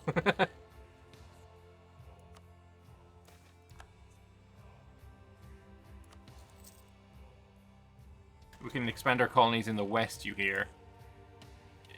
No, I'm not expanding anymore. I'm done with warfare. We're just gonna speed 5. We were never able to replicate exactly what the precursors used to power the terraforming machines on Tanglios, but we were able to come up with our own method. Coal! A combination of coal and Damestier, when shoveled heartily into the bowels of the engines, rattled the machinery into life. Despite their age-old precursor architecture had an incredible elegance to it. Even here on this unfriendly, hostile moon, the golden lights of their magnificent structures cast a warm glow across the caverns. Within a week, the differences were clear. The dust had dropped significantly. The ever-present sparkles that had become synonymous with toxic air no longer existed in the main cavern where the Zetsaria were located. There was a warmth emanating from the long strips of lights that connected the different corners of the vast cavern. It still wasn't the most welcoming land we'd ever seen. It was a lot more livable than it had been previously. Hell yes. We have Zangia Artifices giving Artifice capacity. Let's go. So yeah, can somebody find me the event? Like the magic event, so that I can do the aid constructions? Like, what is... Actually, can I just check with debug mode here? No. Somebody find me the event for clicking this button. So that I can cheat. I'll spend 400,000 ducats for it. Did they turn the old hydroponics into the living space? That's so cute. Yeah, it seems like they, they're enterprising little dudes. Very enterprising little dudes.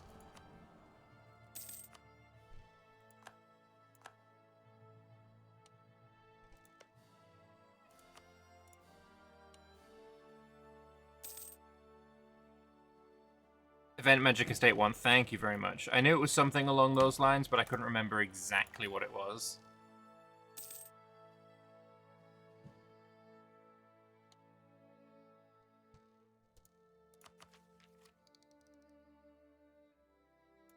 Sure, I'll take a Miltech.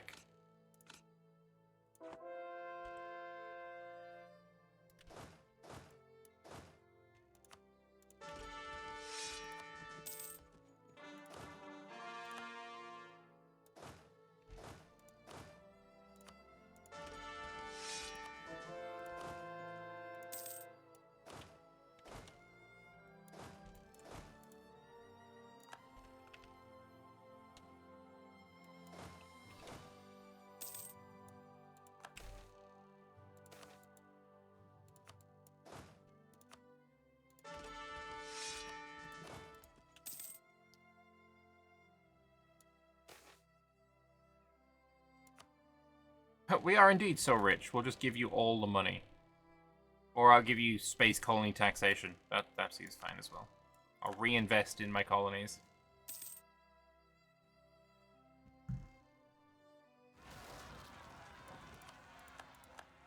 How have you got rebels on Gamye?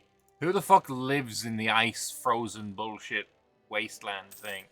I think you just got attacked by cats.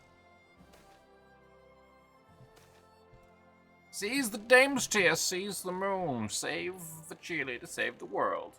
We knew there were Damestier here. We found the odd collections stored in containers across Tanglios, previously mined by the precursors. But it wasn't until we got to the old mining equipment restarted that we realized just how much there might be. Reactivating the mining operation was not easy. Leave the comfort of the main cavern where all the old machines had been reactivated and the toxic sparkling dust returned. The only folk who seemed unaffected by its impact were those with the rare Gasabi mutation, which raised more questions about the true nature of that mutation. The old cursed spire and the nature of the shadow swamp that will no doubt confound scholars for centuries. But none of that mattered. For once the first Damestier mine was found, all worries were swept away. The entire moon had Damestier veins as large as the Zetsaria. There's maybe a more Damestier in a single vein here than existed in the entirety of Sarhal. Sick! Tanglios is a new space colony.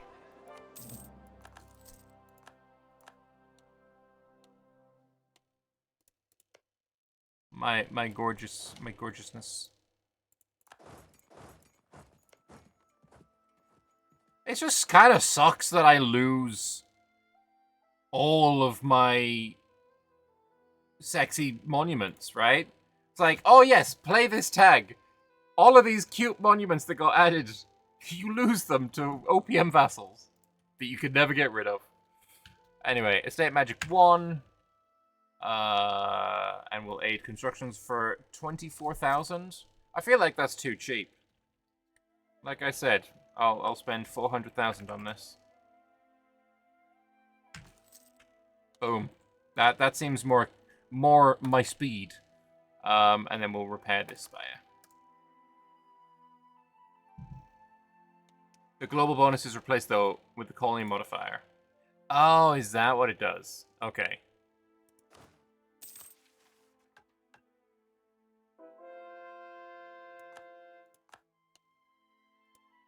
For Rimov.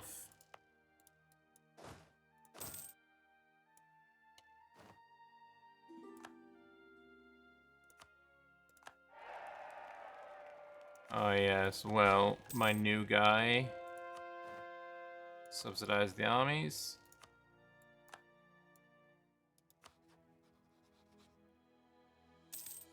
Gotta send him off in the right way as well, right?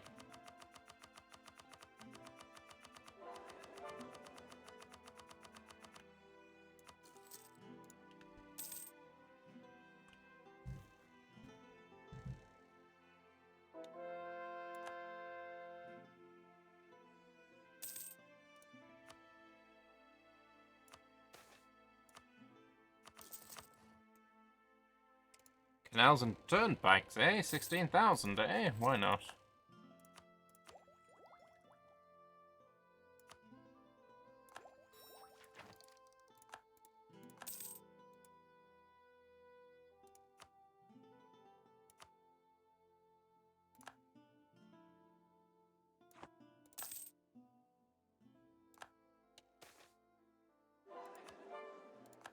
Gaining Inno. What is my Inno right now? 82. Didn't even manage to get to 100. Oh, we can summon another... Do I want to do another Naga doodad? Fuck it, why not? What do you want me to do? Barrett? Oh, it's already immediately completable. Okay.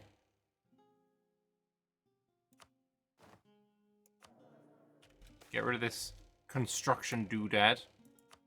And instead get It's actually a really good... Yeah, we definitely should have done that. I mean, I didn't... Obviously, again, didn't need it, but, you know, why not? And it's good, because, you know, I didn't really have enough money to do construction with that. And now that we've gotten rid of that, then, you know, I can do a bit of construction, right? And it's you know, it's vibes. I couldn't do it before, though. I just couldn't afford it.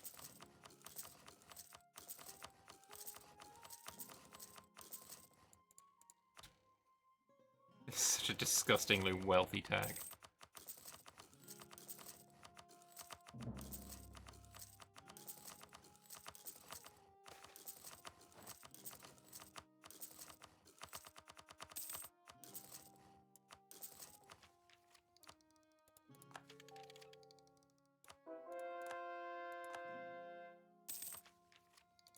Wish there was a way of, like, speeding up the, these space things, space colony explorations. Like, here as well, to upgrade this monument, you need to have your capital in the East Sahel super region. Like, bro, these Atsaria. These are this is our vibes. It's our shit. Why do I have to be over here? Hardly matters what tag you play, all late game Anbennar tags, you end up with more money than you can ever need. Yeah, true. I'm sure there's also some people who, from this point right now, 1775, could do a world conquest. I'm not one of them. I do not have the patience or the, honestly, yeah, it's just the patience. I don't have the patience for that shit, but I know some people will be able to. Like, with this amount of money, like, I could build another, you know, million men and have them all, like, pausing every single day. Improve relations agenda doesn't trigger if you have a negative trait. That's fair. That's cool.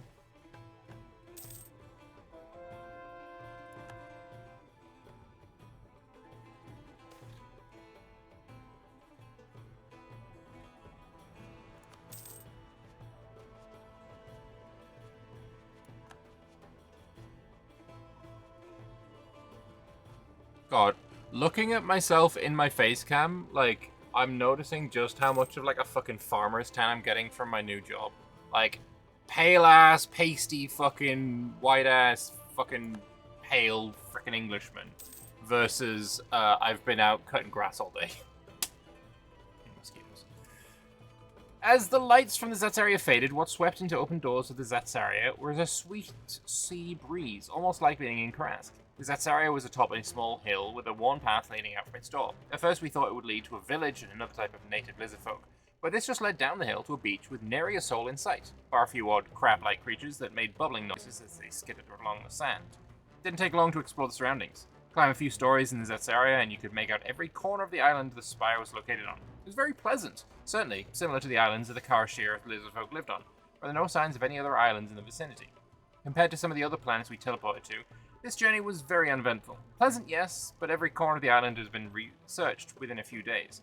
We'd have to return with a boat, perhaps multiple, if we wanted to explore this land more. Build a colony. What do we need to do? 5 owned provinces with naval equipment manufacturing. Currently 42. Have at least 30 marines.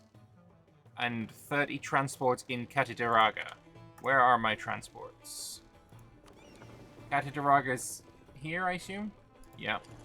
And I need 20,000 more marines.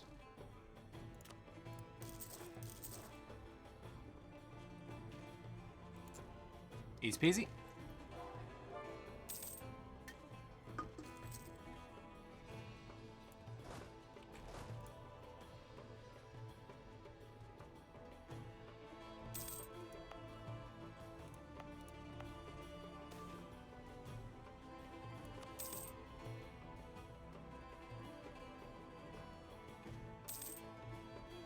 Alright, start the colony. 2 years, we get Leviathans.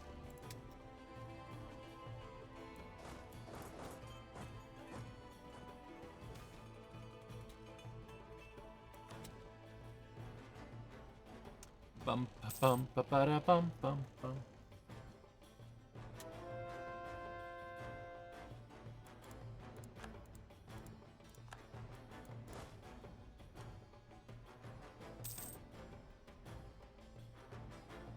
Yeah, I really like this mission tree. Like, the lore elements that you get from it is really, really cool.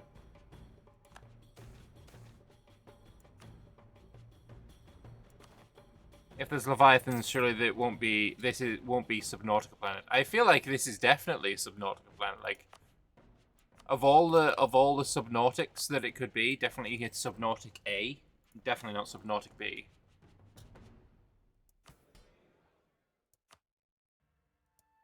Oh yeah, more artificery. I don't really care what it goes with.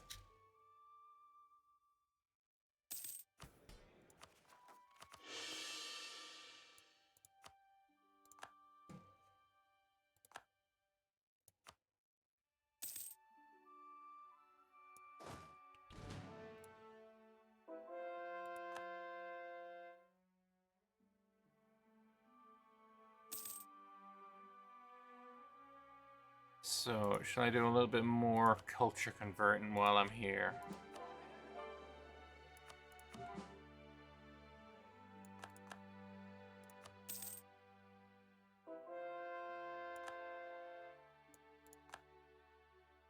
Yeah, it's also why in the version of the mod that I'm making for next Wednesday, I have I mean, I don't know why I was clicking on random province to find it. I don't barely build any. I've got marketplaces as 10, 20, and 40 culture conversion cost. I'm also going to put culture conversion time in it as well. Probably just 10, 20, 30. Because culture conversion is just, it's so ass. I hate it so much. And it gives a reason to build marketplaces. Like, you have a high dev province that you really want to get culture converted, but it's really expensive. Fuck a marketplace down, you know?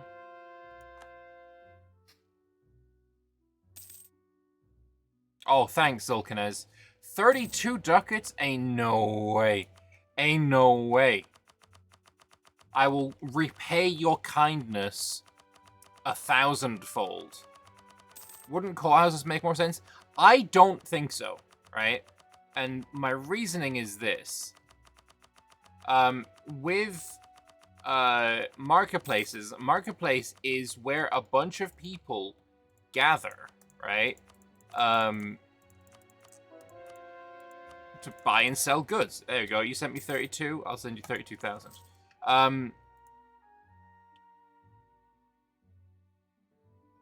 So a marketplace where people gather, buy and sell goods, and so there's a lot of cultural mingling going on.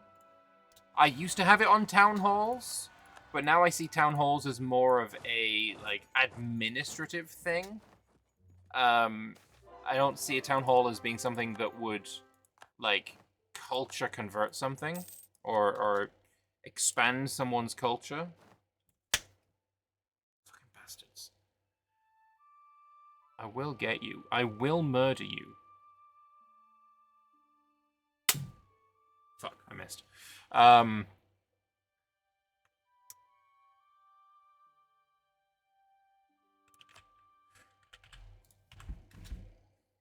But you want to build courthouses anyway, but marketplaces can do with a boost usually. Yeah, marketplaces need a boost.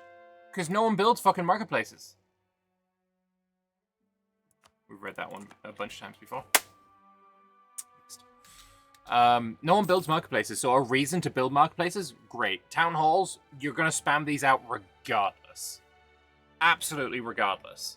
Because that's just, like, the meta. That's what you do. Courthouses go everywhere, because they also don't take up a building slot, right? Whereas with a temple, not with a temple, sorry, with a marketplace, the only reason you build them is if you're in a competitive trade node, and you build them on your entrepots and your estuaries. But then if you've completely dominated your trade node, you don't build them. Like, you delete them. They're not valuable to you at all.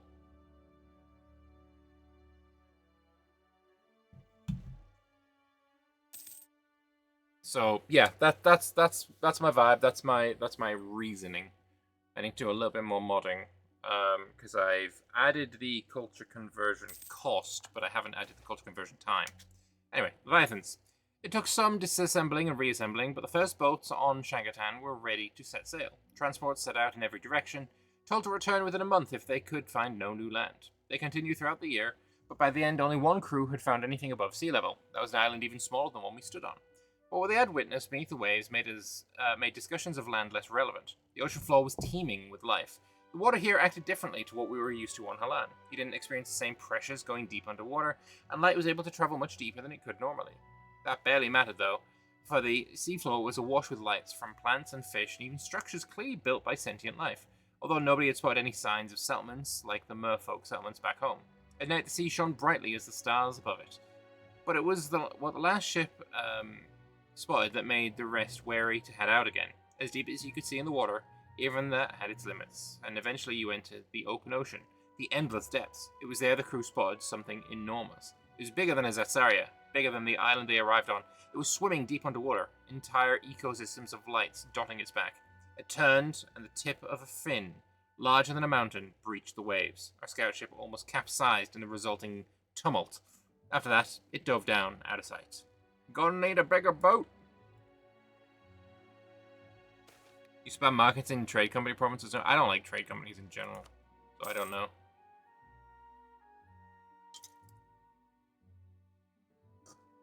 But also, trade companies you don't culture convert because you generally don't have them the right religion. You know what? I also might add yearly separatism reduction to marketplaces. That might be an idea.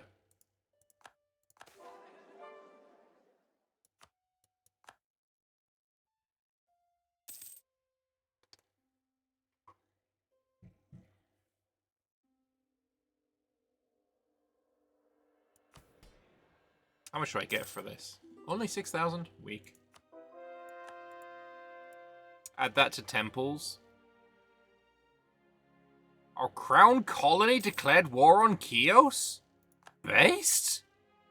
You go, boy.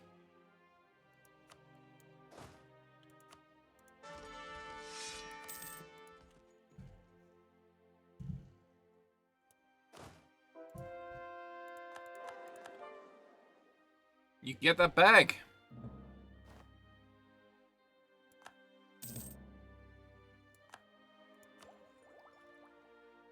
Oh, this manpower, faith, and true faith provinces. 15-9, 16-4. Nice.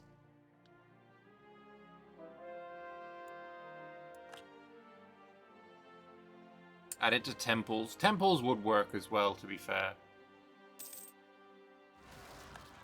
But only if the temples were of, like, your same religion. I don't know how I'd make that work. I feel like separatism reduction bonus should be required to combo the gov reform. Yeah, that's fair as well. I could just, like, leave it and not do it at all. That seems probably the most likely route. Hey, another 6-6. Temples get dev cost already. It's true. That's why I think... maybe I don't have it on anymore. Development of temples? Yeah, I still have it on.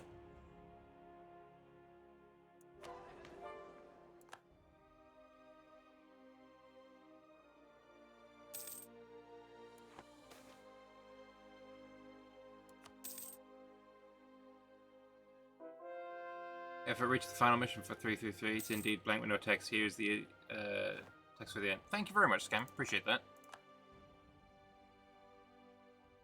I hope it's not an if. I hope it's a when.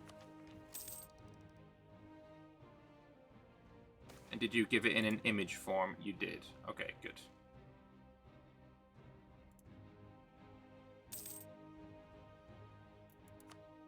Because then what I can do is just have... Just take the image and move it onto my screen.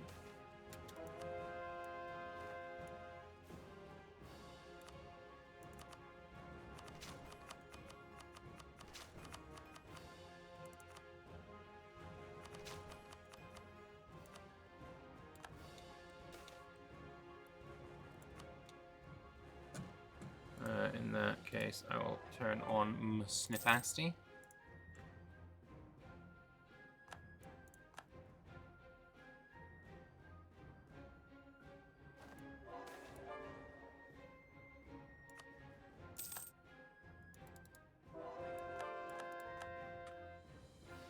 Make temple dev cost scale with cathedrals.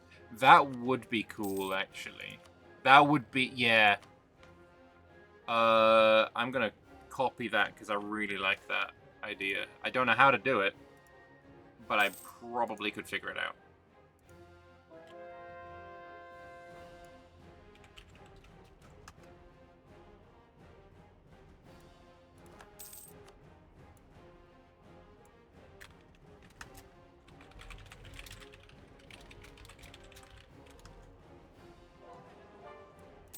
Yeah, I like that idea. Under the sea.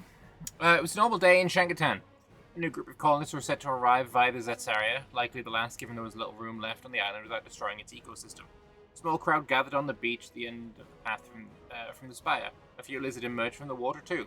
Even with some native wildlife being dangerous, lizard folk were semi-aquatic and had taken to the waters around the island with ease. These lizards, though, looked different. Webbed hands and feet, awkward gait when moving on land, fins across their arms, back, and on top of their head. These had not arrived from Halan. These were natives. Over the next few weeks, more aquatic lizard folk emerged from the area to talk with us. We were able to gather they live deep underwater in giant bubble cities. They had a ritual to visit the spire on the island every 4 years to pay respect to, as far as we could tell through the language barrier, their ancestors, lizard folk like us. They seemed shocked when we explained we could not dive so deep underwater as they could. We did send some of our best swimmers with them, but the lizard folk can only hold their breath for 10 to 15 minutes. So they promised to return with, well, again with electric bridge barriers. It was tough to tell, but a bubble? I must see the bubble cities in a year.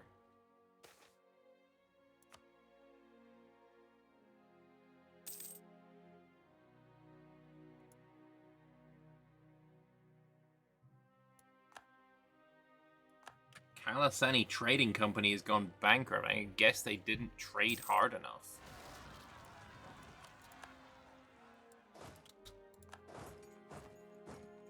Change it in the privilege. Yeah, that's how I was thinking it would be done.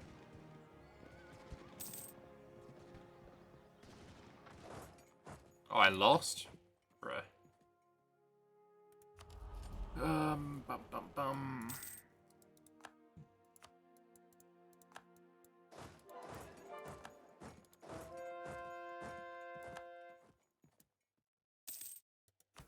Oh, another Naga diet. What do you want now? Stock exchange in Doodad Place. We were just talking about stock exchanges. It's one of those where it can't find the fucking place. Teram Fiza. Teram Fiaza. It's right there. There you go.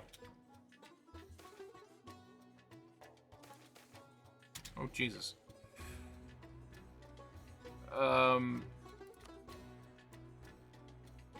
Go that way. That was fine.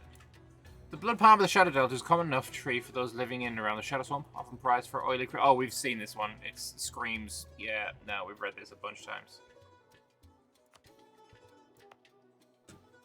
Actually, tobacco probably would be better than the wood, but oh well.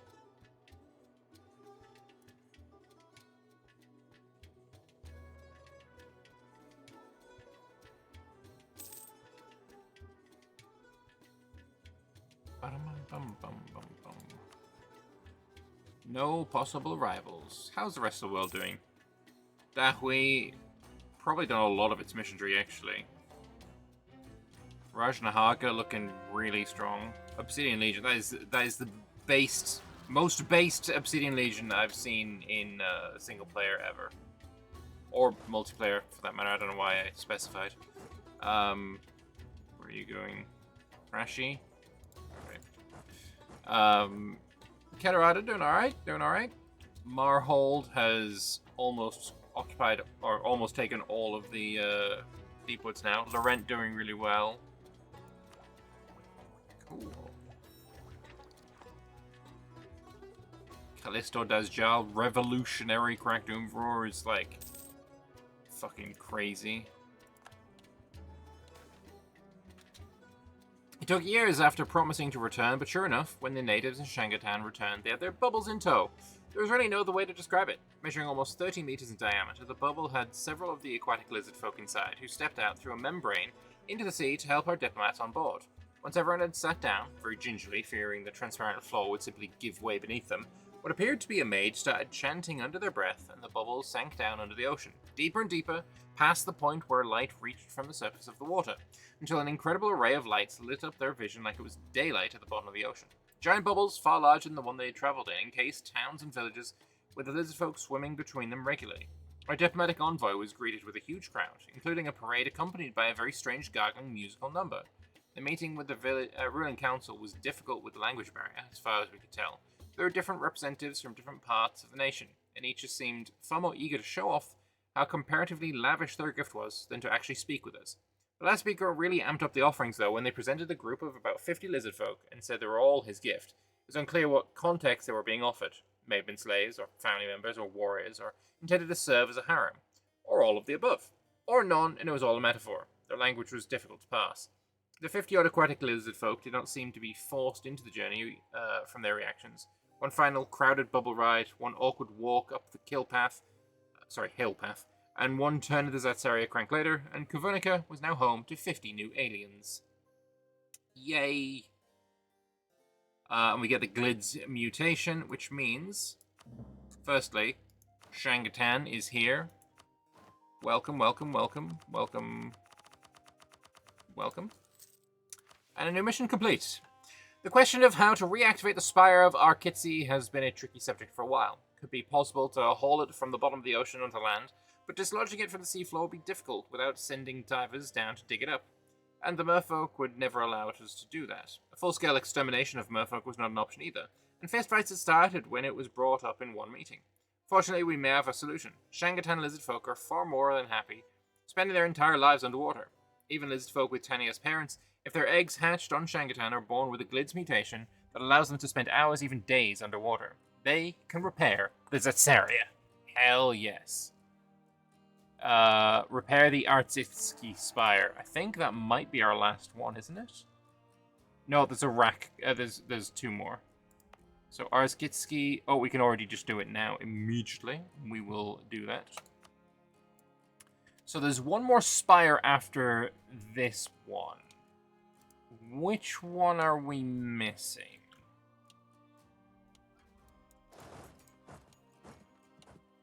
Which one are we missing? Obviously, there's this one that we fix. Oh,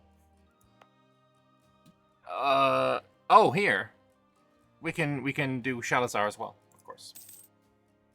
So, yeah. Do two more, and then we are finished with the mission tree.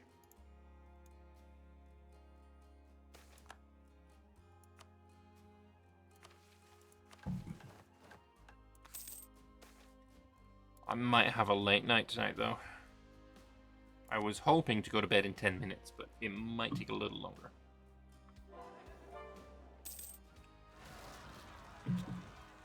I will say at this point, though, I am turning AI off to make my game run faster. We're not going to war. I don't care. We're no longer an embezzler. We are now industrious. Yeah, so AI is off. What I'm gonna do is, I mean, if my colonies get shit happening, then it's not a problem. Oh, fucking rebels!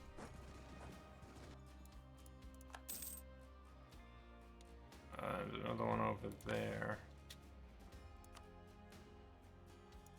Dame's tier rush. Fucking gigatons amounts of ducats. Remember I spent that 400,000 because I thought the cheating with the thing was too much money? Or the aid construction wasn't enough money? Yeah, I already made that back. We're making 2,800 a day, or a month.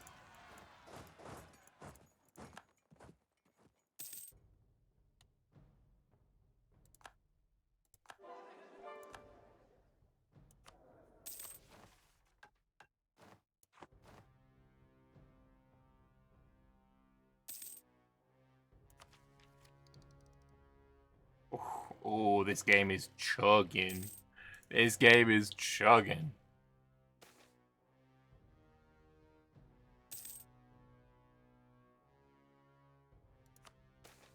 I don't care about that. That's fine.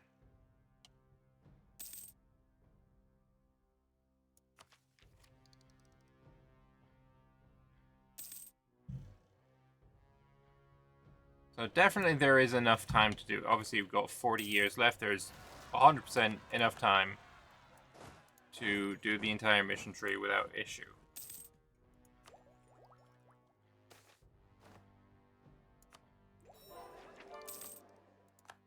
It's just my own personal, I have work in, I mean, I need to wake up in about 6 hours. No, 7 hours. I need to wake up in 7 hours.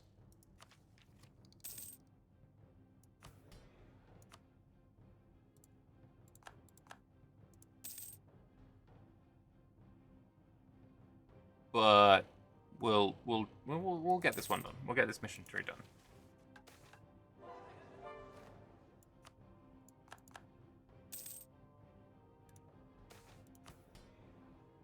But yeah, this has been one of my favorite like streams, right? Starting off with a huge freaking disaster, having to figure that one out. That was really fun. And then yeah, this mission tree has been a lot of fun. Big fan of it. Given that the Zatsarias in Zerat and Shalazar had cities built around them, it shouldn't be surprising societies on other planets had built their own cities around the Great Spires. Still, it was a shock for our latest expedition to encounter a gaggle of lizardfolk attendants upon leaving the spire. They were different from the ones who lived in Hala. Shorter, with stumpy legs and broad, flatter faces, but unmistakably lizard folk like us. In the distance, we could see out over a bay with a large walled city surrounded by dense jungle, with roads leading out in all directions. First contact conversations were not hostile, but there was a tension in the air. As far as we could gather, one of the people in the first group of lizard folk who saw us leave the Zatsari was the daughter of the ruling monarch. She had taken it upon herself to act as the primary mediator between us and the natives. She picked up on our language quickly and was able to roughly explain why the mood was so tense. The nation was in the midst of a war, and our arrival was considered an omen. The only issue was nobody knew what exactly this omen meant. The opposing forces were led by a powerful wizard who commanded armies of brainwashed lizard folk. Fighting was fierce, but her side was losing, and hope was evaporating in the city. Assigning forces to guard the spire now that random aliens were appearing from it was not a welcome evolution of the conflict. At least that was the stance of those who feared our arrival. They wanted us to leave peacefully. The princess had a different message, though. If you could do anything at all, to save our people in this hour of need, we'd be eternally grateful. Your legend would be sung for centuries, and it would be the dawn of a new era of peace and freedom on our planet of Zangaea. Hell yeah. We'll build on Zangaea. What do we need? 100 transports and 100 infantry. Okay.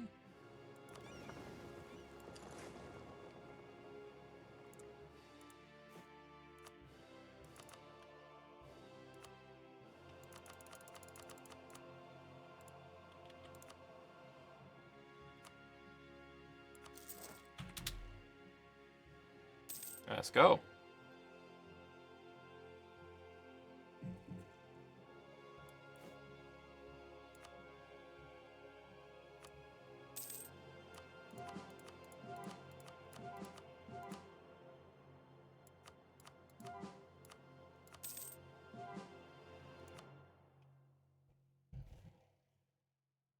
Oh wait, never did the one in the province next to Karask.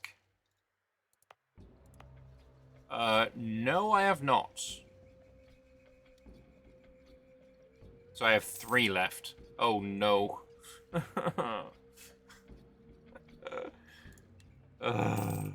Okay.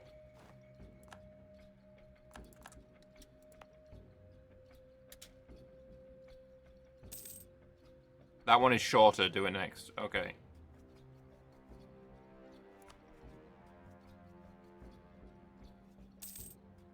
Oh god, I lost all of my boats. Okay. I mean, fair enough. Look, I'll help you with even better troops. There we go. All those guys I sent through, they're now really fucking cool. Oh shit, I can upgrade. I can upgrade this for you. Fine. There you go.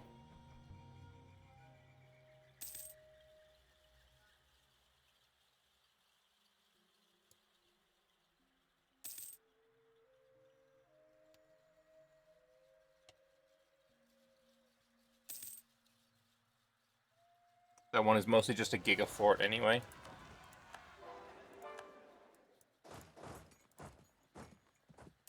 So, here I've got only 2 left here. But I've still got this one and Shalazar and this one left. So, do you not have to do absolutely all of them?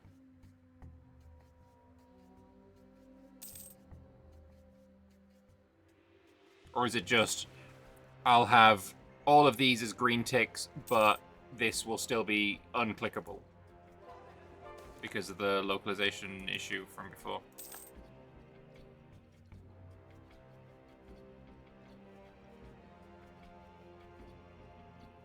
One of them is not going to be a colony. Ah, okay.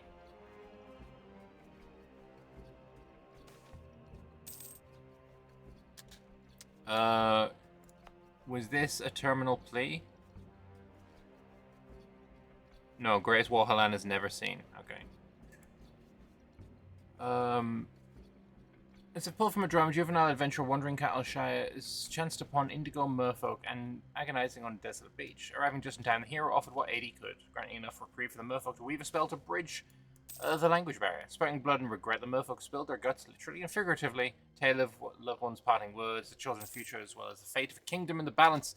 Thieving pirates, vile creatures risen from the deep, and a host of other onerous woes. The youth silently pledged to fulfill the merfolk's dying wish. His burden lifted, the son of the sea passed peacefully. The hero returned to local magistrate about the encounter, in turn passed on the story to us. Yeah, I like merfolk. They're cool.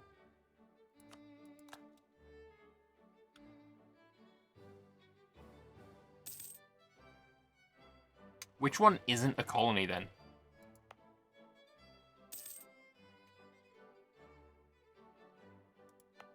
Is it Shalazar by any chance?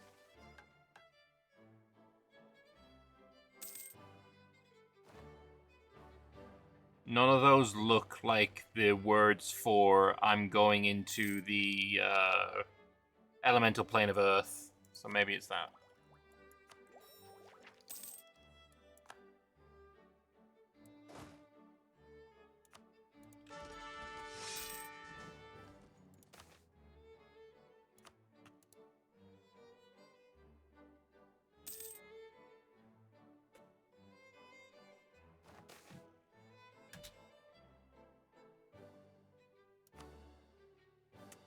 Transporting the strange shelled cats of Zul'Kanez was difficult, but those who had visited the icy world were determined to let Halan know of their majesty. The contraption to transport them safely and comfortably was engineering marvel on its own. It was a transparent box wide enough that the cat could be placed around without issue, with the transparency allowing those outside to see it. It had to be carried via long metal poles with insulators on either end, preventing it from overheating, so it could be carried. The first demonstration of the red-hot cats in Gammy attracted a huge crowd. To ensure everyone got a chance to see it, 4 lizardfolk hoisted the box using the poles and paraded it through the streets. Thousands of people gathered to watch the procession. Some even started to throw flowers and cheer as it arrived on their street. Is this how Ketism started? Fucking based. Freaking looked like a cat pope.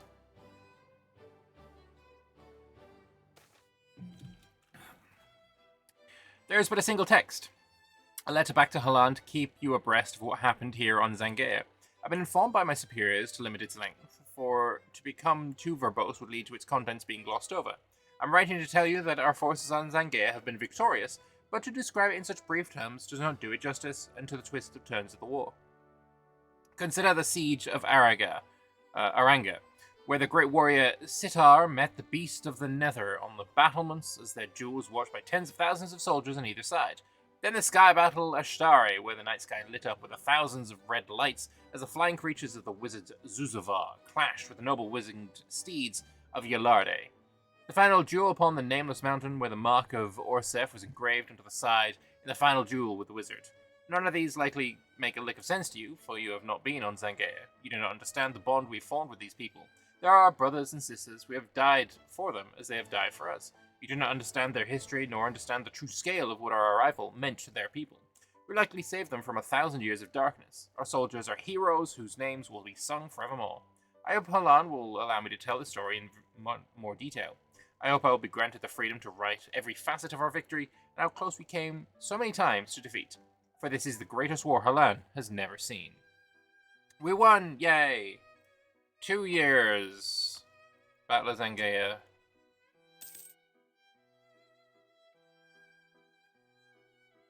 Look, if you want a war, I'll just march through the fucking portal again with another 100,000 troops. That's doable, you know?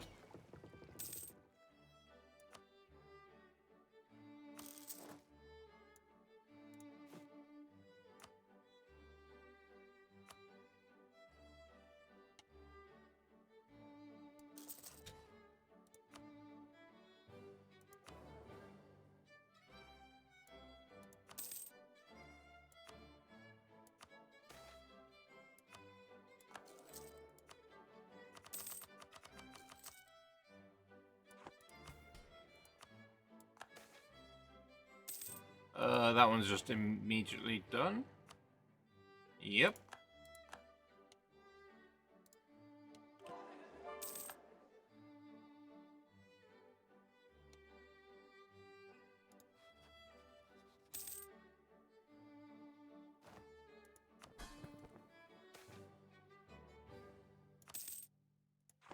Lots of economic development, lots and lots of money. I've got the arcane blaster now. Let's just have whatever. Sleeplessness is an experience that everyone encounters. Is that, yeah. I've done the spirit event stuff. I don't need to do it again, I don't think. We're here to read the colony events. That's what we're here for.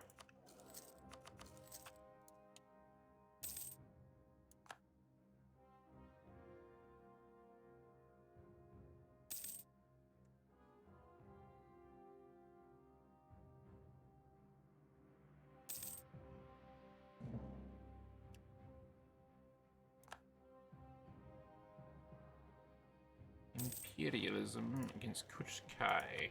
Don't care.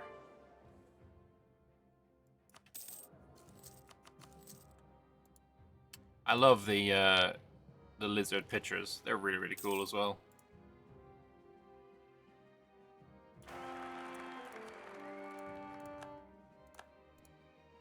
Terrible, terrible ruler, but whatever. Oh, I broke 3,000 ducats a month.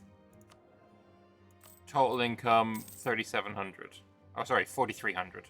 My bad.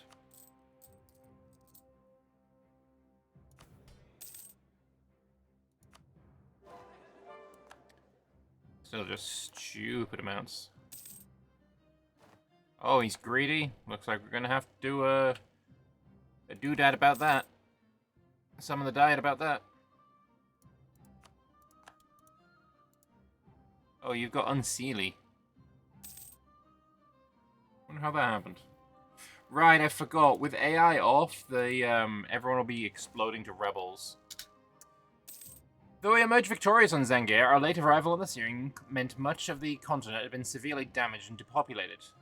Cities and towns are still in the process of rebuilding, with many having been abandoned altogether. Too many of the original inhabitants have died, and what is left of the villages is not worth saving. Some lands remain cursed by magic and make ill-suited homes for the natives. Many of our own soldiers who fought on Zangier have found life on Halan difficult, for as much as the story of their victory has become national legend, they feel isolated. It's only with those who too lived through the war that they feel secure. Many return to Zangier. Their relationships they built with their natives meant they feel more at home there than on Tenias. This made things quite awkward on Zangier, for their cities were ill-suited to absorb the many soldiers arriving through the Zetsaria, looking to move permanently to the planet. After rounds of diplomatic talks, it's finally been agreed that some of the depopulated lands will be handed permanently over to the Halani lizard folk. There's little there left to move into, but the thousands of natives want to support the people who saved them during the Great War. The lands will be made suitable for habitation once again. Our veterans will have their new home. And in a year, I'll get another one. Imagine you're some dude in Canada and you hear Lisman talking about their cool space colonies and the Great War. Right? Everyone's doing some, like, mundane shit, and you're like, yeah, no, we went to Mars, we've been to fucking here, there, and everywhere, the moon, there's a water planet, you know. Absolutely based.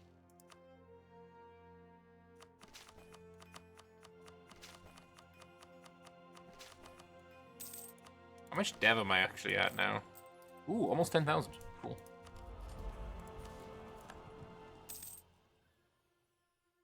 And that is our last Splendor Doodad.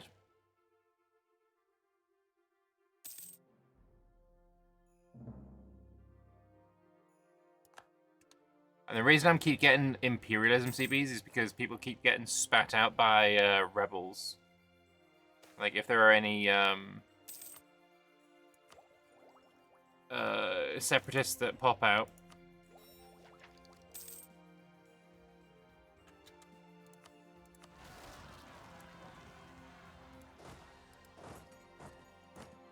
Fuck these revolutionaries, man.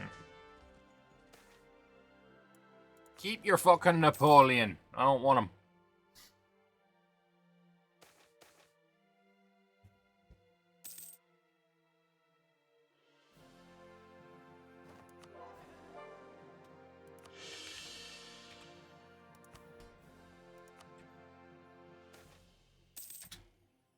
Large bell rang out over the lands. At the new amphitheatre, the two new ruling monarchs stood in front of the crowd and raised their hands. On the left stood the princess of the ruling monarch, the very same who greeted our explorers when they first arrived through the Zetsaria. On the right, holding her hand, stood the very first person she spoke to from Halan. The first lizardfolk from Halan to place his foot on the soil of Zangier, now king of this new realm granted to the people of Halan. The festival lasted days. Dignitaries from every corner of Zangier arrived, eager to extend their warmest greeting to the strange aliens that defeated the evil wizard. Many of the veterans from Halan who'd fought in the war had found love with native Zangaians, many of them during the festivities. Despite possibly tens of thousands of years of divergence between when our two people less connected, we're still biologically compatible.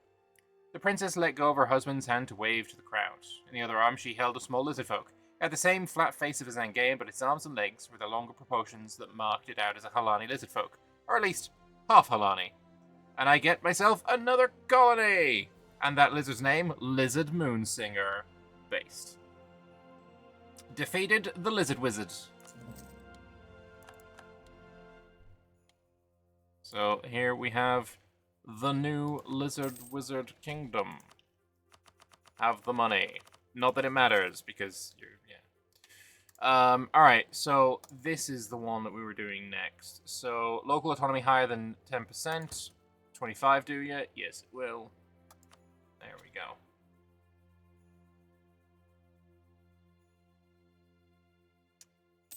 Did you hear that Razo Starwalker, that crazy drunk lizard, is a marine that fought in space on another planet? Hell yeah. And he decided to stay there because the people here suck ass.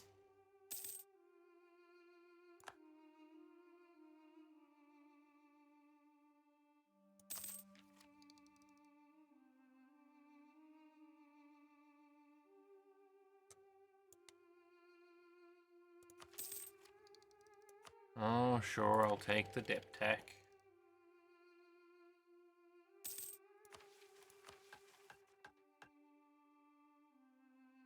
The Eternal Empire. We're almost there.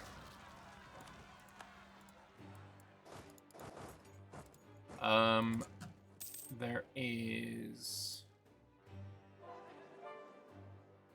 Let me get the thing ready as well.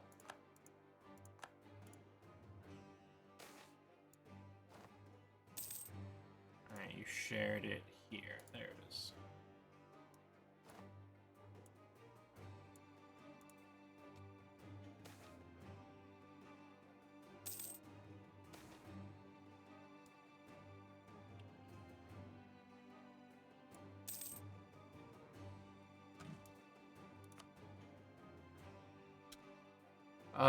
Dame's Tier Meteorite? Nice.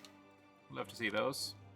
And a Dame's Tier Rush for 250,000 ducats. As the lights of the Zatsari dimmed from out his door, you could see the faint blue glow of Dame's Tier.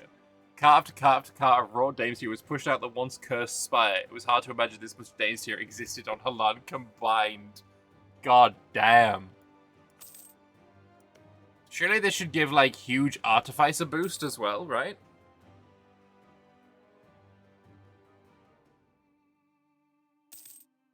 They got no booze there? Ah, that's fair. That makes sense.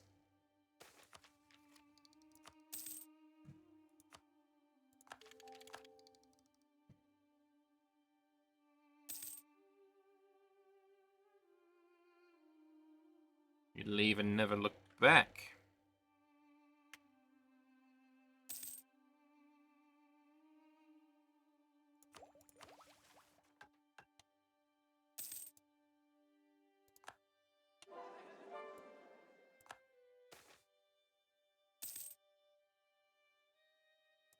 Yeah, I'll just spend the money, because why not? 6 months we can do another one of those. That's another person I could go and murder if I wanted to. The whole world's falling apart. Crack Doomvor is about to die. Unguldavor is about to get a lot of land back, it seems. Dahui is about to have revolution.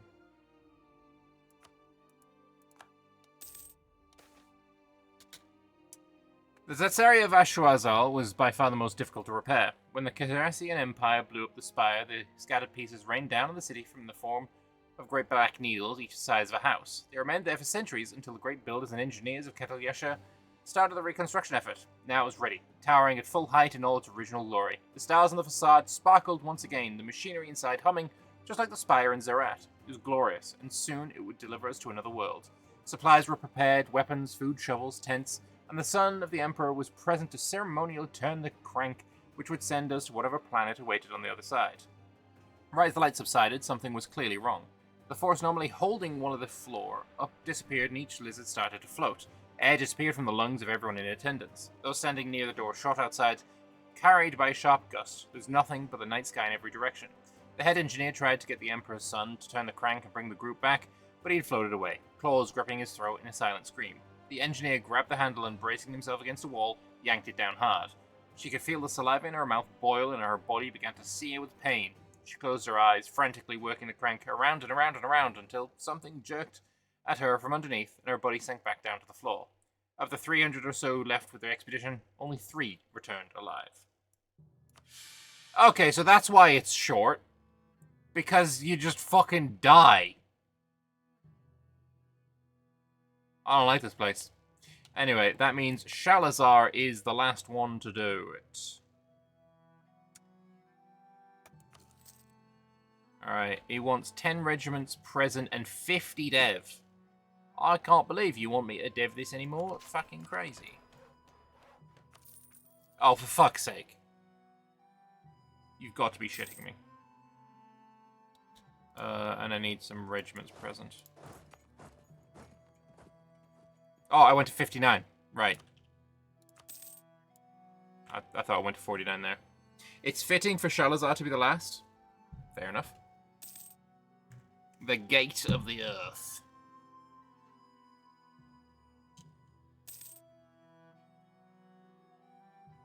Yeah, but as soon as this one's done, and we finish the mission tree, I gotta go.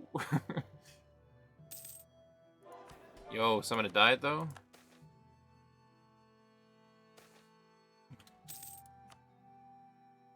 You want me to dev somewhere? That's fine, we can do that.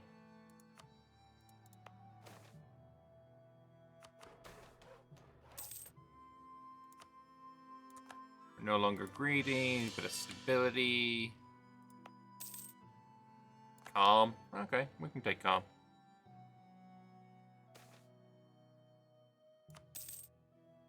So this is where the genie was. You also need to be up in 6 hours. Fair.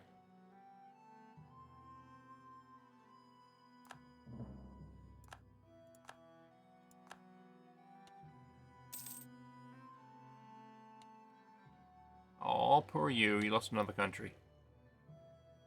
Did I get my spy back from the genies? I did, yes. And then I ate the genies and then nabbed the spire back. Or I guess, is that what we're doing now? The command room? Guess we'll find out.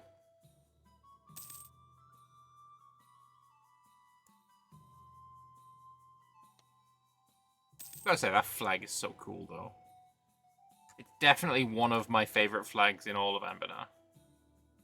Command room, I have to fight the command now. That might be a bit of an issue. If they don't exist.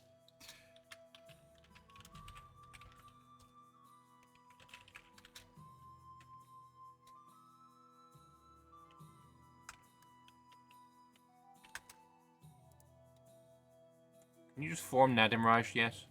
Just form Nadimraj. Please form Nadimraj. I don't think he's going to form Nadimraj.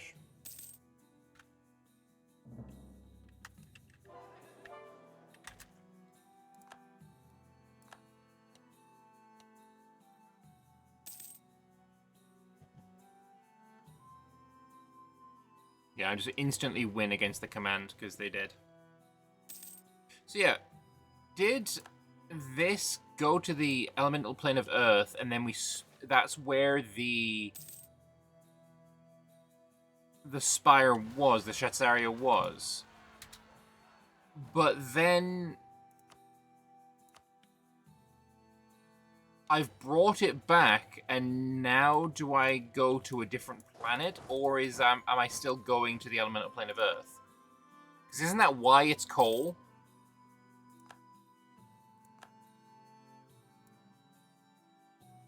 I don't know. The arrival of the expedition stepped out of the Zatsari into thick, humid air beneath a hazy sun. Normally every Zatsari on a new planet was the same size as the one we stepped into, but the Zatsari here was gigantic, twice the size of the one back on Halan.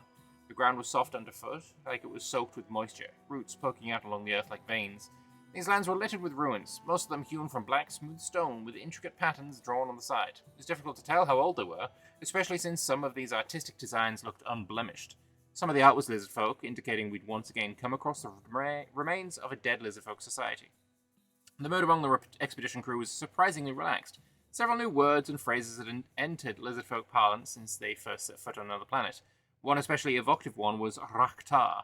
It's usually translated into common as homesickness, but that didn't quite capture the meaning. Raktar was the deep, unsettling sensation that the land you stand on is somewhere you don't belong. The endless screaming in your mind that tells you this isn't your Rak, your home. It was something almost everyone who visited another planet felt at one point. Nobody experienced Raktar here. Instead, they were delaying the return trip, pointing out spots that would make a good spot for a house, where Chokan ranches could be located, the open clearing where a Naga hall could be built, wondering if the future they would be calling this place their home. Alright, so now we can start an colony. We cleared all the danger from Atamumba. Yeah, that's fine.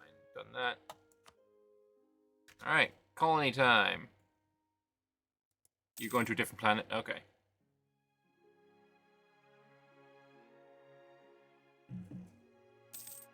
Oh, we're finishing religious ideas as well now.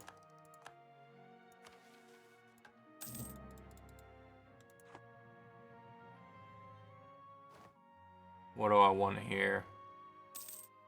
Force limit, why not?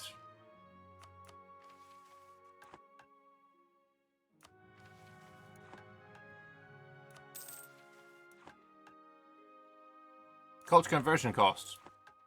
Hell yeah.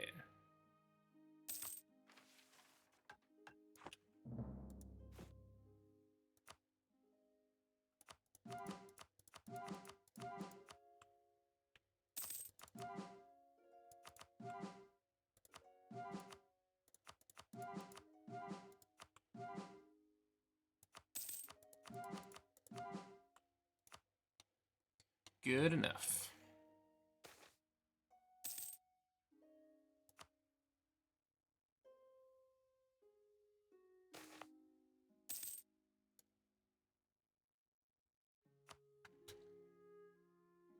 Oh, debug mode off. Oh, hang on. Okay. This might be something that I could have had if I'd used an up-to-date version. Their language is borderline impossible for our people to pronounce. Glids is only a rough approximation of the word they use to describe their unique mutation that allows them to breathe underwater. Their movement on land is more of a waddle than a sprint. They seem to have more in common with merfolk than us land-loving lizard folk. Yet despite all these problems, the letters being sent back by the Shangtan natives who moved to our world are full of nothing but praise for life here. They regularly talk about how much they love living in the coastal villages, swimming off the coast of East Sahel, and enjoying the local cuisine, especially the latter. Seems like the taste for fried chocken is universal among lizard folk, no matter what planet they're from. Their effusive letters home have inspired many more lizard folk from Shangatan to make the trip, find life on Halan. And then, I don't know, something happened.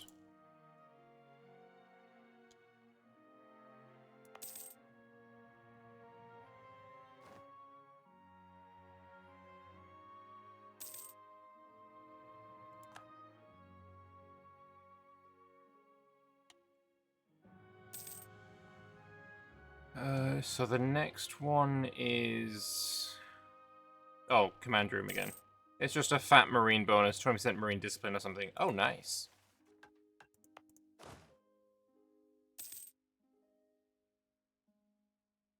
Could be ICA, or it just could not be implemented. Love me some fried chocolate.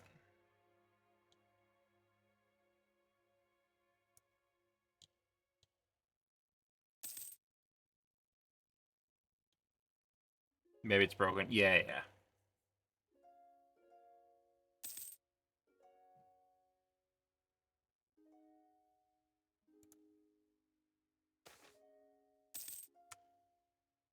Yep, that one's fine. Everything tastes like chocolate. That's true. God damn, that is so many mech sailors.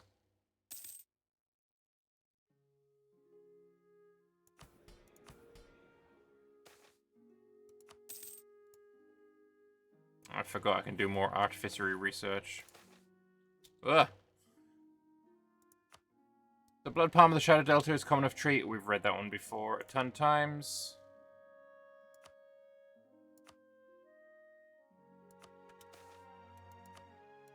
Oh, there was a Dame's Tier Reactor Mega Cannon there that I missed.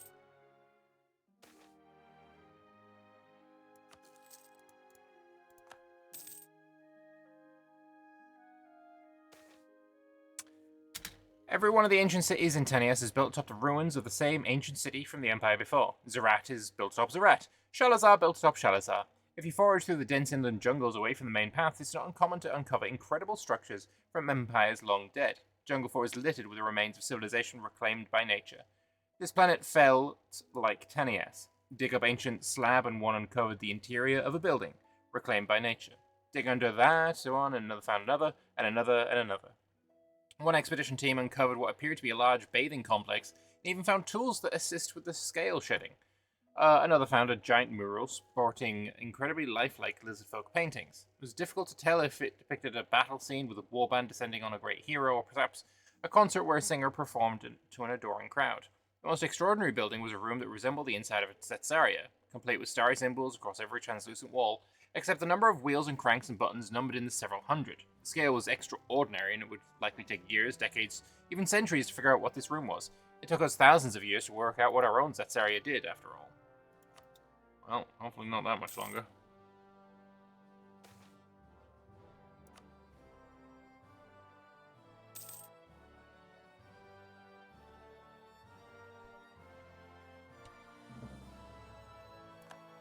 Hide Guzzler has been expelled from... I don't know, whatever's going on over here.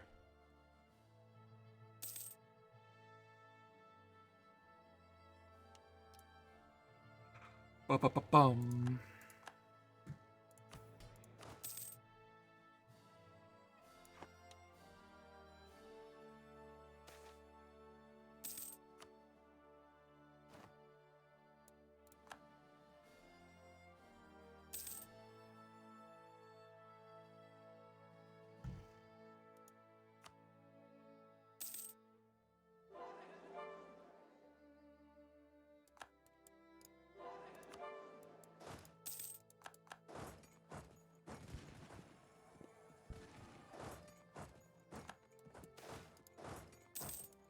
Bloody lost another battle. A rare 1800s game? Look, it might not be a rare 1800s game if I get through this last part of the mission tree, like, in the next few minutes.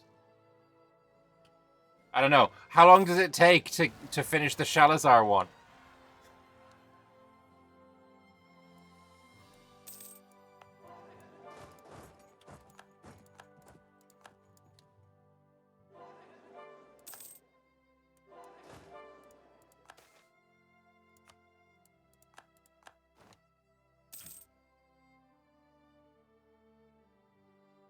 $50? You definitely should not have said that to me. Donate 100,000 crowns to Obsidian Legion? Sure. AI is off, so they're not going to do anything with it.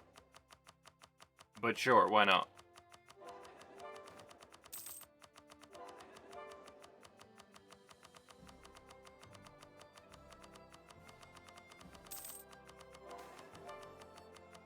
Even with an auto-clicker, this is taking forever.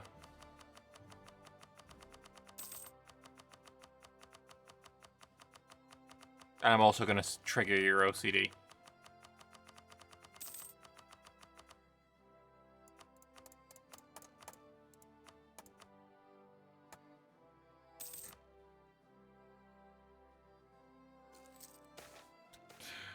Oh, that was fucking funny.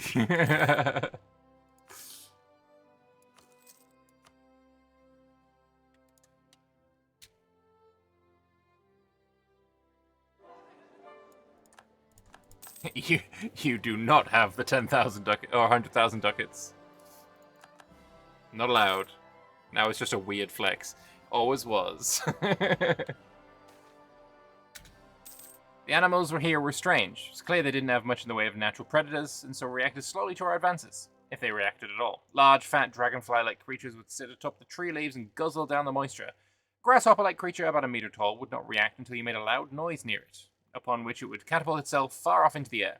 For as high and far as it could launch itself, it hadn't appeared to have mastered the act of landing, and would simply spread eagle and roll over several times upon landing. But the creature that had been the real talk of the early colony was a small creature, about the size of a dog, that had wandered into the camp the other day. It looked familiar. Yes, its legs were a bit longer and its eyes protruded out a bit more than we were used to, but the bug eyes, gauntlet expression, and its inability to tell that it may have been in danger when one of the colonists picked it up, there was no mistake what this is. It's a chocken.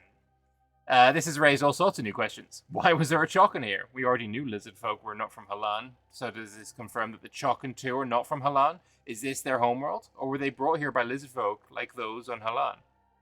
Did this one taste just as good as our own when fried over an open fire, with open Vizembe herbs for seasoning? We have found the chocken homeworld! Super space chocken.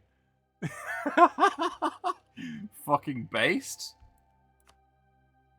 Is this... Did we accidentally leave our fucking homeland till last? Is that what we actually ended up doing?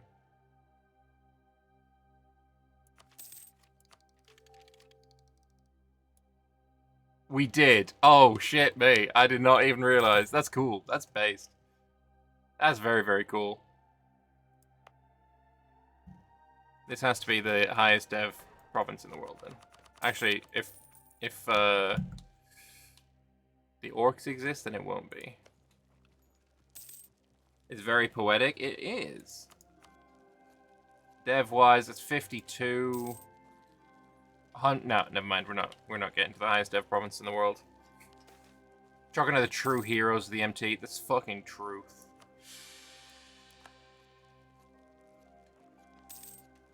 Absolute truth.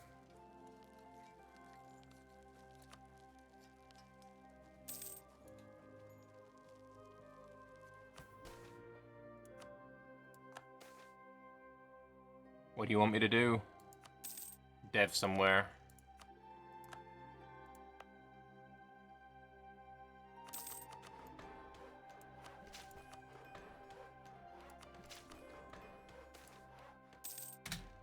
It was activated by accident. Not by one of the many engineers or archaeologists scouring the remains of the Great Hall, but by one young labourer whose job it was to cart materials out of the underground building. She had leant against a wall to catch her breath, but slipped and accidentally pushed a hidden lever. The entire hall lit up, stars sparkling from a pillar to pillar, alighting different doorways, leading to even more halls. Beams of light shot across the room to project images across blank sections of wall in long-dead languages. Besides each doorway, the unmistakable image of a Zatsaria shone, aligned with the very starry symbology that adorned each one. Over the next several weeks, thousands of researchers pored over everything found in the giant hall. The leading theory was that this room was a central hub to visit many different Zatsaria. The theory was the main spire out of which we had stepped, connected to more than one spire across the galaxy. If you analyze the images of Zatsaria along the walls, some of them clearly resembled those found on the many different planets we had visited. Perhaps somewhere in this chasm of dials and wheels and gears and lights, there lay a way to change the operation of Zatsaria here, so you could visit every one of these. It was during these discoveries that the true extent of what we'd found became clear. If we assumed every single one of the different images of spires meant there was another planet on the other side, accounting for some destroyed or floating in space, then lizard folk must have visited and settled on hundreds of planets, maybe even thousands. And they all led back here, this planet, this hub from which everything was connected. Atop the central hub from which everything fanned out was written one word in the ancient lizard folk language. Nobody had yet cracked the full code of the language. The script had changed, some of the letters changed entirely over millennia. But this one word had somehow not changed one iota. In the tens of thousands of years, our kind had been disconnected from the planet. Our planet. Rak. Welcome home. Gain 333,000 splendor. We get Totems of the True Faith. We get Rak Colony, goods produced plus 10%. Shalazar is now a thing. Rak is a space colony.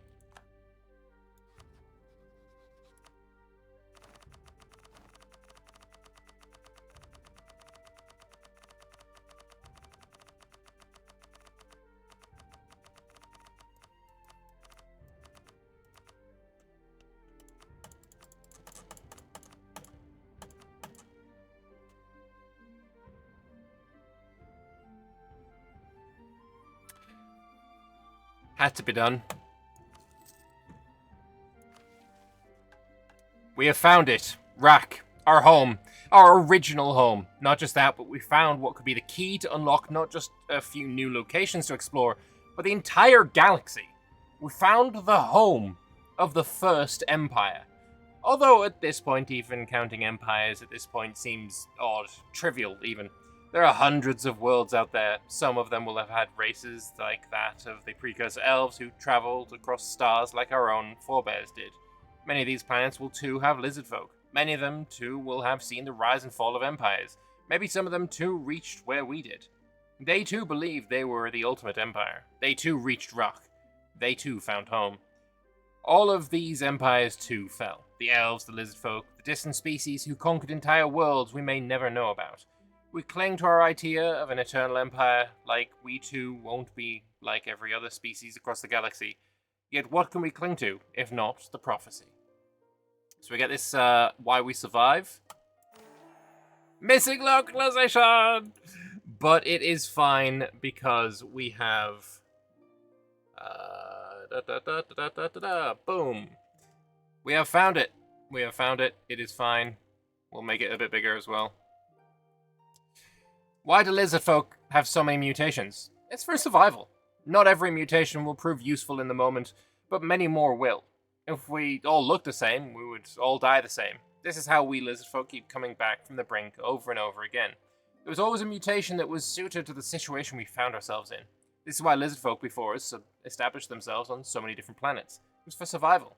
Should something happen to the intergalactic transportation system, they knew they would have spread their people out to so many locations that some would still survive. One strain, one mutation, could revive the Empire. That way the Empire would never die. That way lizard folk would never die. There may have been 333 lizard folk empires on our planet of Halan, but we are still part of that original space empire. They knew one of their kind would make it back to this spot and rebuild what was broken. We are not the 333rd Empire. We are the First Empire. So our country name will change to the Eternal Empire, and I get 20% morale of armies, 10 tolerance to true faith, 20 admin efficiency, 2 yearly absolutism, 50 maximum absolutism, and I am incredibly upset that none of those modifiers are 333 or 33.3. What the fuck? Why not 33.3 morale of armies? Why not that? Why not that? Like, at this point, if you got to this point, you're this large, it doesn't matter, right? But yeah, Scamps, this was one of my favorite mission trees in Anbennar. I think it is fucking phenomenal. And thank you so very much for making it, and thank you so very much for being with me during my exploration of what you've made. Yeah, no, this was brilliant. I thoroughly enjoyed it, and I am very much looking forward to doing more. Oh, I still become the Eternal Empire. Still become that. Absolutely fucking amazing. I'm so glad that Rak was the final one. Like, holy shit. Completely accidentally. But the fact it was the final one, just so good. So good. Shout out to people who helped, especially Ziwick, who did most of the coding, and Ragan, who did most of the Hive Mind events that you loved. Yeah, you guys did fucking amazing work. If you haven't played Rayaz, or I think Kugra also has a mission tree that goes into Katliesha, seriously, go play it. It's super fun. It is exactly what Sarhal was missing all this time. What we basically said... Asarta is one that you made that goes into Katliesha. Okay, I didn't know they had one as well. That's cool. When Sarhal was first released, the complaint was there was no one with mission trees. This is on par with the best that Anbennar has to offer, and yeah, I'll stand by. Also, I just want to point out I got 33 viewers. I feel like that's pretty fucking pretty poignant, pretty appropriate, pretty appropriate. Anyway, thank you very much for watching. Hope you guys have enjoyed it. I am going to go to bed now. And the next time I play Anbennar will be Saturday. I'll be casting the lemon cake game. So hope to see you then.